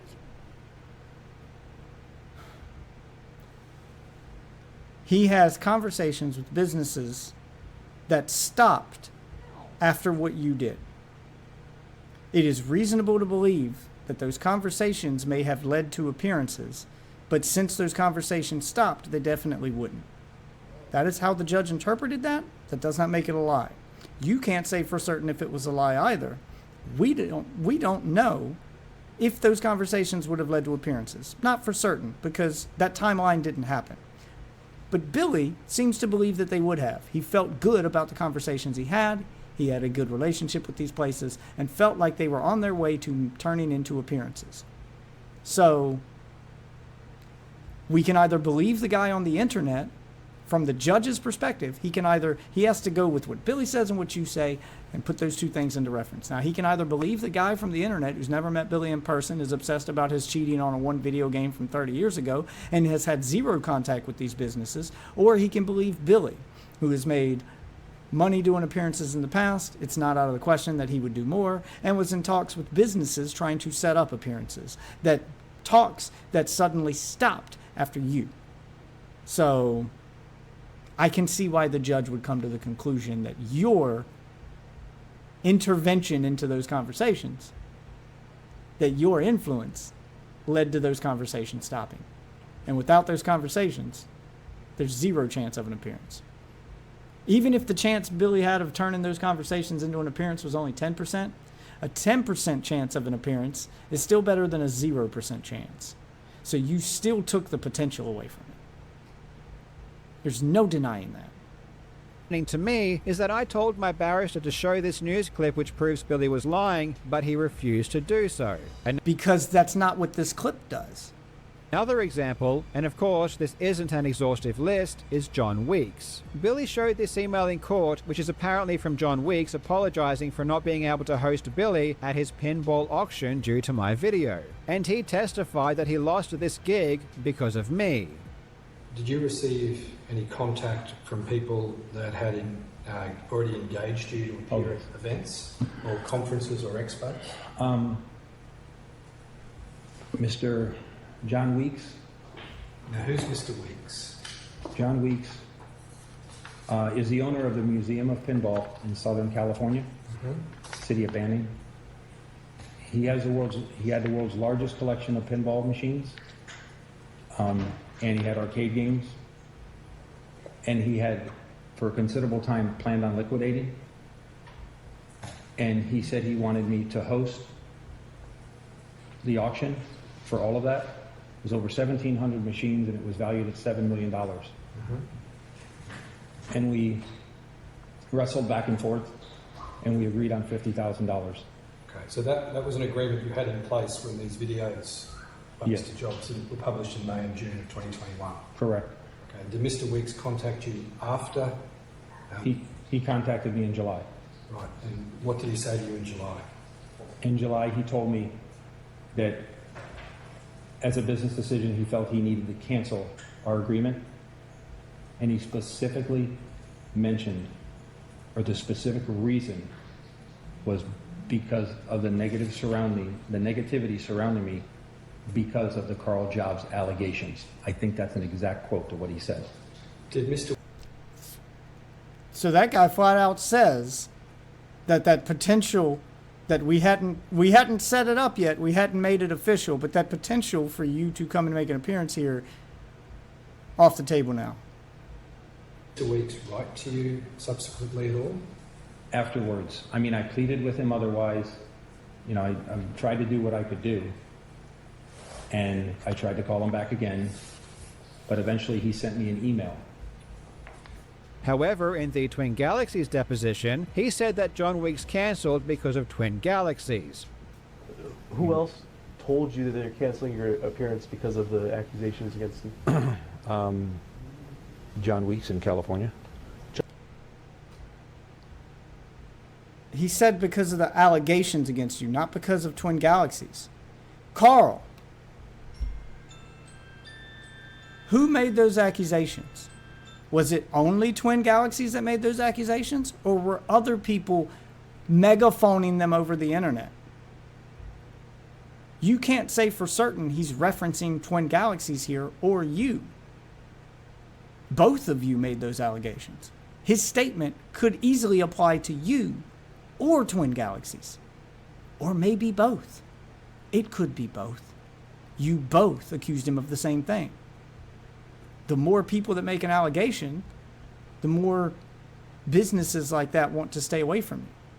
When one person on the internet makes an allegation against an influencer, they probably don't lose sponsorships.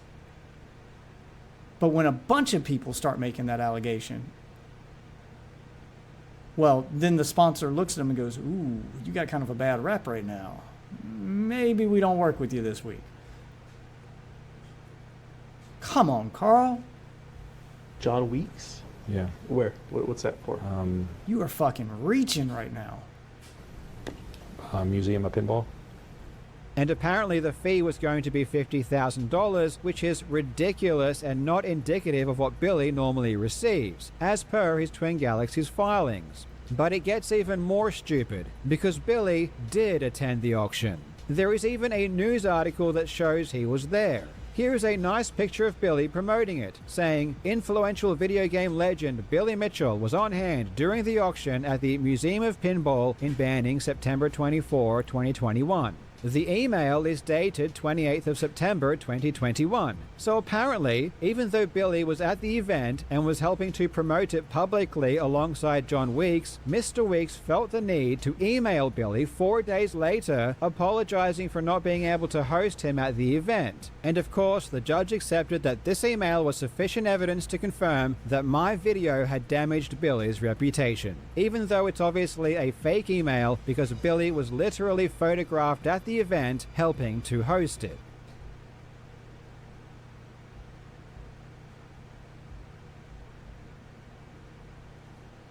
That's not a picture of him hosting. The place looks empty. Do you have a picture of him actually hosting it?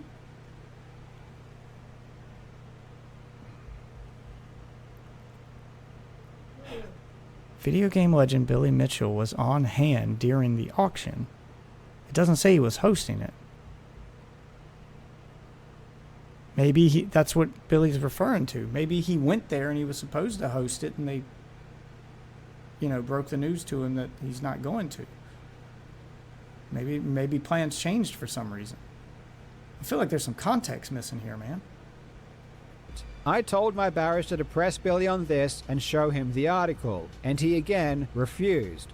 Because the article doesn't say the things you're claiming. If they keep refusing to show the article, it's probably why. There's tons of evidence I told them to present, which they didn't. There were tons of questions I told them to ask, which they didn't. You seem to think a lot of things are evidence when they're not. You're reaching, like, you're making a lot of assumptions with your evidence. And when you put evidence that requires assumptions like that in front of a lawyer and you want them to present that as evidence to a judge, I'm not shocked the lawyers are saying, no, we can't use that. It's weak evidence. Weak evidence that wouldn't hold up in court. And your lawyers know it. That's why they didn't use it. They did things the way they wanted to do it, and But you're right, the lawyers are the idiots, and that's why you lost. There's so much cope in this one video. Opinion wasn't very relevant. Now, I'm not a lawyer, so I don't know if this was because of rules of evidence or some legitimate reason, but the fact... Yes, it was. Why would your attorneys refuse evidence that would help you? If they refused it, it was for a legitimate reason, Karl. That makes no sense. Why would they risk their reputation as a lawyer and refuse evidence that would help them win the case from the client that's paying them? That makes no sense. Why would they help the other side by refusing evidence? Unless they literally couldn't use that evidence for a good reason. Wow, even the way you're representing the lawyers is terrible. Holy fuck, Karl's a piece of shit. Fact remains, there were tons of questions and evidence that I wanted to present that I had no control over and were never shown. In his deposition, Billy also confirmed that his business was doing much better since 2020. Well, your business is doing great now, isn't it? No, it's not. Are there still lingering effects from the defamatory statements? There is. It's doing much better since 2020, but it's not better. How old are your kids? In his trial against me, he said my video completely ruined his business, but my video was in 2021, so how is this even logical? The question that was asked, because court has to be specific, Karl, the question that was asked was, did it hurt your business? Not did it ruin your business. Those are two different things. Also, time passed between this and your lawsuit. Oh, okay. Maybe things happened during that time frame too. Logically possible. In his 2023 deposition, I just explained how it's logically possible. There's multiple ways this is logically possible. For Twin Galaxies, Billy said there was still lingering effects from the defamation they caused. Are there still lingering effects from the defamatory statements? There is. In his trial against me, he said everything was cleared up by 2021 before my video. And by 2021, there was no effect anywhere for me from Twin Galaxies. None. Everything had been corrected in my mind. Are there still lingering effects from the defamatory statements? There is. In his Twin Galaxies deposition, Billy said that his stress was primarily caused by Twin Galaxies. There's a tremendous amount of emotional distress. Okay? But it started, begins, ends, and is primarily Twin Galaxies. In fact, in his Twin Galaxies court documents, he even attributed an atrial fibrillation and hernia because of the stress caused by Twin Galaxies. But in my trial, he said his stress and atrial fibrillation was caused by me. You attributed the atrial fibrillation on the stress caused by Twin Galaxies litigation. Okay, it's caused by stress. I'm asking you whether you attributed that stress. I don't know. I don't think the Twin Galaxies stress is nothing compared to this. Sorry, the Twin Galaxies stress, I want to get this right, the Twin Galaxies stress Does not compare to this. No, you said is nothing compared to this. It doesn't compare to this.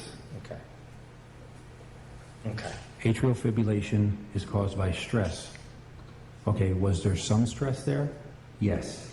Was there far more here? Yes.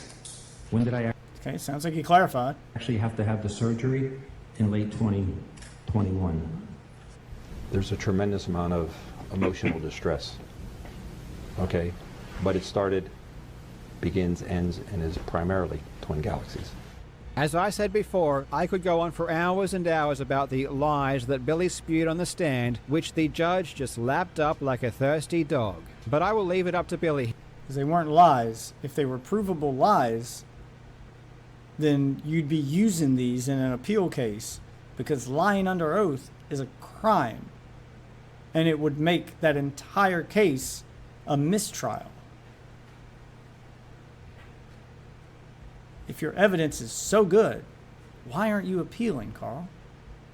Here, if he wants me to do a full breakdown of all of the perjury he committed on the stand, he can keep on lying and making videos about it, and I will. If he wants to let it go, so will I. I'm very happy to... And there you go. Your evidence is fake. You're making shit up. Otherwise, if you had him so dead to rights that he lied on the stand and you could prove it with all this evidence that they wouldn't let you show in court, that is exactly what appeal is for. That's why that process exists. you'd be filing for appeal. You'd have a slam dunk case. You'd be doing whatever you needed to do to get that money to pay that lawyer to file an appeal. The fact that you're making a YouTube video instead of an appeal tells me everything I need to know about your evidence. It's bullshit. To move on, make unrelated content, and we can both cut our losses. And just so no one takes me the wrong way, there are no losses for Billy. He didn't lose. The money he lost in this lawsuit, well, that's the cost of victory. That's the price he paid to clear his name. As far as I'm concerned, he's done that. Sounds like he got what he paid for. Because Billy lied a lot, which he always does, and this will never change, that doesn't mean that I was in the right either. I can say something that is defamatory, and Billy can be a lying con artist. Both can be true at the same time. Nope. Billy's not a lying con artist. You are. You're projecting. Time, and in this instance, both were true at the same time. Billy continues to spout nonsense in his video. When I settled my lawsuit with Twin Galaxies in January 2024, Twin Galaxies and Mr. Jobs jointly circulated a claim that I remained banned from Twin Galaxies competition. That is a lie.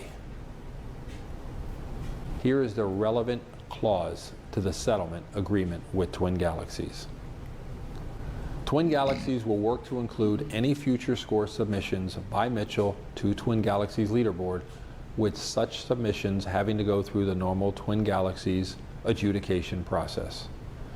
So what Twin Galaxies and Mr. Jobs claimed was that even though Twin Galaxies said it would permit future score submissions from me, I remain banned from the Twin Galaxies competition. That just doesn't make any sense. What does he mean by jointly? I emailed the owner of Twin... I mean, he's right, it doesn't make any sense. You'll accept his scores, but he still can't compete in competitions? These aren't multiplayer games. He doesn't have to physically be there to compete with other people. He just needs to submit a score. So he's still competing. They're just saying he can't show up in person. He's not banned from competing, though. What's this email you're showing? What is this nonsense you've got on my screen, Carl? Tired of looking at your misrepresentations. Here's an email you sent to... Oh, this time you're showing the guy's email. Amazing. So you blocking out emails isn't a privacy thing. This really brings into question the emails you showed at the beginning, where you blocked out the name of the person who was sent to you and that you sent to. We just had to take your word on it. But now you're showing that email. So I guess you don't block out the names of emails for privacy's sake. You only do it when you're faking an email. Carl. You should have censored this one just to be consistent. But go ahead. Twin Galaxies Jace Hall asking if Billy was banned. He said yes. Jace even made a public comment himself saying that Billy was still banned. Are Billy's records going back into the main leaderboards? No. Has the opinion of Twin Galaxies changed regarding Billy's Donkey Kong scores? No. What was the email? What was the email?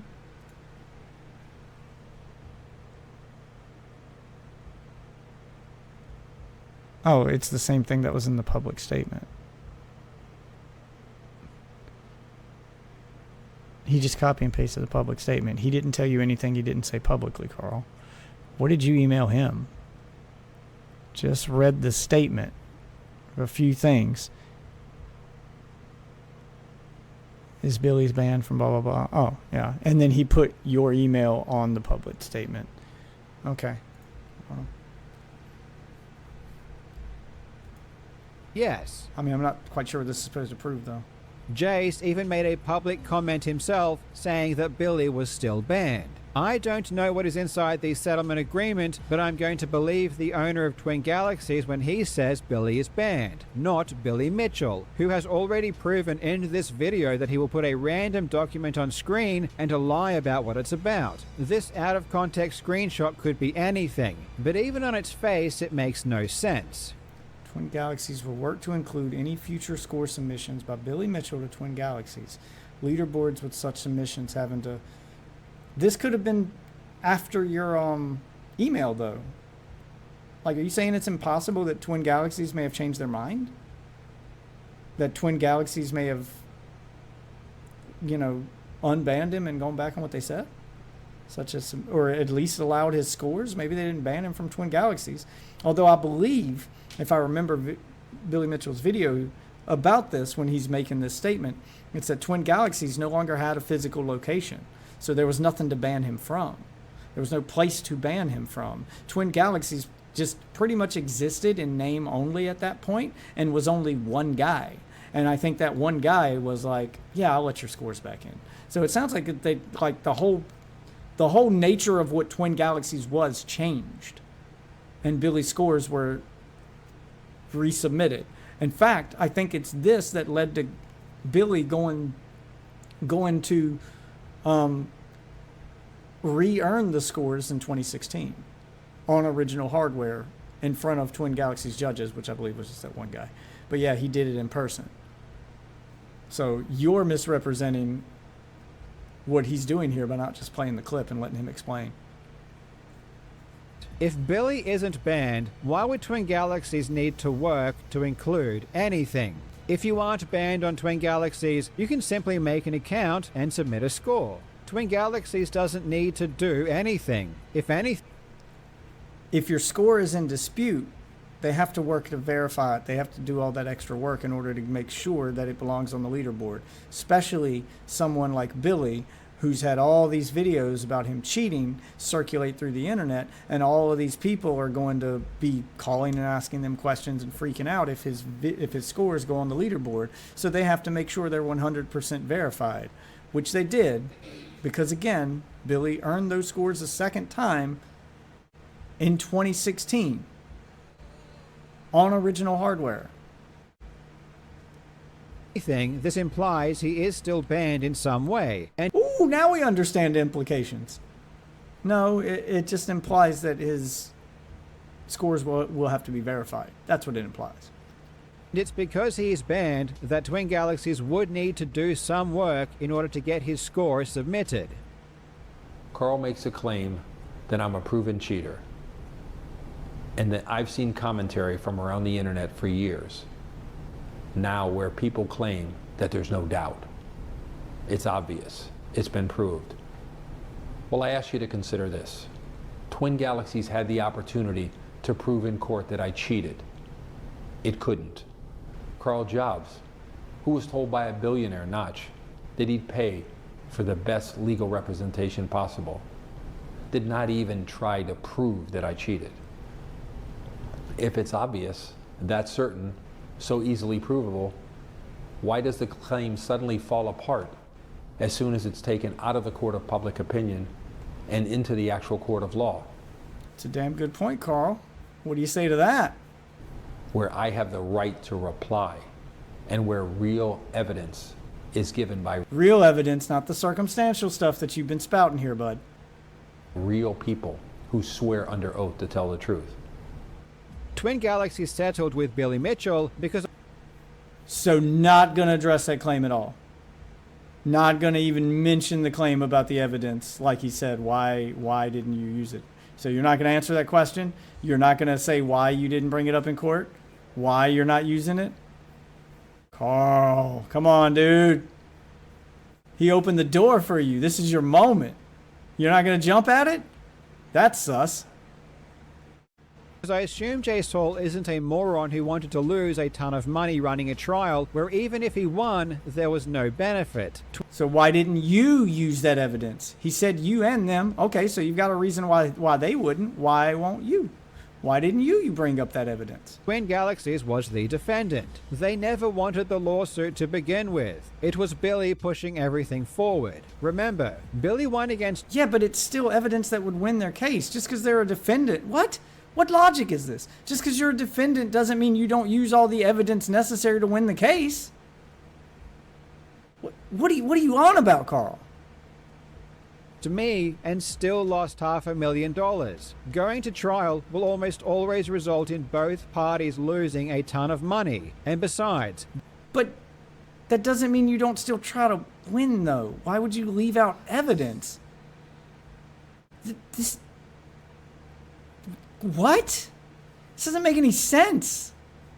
What are you even saying, Karl? Billy claimed that my lawsuit had nothing to do with video games. Karl Jobs has nothing to do with video games. He's being sued because he's blaming the death of an individual, Apollo legend, on me.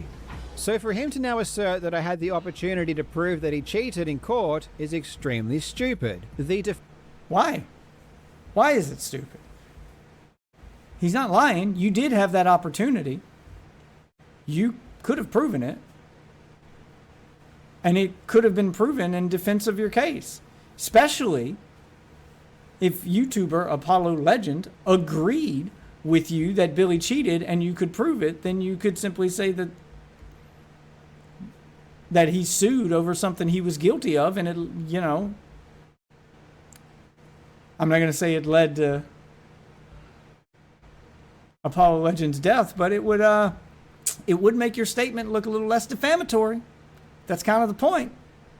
Defendant can only argue the case that is presented against them. I can't... But this is relevant to that, though.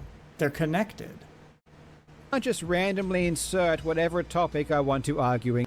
Wouldn't be random. In court. We talked about cheating in my lawsuit in regards to Billy's reputation, not the cheating itself. Which would help prove the point you were trying to make about his reputation? That seems relevant, man. We had to show that his reputation was bad because he cheated. We didn't have to prove that he actually cheated. What?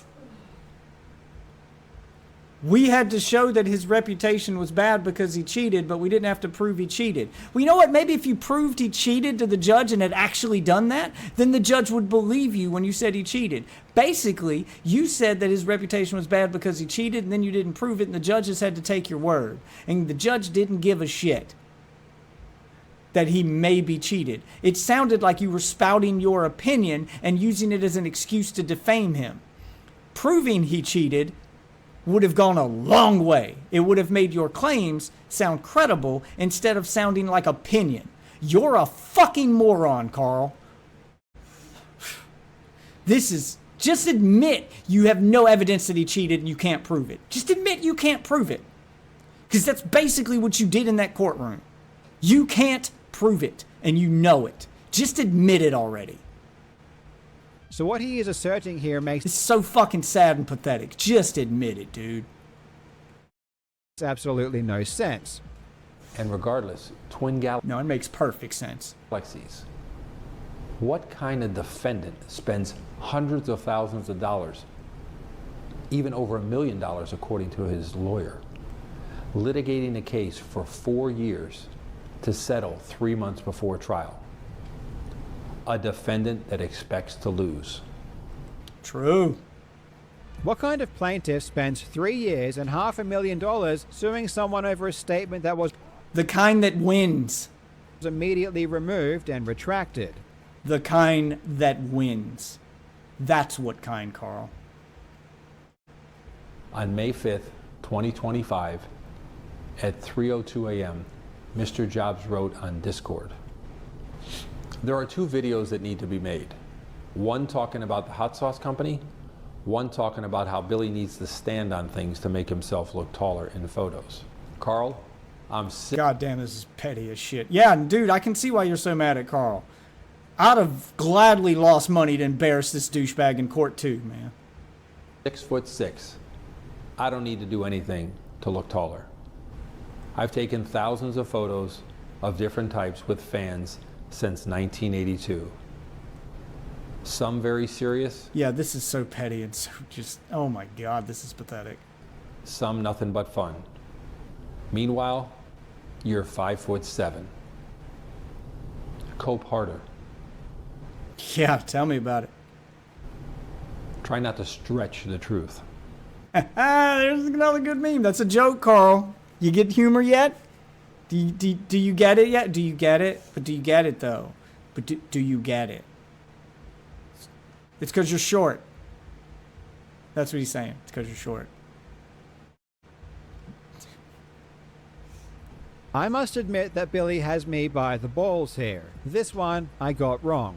Ironically again, this Discord Oh, well, good for you. You admitted you got one wrong. message was just a joke. I wasn't really going to make a video. Oh, here we go. Jokes again. Always jokes again. They're jokes when they're proven to be not true. But if they're true, then you'd say they weren't jokes. What a convenient way to dismiss everything you're wrong about in Discord. About how Billy stands on things to make himself look taller. But after Billy brought it up, I realized that if people did take my comment seriously and people came away thinking that Billy stands on things to make himself look taller, then that would certainly be defamation. This is one of the worst things you could ever say about another man. And because I don't want to defame Billy anymore, I need to set the record straight. Billy does not stand on things to make himself look taller. For the record, I never said Billy was short. What? Oh. For the record, I never said Billy was short. You said Billy has to stand on boxes in photos to appear taller. I'm sorry, what does that mean, Carl, if it doesn't mean he's short? How can anyone take that literally any other way? What are you saying? He's a magician? He wants to look like he's floating? The fuck does that even... That can only mean one thing. He's short! Holy shit! I didn't say he was short. I said he uses stilts. That Tom Cruise. God damn, Carl. This is pathetic, dude. Just take the L already. In fact, he's obviously very tall, and therefore he would not need to stand on anything to look taller. You can see from this picture, he is a few inches taller than his peers. So the notion that he would do this is really silly, and I am... But I thought he was standing on a box. Sorry that I spread false information. But there has been some fake news being spread online about Billy in this regard, which I feel like I need to address and clear up. Take for example this picture. It looks like Billy is standing on a paint can to look taller. While everyone else is happy to just stand on the ground like normal people, Billy felt the need to stand on a can of paint. But I'll let you finish. This photo has clearly been photoshopped. Here is the real photo. And as you can see, Billy doesn't need to stand on the paint can because he's already so tall. I was about to say, it's because the people are all probably the same height as him, and if he's going to stand behind them, he needs to be above them. This is a common picture-taking method. But with it photoshopped to make him the same height as them, it's to make him look shorter. Wow, you got mocked by a really bad Photoshop. Holy shit, Carl. Are you so desperate for ways to dunk on him that you'll believe, like, fucking 8th grade level photoshopping skills? So while he does stand on the paint can, it's not because he needs to, as Billy is already a very tall man. Billy is way taller than me. Let me make that very clear. That's very obvious. Billy is taller, and that makes him better. There is also a very misleading video going around that people are claiming shows Billy standing on a roll of duct tape to make himself look taller, and I need to dispel this awful rumor as well. During this group photo, there is a roll of duct tape that Billy locks eyes onto, and he decides to grab it. Now, Billy is a very tall man, so he doesn't need to stand on anything to look taller.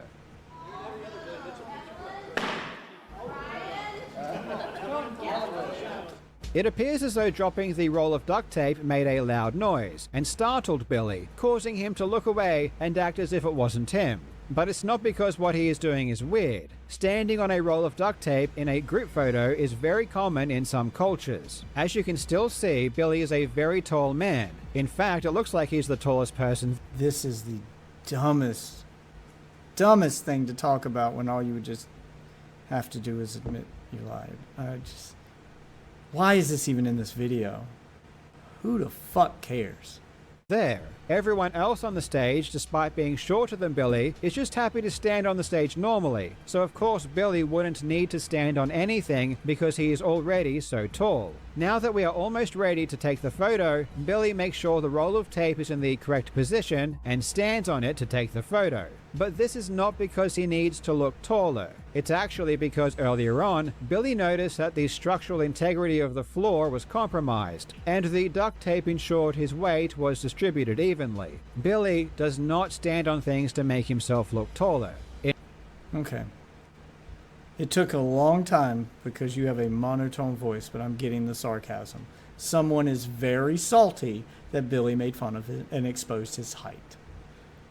In this group photo, while everyone else is happy to stand on the stage normally, and even though Billy... This is all because Karl's fifis are hurt, that Billy made fun of his height, and maybe even exposed it if people didn't know how tall he was. But we all know now, 5'7", you're 5'7". is the tallest person there. We get it. We get it. You're feeling inadequate because you're 5'7". It's okay, a lot of guys are 5'7". I mean, not like guys people want to date, but a lot of guys are 5'7".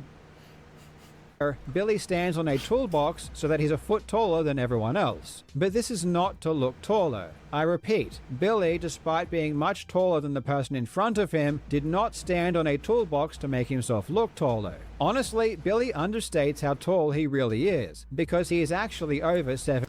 You're kind of overdoing the joke now, and it's not funny anymore. There was a moment there where I picked up on it and it got a little funny. Now it's not.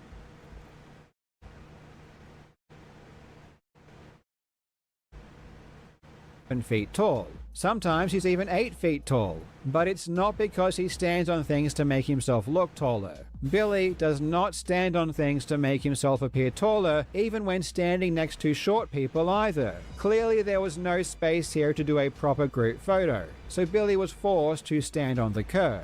Billy Mitchell is a very tall man. We get the point. Okay. Joke's not funny anymore. Move on. And being tall makes you a better person. So Billy wouldn't need to stand on a paint can, or a roll of tape, or a toolbox to make himself taller. I sincerely apologize for spreading these disgusting false rumors. Okay, good. We're finally done with this really bad joke. Moving on. But he's got this video, and I know it's almost 3 hours of a live stream. I'm not going to watch the whole thing, but the thumbnail caught my eye because it says, well, the title of it says, Karl Jobs threatens to report my channel to YouTube and YouTube partner. And in his Discord, and people, shout out to you guys last night telling me about this because I didn't know about it. Karl Jobs said, I will report him to YouTube. I will speak with my YouTube partner. And I'm like, bro, how many L's do you need to take? Seriously. Like, yikes. You're not winning the community back if your response to losing a lawsuit and declaring bankruptcy is, now I'm going to start trying to report and take channels down that talk about me. Like, that's... He honestly looks like a supervillain. He's been acting like one for this entire video. Thank you. I'm not the only one who notices. Right? Right? Wow, this seems really bad. I am going after small creators and trying to take their channels down, just for talking about me. I really must be evil. According to Reddit, I was threatening to... I guess that means I don't have to worry about you coming after me now if my video goes viral, right, Karl? I'm a small creator.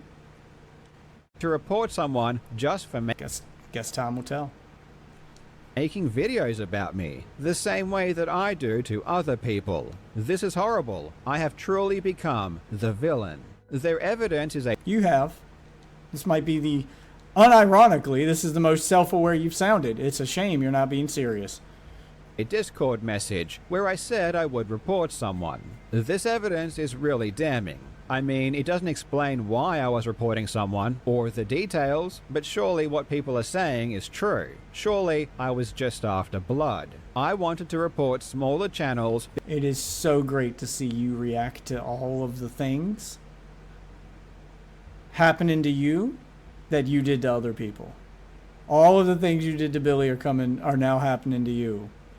And seeing the way you deal with it is poetic justice, man. Yeah, Billy definitely doesn't care that he lost money. This response, your crash out, having a taste of your own medicine, this is why he sacrificed all of that money. And you are giving him exactly what he wants right now.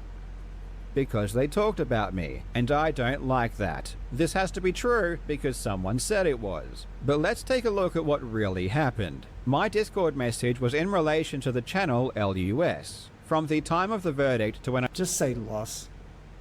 It's not that hard a word to say. I posted this message, LUS had uploaded 52 videos about me. That is more than one video every single day. And it's true that all of his videos... What are the timestamps on those videos, though?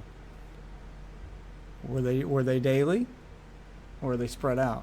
Are critical of me. However, this isn't why I said I would report his channel. You can upload as many videos about me as you want. I don't... And I definitely will. ...really care. All of those 52 videos are full of lies. He just makes things up and spouts them as fact. For example... All of them? Remember how I checked with my lawyers before posting my GoFundMe to make sure I was describing things correctly? Well, here is LUS spreading the lie that I never checked with my lawyers. So if Karl had any question about this and how he should phrase the terminology, he can go straight to his very expensive lawyers that Knott's was paying, or some confusion about what was happening, and ask, hey, I'm confused. How many times have we actually been sued, and is there a docket number? The court, he's smart enough and he has the resources to understand that he was only really sued once, and the argument he's trying to make about lying and so on. So here I think it is Karl has only been about money. Karl will tell you this. You don't need to look at this. Karl has many quotes about me being about money. Remember how I made a set... Okay. I'm not sure what that was supposed to prove. I get that Lus tends to ramble and takes a while to say what he's going to say. But we'll go back. And I want you guys to pay attention to the very first word out of Lus's mouth. Make sure I was describing things correctly. Well, here is LUS. Here we go. The very first word out of Lus's mouth. Spreading the lie that I never checked with my lawyers. So if Karl had any question... Okay, second word. I'm sorry. Because he never said you never did it. That's not what was said here. What was the second word out of Lus's mouth? Spreading the lie that I never... Listen closely. ...never checked with my lawyers. So if Karl had any... So if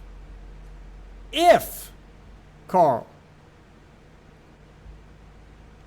I've never heard someone say if never. Those two words don't go in the same sentence. They don't mean the same thing. Doesn't sound like he said you never talk to your lawyer. He said if. He's implying that you didn't have those questions to begin with. That's what he's saying. Any question about this and how... If Karl had any question about this. He's implying that you didn't have any questions to ask your lawyer. That you didn't even have the question to ask. You just rolled with it. That's what he's saying. Not that you never asked your lawyer, not that you had questions and just didn't ask, but that you didn't even have the questions to begin with. That's what he's saying. How he should phrase the terminology, he can go straight to his very expensive lawyers. The thought to ask a lawyer didn't cross your mind because you didn't think there was anything wrong with what you said. You didn't have any question about your statements, so you didn't go talk to a lawyer. That's what he's saying. I guess you can interpret that as you never asked your lawyer, but true, you would never ask your lawyer about questions you didn't have. There's still two different statements, Karl. You're conflating the two as if they're the same and they're not. Knott's was paying, some confusion about what was happening, and ask, hey, I'm confused. How many times have we actually been sued, and there's their docket number. The court, he's smart enough, and he has the resources to understand that he was only really sued once, and the argument he's trying to make about lying and so on. So here, I think it is, Karl has only been about money. Karl will tell you this. You don't need to look at this. Karl has many, many quotes about me being, all being about money, money, money, money, money. Remember how I made a settlement offer to Billy early in the lawsuit? And he's accusing you of being so focused on money that you didn't even think about those questions. Of course you didn't ask those questions if you didn't think about them to begin with. That's what he's saying. You were so excited to make the video and make money that you didn't even think about the questions. More or less ask them. And in fact, I was the only person to try and settle. Here is LUS spreading the lie that I never tried to settle. This has been my clear belief all along, and Billy Mitchell's response video alludes to it as well. Billy Mitchell has settled. Settlement is not a loss. Settlement is a win for both parties. Both parties should be encouraged to settle. Let me put it this way. Your lawyers should encourage you to settle. The opposing counsel's lawyer should be telling their clients to settle. The judge tells them to settle. There are mediation that has to be done. That means the court system makes you try to settle. I do not know why Karl Jobs did not settle on this case. Okay, I'll give it to you. He was flat out wrong there. You did try to settle. He was just wrong. I thought maybe you misinterpreted something, but no. Les is just wrong here. Remember how I told... I don't think it was intentional. I think he just didn't know. Billy before going bankrupt that I would be going bankrupt, and I made an offer that would give him twice as much money as he otherwise would have gotten. An offer Billy declined. Here is LUS spreading the lie that I never attempted to make such an offer. At the end of the day, in many of these situations... I don't like phrasing it as a lie as much as you should just say he was wrong about that. A lie implies intentionality, and you can't prove that he knew you tried to settle and then said the opposite. I don't think he knew you tried to settle. I think that was just information he didn't have, and he assumed that you didn't. He made an incorrect assumption, but that's not the same as a lie. I don't think he intentionally tried to misrepresent you. I could be wrong, though. I don't know Les like that, but I've never seen evidence. I would have to see evidence that he did it intentionally to call it a lie. I'm just going to call it an assumption for now. It's an incorrect assumption, but an assumption. An assumption's not the same as a lie. I mean, it's false, but it's not the same as a lie. If your assumption's wrong, then it's false, but it's not the same as intentionally lying. And the difference between Billy Mitchell and Karl Jobs is that there's such animosity coming from Karl Jobs. There's such hatred. Well, now that he is right about. Coming from him, he just can never come to settlement. But in many of these other cases, it's a car dealership. They have probably at any given times 30, 40, 50 outstanding loans on leases that they are not collecting. And so it's not personal, it's just business. And that's the way it should be. Can we conclude a amount of money that is more than you would like to pay, Karl, but less than I would receive, less than I should have received otherwise? So both parties have to endure. I mean, he's right about how the settlement process works. It's a negotiation. You make an offer. He says, that's not enough. And then you go, oh, well, I don't want to pay as much as you want. And then you find out what he wants. You lowball him and try to be like, well, I can settle for this much. He goes, that's too low. And then you meet in the middle. So you settle for a price that's less than he wants, but more than you wanted. And it sounds like that's not what happened. Like, y'all didn't go through that whole process. Sounds like you made an offer and Billy didn't want it, and y'all couldn't come to terms on an offer that Billy was willing to accept, so he didn't. There is some pain. Karl does not want to take responsibility, and I mean, we'll never know unless there's transcripts of that or Billy says how that process went, because he ain't spoke on it. So all we got right now is Karl saying he made an offer and Billy turned it down, but it definitely didn't go that simply. There was definitely a negotiation. So you're assuming. You're doing the same thing Les is doing when you're assuming why Billy said no. I mean, unless Billy says why he said no, or, there's no way for me to know because I couldn't be in that room. The only ones who were in that room were you and your lawyer and him and his lawyer. And until we hear from both sides, I guess we just have to take you at your word there. But I don't personally believe that Billy turned it down just because he wanted to hurt you, but he might have. I mean, I wouldn't blame him if he did. But from what Billy has said, it sounds like he was open to a settlement and you guys just couldn't agree on a price.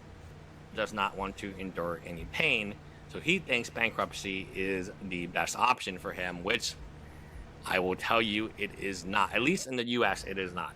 Well, it sounds like bankruptcy is quite different in Australia.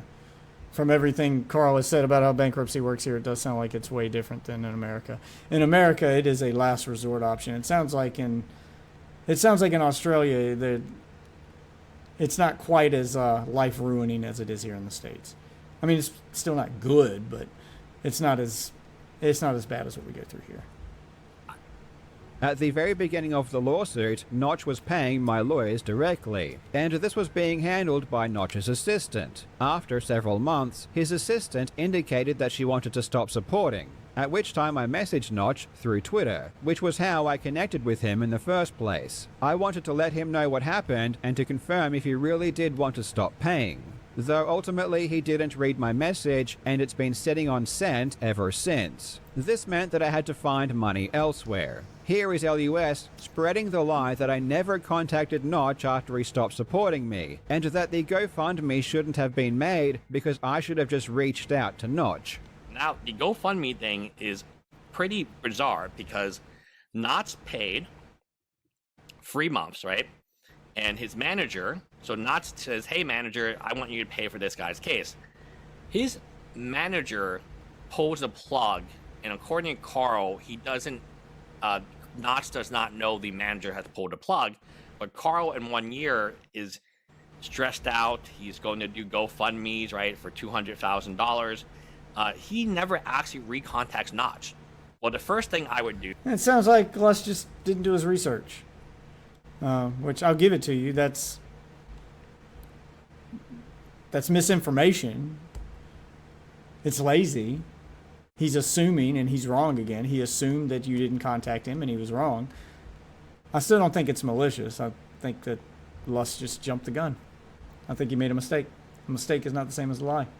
Is contact Notch and say, hey man, I really appreciate all the help, and I don't know why you can't help me anymore, but I appreciate the help that you've already given me. Do you have any spare time to talk? And then we get the Camelot interview where he announces that Notch is back in, and he didn't even know that Karl's legal bills were not being paid. So Karl at this time had raised an additional $200,000 from his own fans that I don't think had to be raised. I think you just raise your hand and say, hey Notch, thanks for all the help. Yeah, he's just wrong here. Please contact me if you ever feel like helping me again. I could go on and on, but you get the idea. He just makes things up out of thin air and claims them as... He makes incorrect assumptions. He used the information he got. It's not out of thin air. He used the information provided to come to a conclusion. He was just wrong about that conclusion. He misread things. It's not the same as making stuff up. The way you frame it makes it seem as if he was just purposefully making a video to slander you, and that's not what happened. He fucked up. He just fucked up. It happens.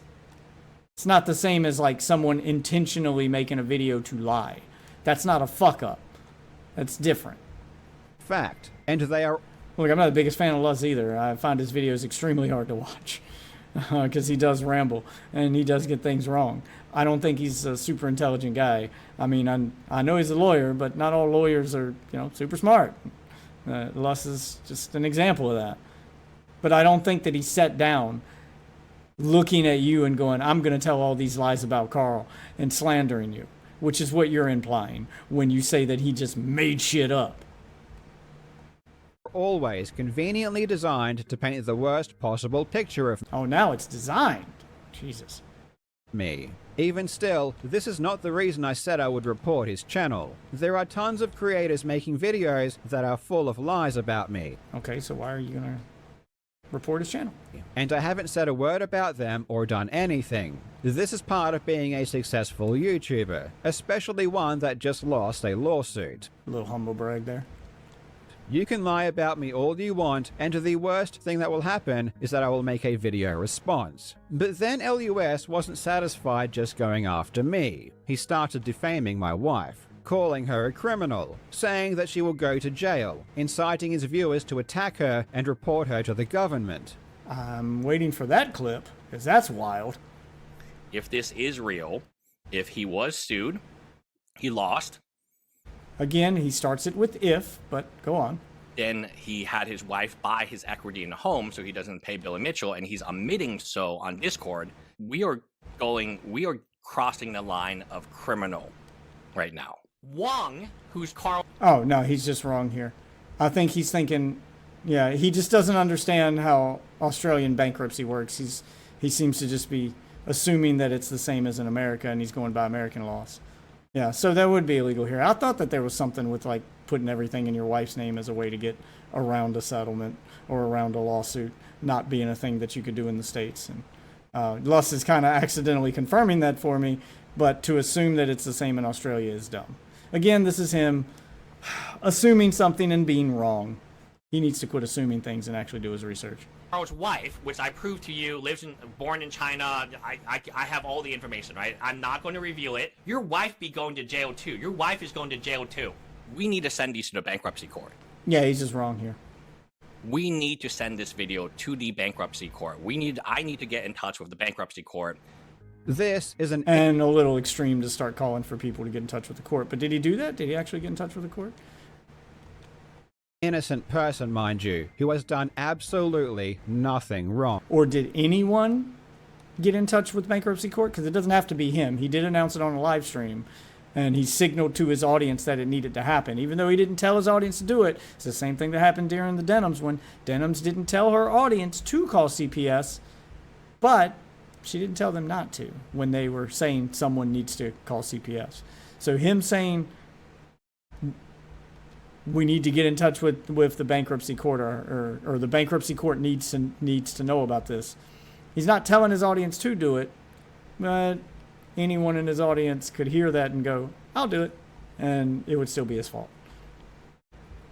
This is why I said I would report him, after he started going after an innocent person simply because she is my wife. And because of LUS encouraging his audience to falsely report her, people did try to stop her from buying the house. They tried to... Okay, so people did stop. Yeah, no, that's a legitimate report. I'll give it to Karl on this one. That's a good reason to report. You should have led with this instead of the petty assumptions that he got wrong. But yeah, no, you were right to do that this time. Stop an innocent mother from keeping the family home for herself and her son. At the time, the trustee and my wife were in negotiations for her to purchase the property. And because of LUS and his audience who reported her, negotiations were delayed as the trustee needed to investigate the reports. Thankfully... Yeah, it sounds like it still worked out in the end, but yeah, that was a shitty thing for him to do. So, you were right to report it. LUS only managed to delay things for a day or two. The trustee looked into the reports, they read my Discord conversation, realized that all I was doing was accurately describing what would happen, and then they accepted the offer. But for a day... Yeah, that thing you described would be against the law in the States, but you're Australian, so different rules. Lus just didn't know the rules. He was wrong. I don't think he did it intentionally, but he's still wrong, and yeah, he should have still been punished for it because... It's negligence isn't as bad as lying. It's not intentional, but the result is still the same. Damage could have been done. So yeah, you were right to report it. Day or two, my wife was extremely stressed and upset. So congratulations, LUS. You made an innocent woman cry. I guess. Well, I don't really care about that. Sometimes chicks cry. I mean. That's not as big a deal as almost stopping her from buying the home and leaving you guys homeless. Her crying part, isn't it? That means you've achieved something. This is why I said I would report his channel. And isn't it rich how LUS and his audience reporting me and my wife is seen as a good thing, but me reporting LUS is considered evil? No, I'm giving it to you on this one. I watch Lus. We've covered some of his videos here on the stream. I don't consider what either of you did evil. I consider him negligent, and I consider you in the right for reporting it, but not evil. It wasn't intentional. I don't believe that. I don't think Luss set out to stop you from buying a home. I just think he didn't think about it. He was just wrong. He was just negligent. That's different. They actively tried to prevent my wife and son from keeping their home. Their goal was to make them lose everything. And this is seen as noble. Their hate for me has clouded their moral... No, it's not. It's not noble.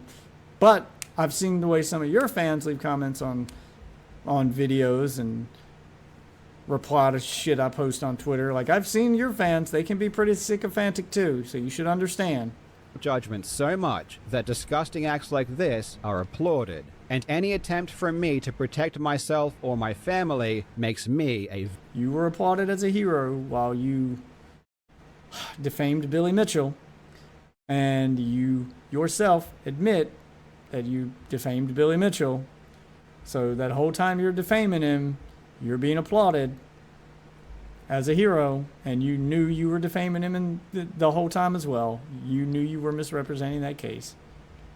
Villain. But you know what's beautiful about this situation? Just 13 minutes after saying I would report him, I took it back and said I wouldn't take any action. And just an hour later, I clarified again that I wasn't going to report his channel.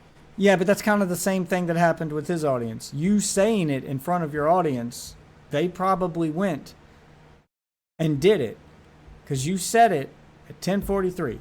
I will report him to YouTube. I will speak with my YouTube partner.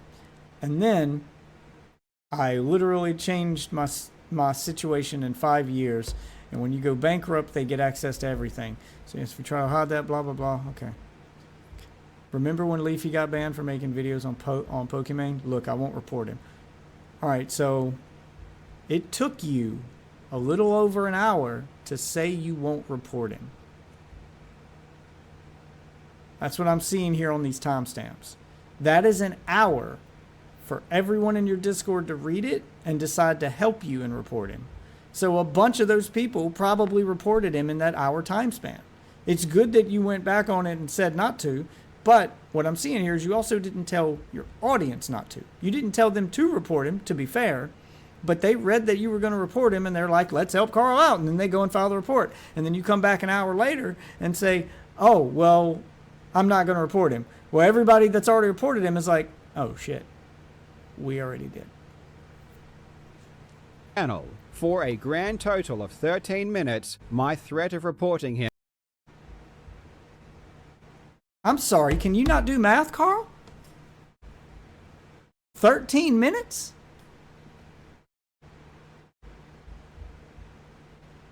You sent the I will report him at 10:43.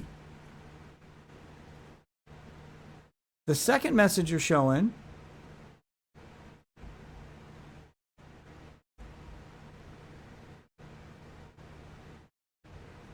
you don't say you won't report him until 11:54. Are you saying the second message counts as you saying you won't report him? Because that's not in there. Yes, if you try to hide or transfer things, it's avoidable transaction. To accuse me intentionally doing that is just unironically defamation. You're saying in the second message you won't sue because you're saying it's defamation and then saying I won't take action. So you're saying you won't sue. You're not saying you won't report him. And then an hour later, you come back and say, I won't report him. What happened in the meantime between those two messages? Because that's the part you're leaving out. And I guarantee you there was some confusion with your audience going, wait, do you mean you won't report him or you won't sue him? And they probably were talking about it, which is why you had to clarify an hour later, I won't report him. So your audience didn't get a definitive statement from you that you're not going to report him until an hour later. Him was legitimate. And honestly, I still think I have a pretty good reason to report his channel. But I mean, I'll agree with you there, but to act like it was only up for 13 minutes is just wrong. There was an hour time gap there where your audience was probably reporting him before you retracted it and said you're not going to. There was an hour time that passed, not 16 minutes. If there's a better way to stop him defaming me, that would be good. Kind of a bad look for me to complain about that, though. Yeah, it would be a bad look for you to complain about that. It would be an even worse look if there is a way to stop someone from defaming you. It's called a lawsuit. But it would be an even worse look if the guy who just lost a defamation case sues someone for defamation. But I didn't, and I won't, and I explained why. But I suppose the reality that I considered reporting LUS for 13 minutes and then said that An hour. It was an hour. An hour and 2 minutes if we're going to be exact. 13 minutes later, you mentioned defamation and said you wouldn't take action. You implied a lawsuit and then said you wouldn't sue. That's how everyone read that. That's why you had to clarify an hour later. I wouldn't after he posted daily videos about me for a month and a half full of defamatory lies, culminating in him falsely calling my wife and I criminals and inciting his audience to falsely report us to the government in an attempt to stop my wife and son from keeping their home, isn't as fun or entertaining as Karl is taking down small YouTube channels because they talked about him. So that's the narrative these people run with. It's pretty telling how— Yeah, kind of like your audience runs with the narrative when you say something about Billy Mitchell. That happened for years. It's amazing how the shoe is now on the other foot, and your reaction to it is just gold. A simple comment like, "my wife will buy me out," can result in such vitriolic and immoral behavior. This is why— Yeah, crazy to be on the receiving end of a sycophantic fan base. A lot like yours, Karl. I hate interacting with your fans. I mean, I love the engagement they give my channel with the comments, because I can tell you, I get more comments on videos from you than I get on, like, I don't think any other creator that I comment. Maybe Hassan? Maybe? Why it has been very difficult for me to separate legitimate criticism from bad faith actors. My wife buying my house was not only standard procedure and illegal, but it was a positive thing for her and our son. Did LUS want my son to be homeless? Or did he just not consider the ramifications of his— The second one, he was just negligent. actions when trying to— But I love the implication that he tried to make you homeless. See, like, you're going overboard with it. You're right. You can take the W on this one. But making all these assumptions about his state of mind when he made it make people not care that you're right. To defend himself, LUS claimed that all he was doing was repeating what I said.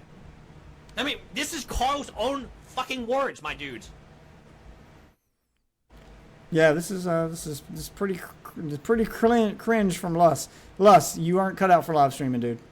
Stick to edited videos where you can formulate your thoughts better instead of these raw reactions where you jump the gun. You are apparently not good at on-the-spot legal analysis. You need time to read it and think about it before you make a statement. Yeah, live streaming just isn't your thing, dude. Karl, if I'll admit I'm not the best at it, but I'm not making these mistakes. I think the worst I do is stutter, really. read back your words to you, and I'm working on it, damn it. And you are offended, do not say your words then.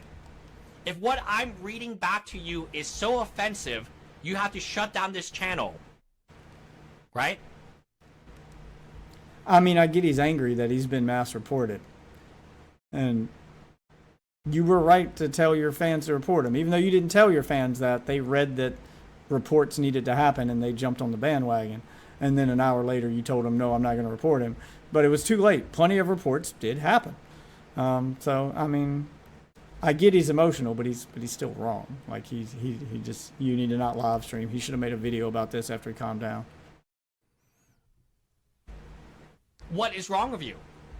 This is fascinating, because I don't remember saying that what I was doing was illegal. I don't recall calling myself a criminal, and Yeah, we get it, you're right. Now you're just kind of rubbing it in. Certainly don't recall reporting myself to the government. Nothing I ever said indicated that what I was doing was nefarious. This was entirely you, and yet you don't even see it. Or is it just that you're feigning ignorance? No, he doesn't see it. He doesn't know Australian law. He's holding you to the American standard, which is wrong because you're not American.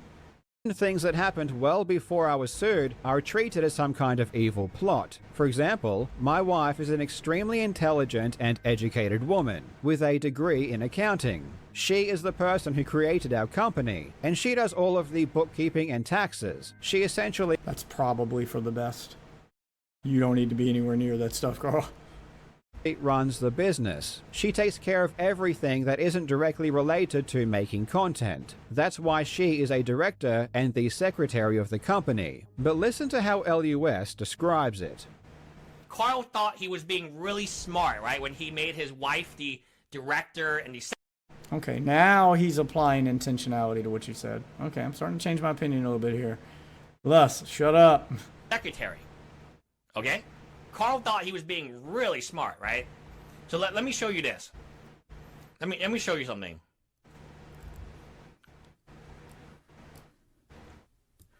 You have two jobs open. One of them is director and one of them is secretary for the Karl Jobs gaming company. So Karl thought he was really smart and he didn't put his name here. According to LUS, my wife is just a dumb bimbo slave without agency that I... Wow, well, I mean, he didn't say all that, but... forced into those roles as a placeholder for some unexplained criminal reason. He thinks you're the one doing those roles and you're lying on the paperwork. That's what he just implied there. I don't know where you got wife dumb bimbo slave from. Mind you, the company was created well before I was even sued and had nothing to do with it. Not only is what LUS... I mean, I'm agreeing with you, he's wrong, but you are making some incorrect assumptions of your own now. said disgustingly insulting to my wife, but it just makes no sense on any logical level. And for the record, I was a director too. However, you aren't allowed to be a director when you're bankrupt. This is a legal restriction. So on the same day that I went bankrupt, I had to resign as a director. Okay, that's probably something he didn't know, because again, Australian bankruptcy rules different than ours. This is even outlined in the trustees' report. However, because LUS is so ignorant about everything and fills in every single gap in his knowledge with Karl is evil, he claims that my wife being the sole director is just another scheme to avoid consequences. Given how LUS has falsely... Yeah, he made an incorrect assumption. accused my wife of being a criminal and has labeled her as just a dumb slave, I'm curious to... Never said those words, though. See if he has the balls and integrity to make an official retraction. Or perhaps he's just another fucking hypocrite. The director is Wong. That is his wife. Again, I'm not going to touch his wife. I'm not going to talk about his wife in this because it would be unfair to Karl's wife. Not because it would be unfair to Karl, but because it would be unfair to his wife. Okay? I do know the wife's background. She has a LinkedIn. Wong, who's Karl's wife, which I proved to you, born in China. I have all the information, right? I'm not going to reveal it. I'm not going to disclose very much about Karl's wife because I want to keep Karl's wife out of this. Karl Jobs is married to his wife, blank blank Wong. They are joint tenants. And again, this is the Wong, right? This is the right Wong. This is his wife who didn't take his last name, right? But whatever, right? She does have an American name. So she does have an official American name, which I didn't present to you. Forget Karl's. Hypothetically, if you involve your wife into... Again, saying if at the beginning. Moving assets, buying assets, whatever it is, and it turns out to be illegal, your wife be going to jail too. Your wife is going to jail too. Yeah, okay, so this is the beginning part of that clip. Yeah, and again, if several times there. Too. But here's what I'm saying, man. Why the fuck you bring your wife into this? I would never bring my significant other into this. Yeah, Karl's... Okay, I mean, he's wrong there for saying that. I'll agree with that. Wife is still a Wong. W-O-N-G. So Karl's wife is not a Job. Are you saying that even when she's right, she's wrong? I'm sorry. I couldn't help it. Nothing personal, Karl. It was just... He set up the joke. I couldn't resist. Okay, let's go. Yeah, she kept her Chinese last name. She has an American name. So she has actually an American name, which I'm not going to tell you guys. And anyone who says it, I'm just going to delete them, right? I'm just going to, even if you're a big fan of mine, because it's not right to involve your family. But she has changed her name Carl's wife did change her name from a Chinese first name to an American first name, but she didn't change her last name. So that's interesting. Let's see who the office holders are. It's Wang. Again, this is Carl's wife. She was born in China. For some reason, I thought she was not Chinese, but... China. From one Chinese person to another Chinese person, if you want someone to talk to, reach out to me, Wang. And oh, shit. Oh, shit. Lust is hitting on his wife now. Oh, my God. Is he hitting on your wife, Karl? Maybe you should report him. we can talk. Right? My wife is not going to reach out to you, bro. She thinks you are a disgusting creep. This has been a very long video, but yes, it has, and it's been, woo! I mean, you weren't wrong about everything. The lust stuff was, maybe you should have just made a video about lust and left the Billy stuff alone, because man, the Billy segment was hard to get through. It was Cope City, but you were absolutely right about lust, though. I'll give you that. If this video was just the lust thing and left out all the Billy Mitchell stuff, it'd be a good video. Maybe just do that. Just leave Billy alone. I think the Billy ship has sailed for you. To quickly summarize, I was an idiot during the lawsuit. Despite winning, Billy lost $500,000. The money earned from this... It's not really a loss if it's money you intended to lose to prove a point. It's just the price of, well, it's the price of victory. It's the cost of doing business, as they say. This channel does not go to Billy. The GoFundMe was not a scam. It was. It was absolutely a misrepresentation. You took the money out of that GoFundMe that was intended for a second lawsuit and used it for the first one. By definition, you did not use that money for its intended purpose. It was a scam. And Billy is still a lying con man. Thank you to everyone who has continued to enjoy my videos. There is a ton of fun content on the way. Thank you to everyone who sent messages of support. Even if I haven't replied, I have still read and appreciate them all. Thank you for watching, you legends. I hope you're having a fantastic day, and I will see you in the next video. Well, if by some miracle you do see this, Karl, I can give you some... I have thoughts. I have some feedback. About your content, 2 notes. 1, stick to content about cheating. The lust section was fine. I mean, if another YouTuber's calling you out, and they're wrong, then prove it. Which brings me to note number 2. Do not make claims you cannot prove. And I mean actually prove, not this opinionated proof thing you've been doing with Billy. Because you seem to misunderstand what proof is. And your wake-up call that you don't know what strong evidence is, that your standard for evidence is too low. And your wake-up call that it's too low is presenting your evidence to an actual lawyer who was paid to help you, and he's telling you it's not helpful. That should have been your wake-up call that I need a better standard for what counts as evidence. Raise the bar for what you count as evidence and make your videos at that standard. You'll gain a lot of your audience back. Hell, I may even become a fan. And then just stick to the video game stuff. Leave Billy in your rearview mirror. Take the L on that. Walk away and just go forward with your content. You can recover from this. But you got to let it go first. You have to take the L, you have to let this go, and you have to raise the standards for your content and do better. So, if you skipped to the end, Karl, the TLDW for you is have higher standards, make better content, forget about Billy. That's all you got to do. For now, though, this stream has gone on way too long. I got to start getting ready for work, so I guess I didn't get any sleep tonight. I want to thank all you wonderful witches for watching. If you are new to the stream or to the channel, hit the subscribe button down below. If you liked the video, leave a like. If you disliked it, leave a dislike. And if you're a Karl fan, I promise I won't read all of your comments. Well, not if you're going to keep typing me books. I do get the notifications on my phone. I try to read the comments at least, but I don't reply super often. But I'm thankful for any interaction I get at this point in my career. It's a hobby.